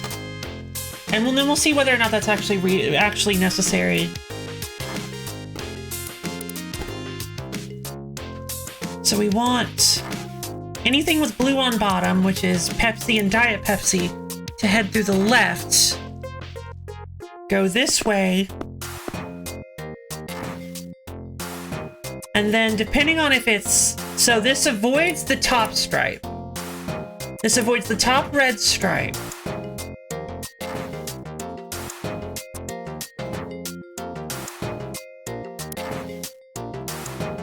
And then that means that if it is Diet Coke or Diet Pepsi, it needs to go through this thing.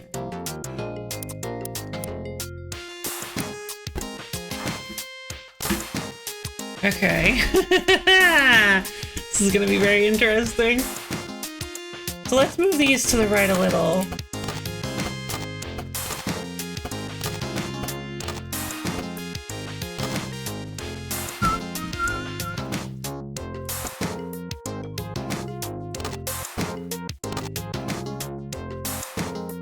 So we have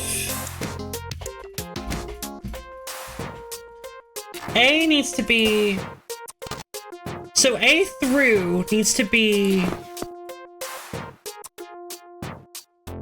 this is like the basic layout I've got for this so far. And then we're going to, all right, let's slap the stacker here.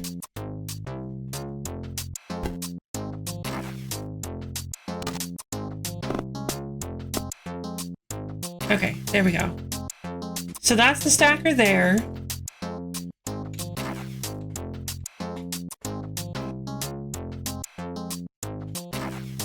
Oh, wait a minute. Because it needs to go through the cola. Okay. So it needs to get stacked on the tray at one point. Be sent to the cola to get dispensed twice. Which means we're gonna need a sorter here as well.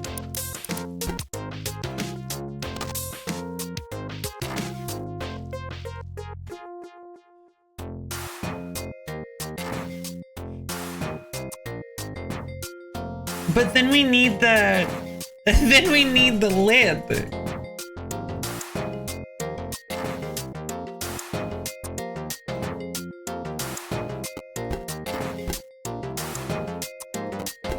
So it kind of implies we need to do this.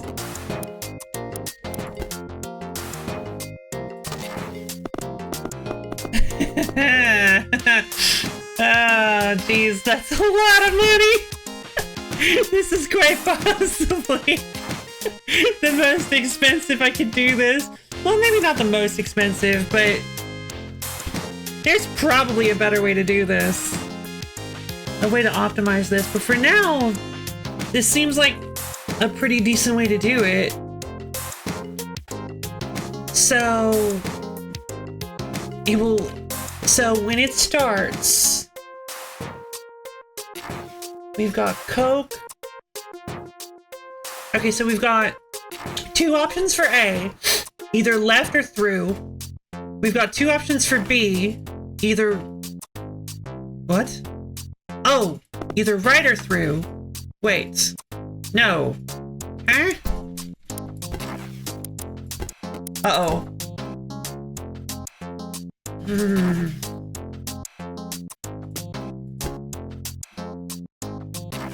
Ah, jeez.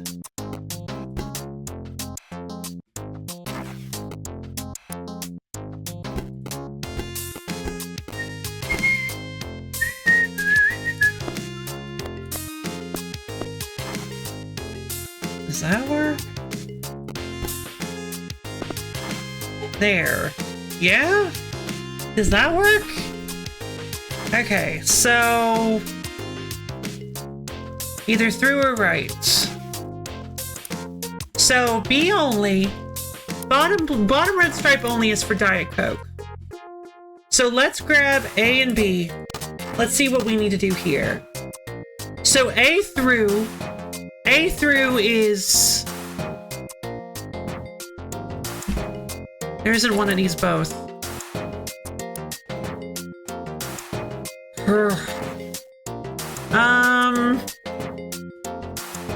B is bottom. Well, you don't need, hold on. There. That's better. Okay. So you don't need, you either need just bottom red, top red, and bottom red, which is, no! Ah, wait a minute. You can't do that. Is it better to do it this way then?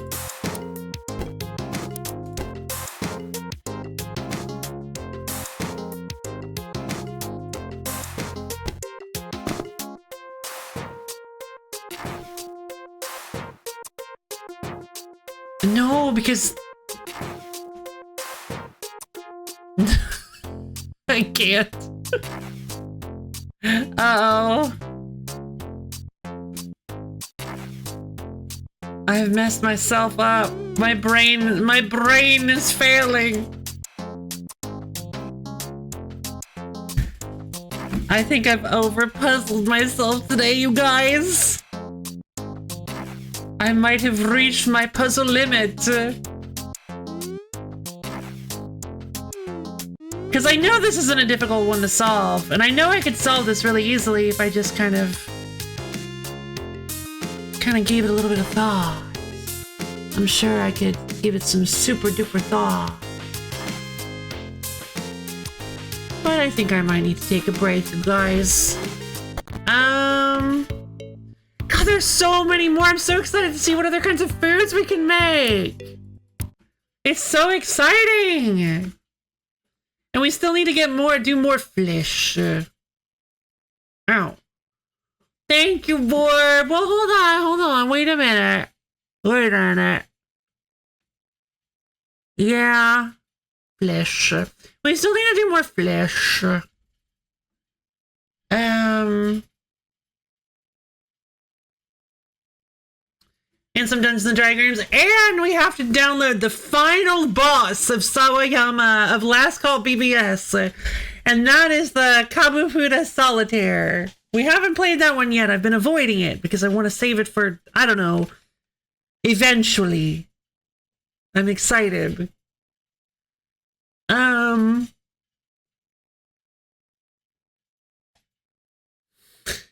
But yeah, I think we did pretty. Yeah, okay. I guess this will be. Yeah, let's call it quits for today. I had a lot of fun, you guys. This was great. Wait, should I pull up the Dungeons and Dragons' music? No, Dungeons and Diagrams. Oh, thought I had music. Quitters never win. Yeah, well, I'm not quitting. I'm just taking a break. I'm gonna be taking a break for the week, and then we can come back and play some more next week. We got some Steam Force. We got some of the boy. We basically got the full boy created.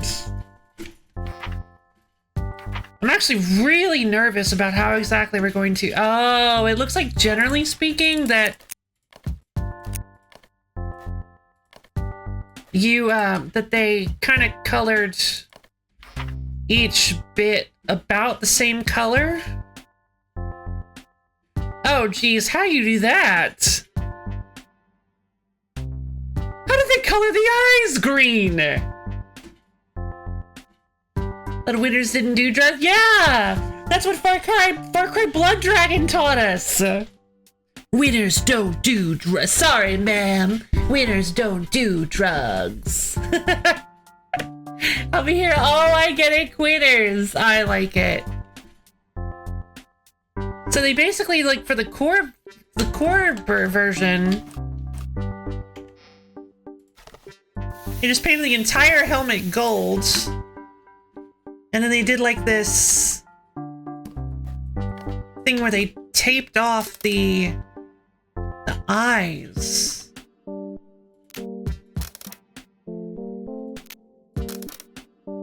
Wow.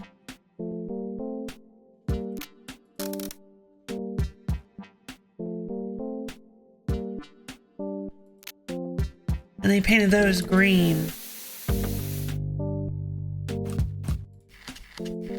Wow. That's cool.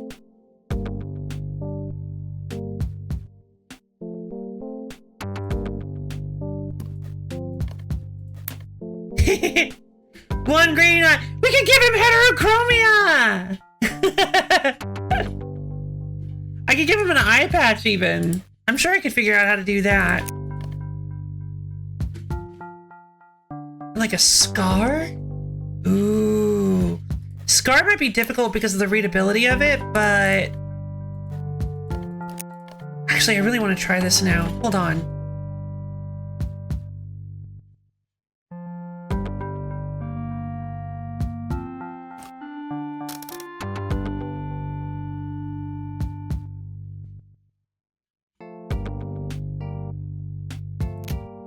We can like...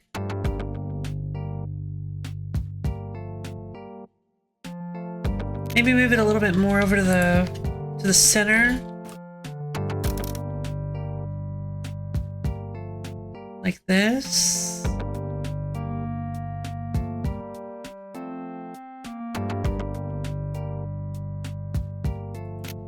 And then we'll put a piece of tape underneath here so that it won't cover the gas mask and stuff. And then we just go to X and yeah, we'll also cover the top of the head. Oh, no way! Oh, that looks so good! It looks so cool. Oh, what? And then we like fill in the eye, yeah? Hold on, let's fill in the eye with white. Like we did with the other eye.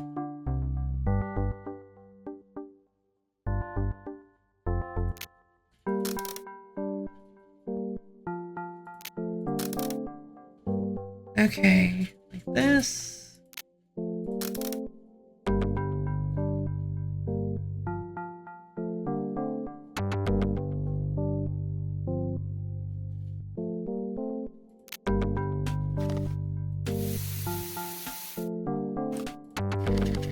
Oh, it loses a little bit of readability.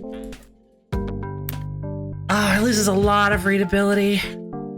You can't even really tell it's a scar anymore. Dang.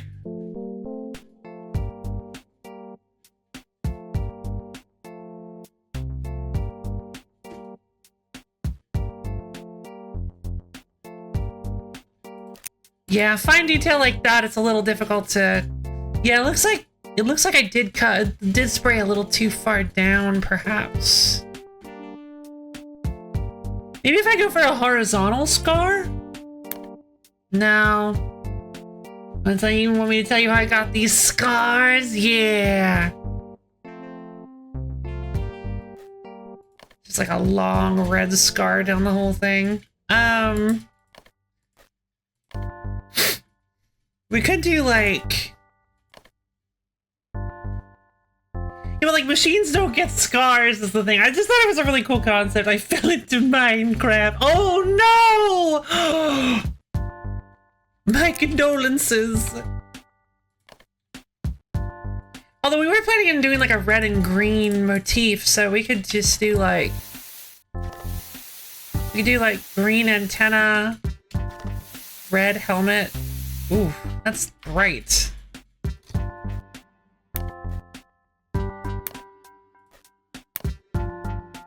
Ooh, I kind of like that.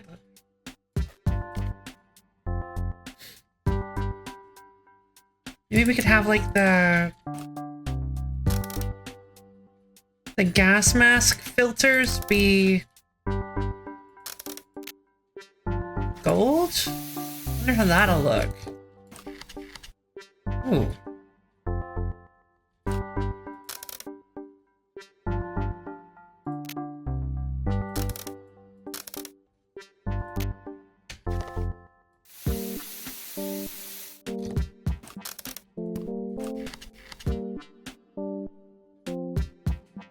I mean, I kind of like it, actually. He looks kind of cool.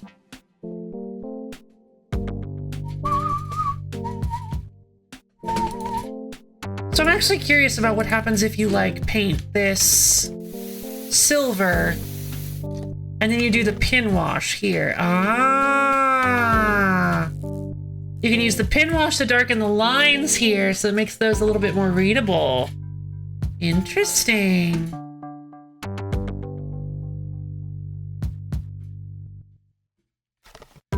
if you get those kind of golds.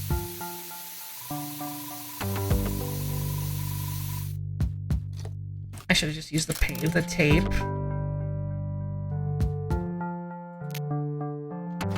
What if you get like above the lines gold and below the lines gray?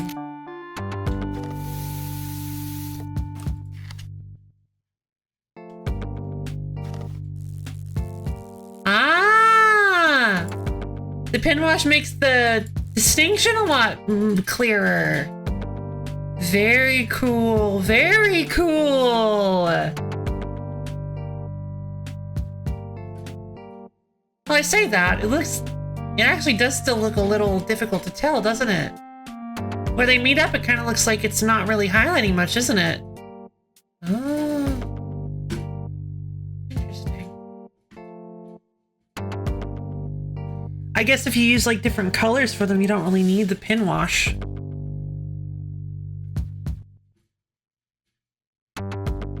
Neat. Well, I'm excited to finish our Christmas themed,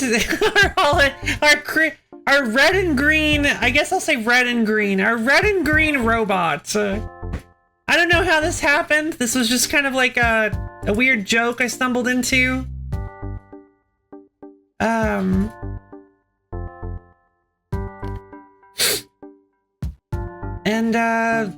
Yeah, I guess we're gonna go like, I guess red, green, and gold will kind of be the colors we're gonna try to focus on. I mean, we only have 6 colors. I'd like to use, we could probably use all of them in some capacity. But yeah, I'm excited to play some more with my robots, do some more puzzle games and stuff.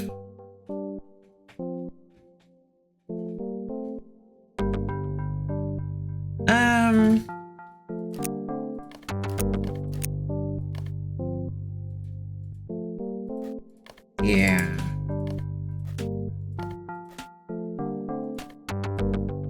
And then you can go, I'm gonna paint you all white so you don't get,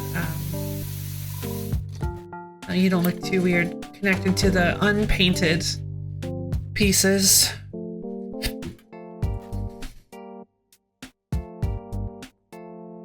But yeah, I'm having a ton of fun with Last Call BBS. Hopefully you guys are too. I guess I'll go ahead and say this will be the end of the stream. All right, let's...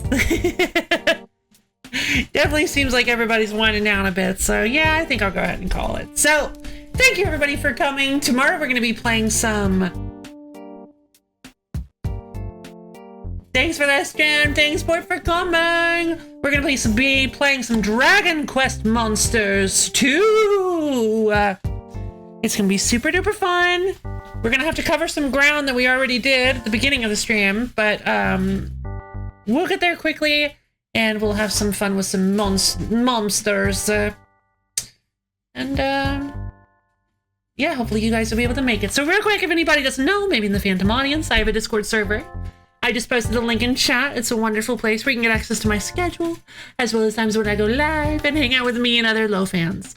It's an awesome-tastic, wonderful, cool place. You should totally come check it out because we talk about lots of stuff and share pictures and stuff, and kayaks make a mention occasionally. So, yeah. Flesh. Yeah, I hope you guys had fun. I know I did. I have, we talk about monkeys, do we? No! No monkeys! I'm done with monkeys! I can't anymore! It's fine. I'm actually getting over it. It's all good. No, I'm all good. I'm all good. Ugh. Those monkeys truly were the worst. Like, just the worst enemies. We did it, though. We beat them. And we managed to defeat the campaign. And it was grand.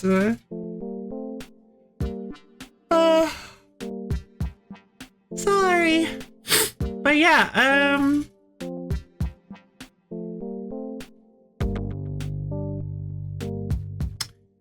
I think that's all I wanted to say. I love each and every one of you, and I hope you all have a wonderful, amazing, splendiferous awesome, tacular rest of your day. And I'll see all of you guys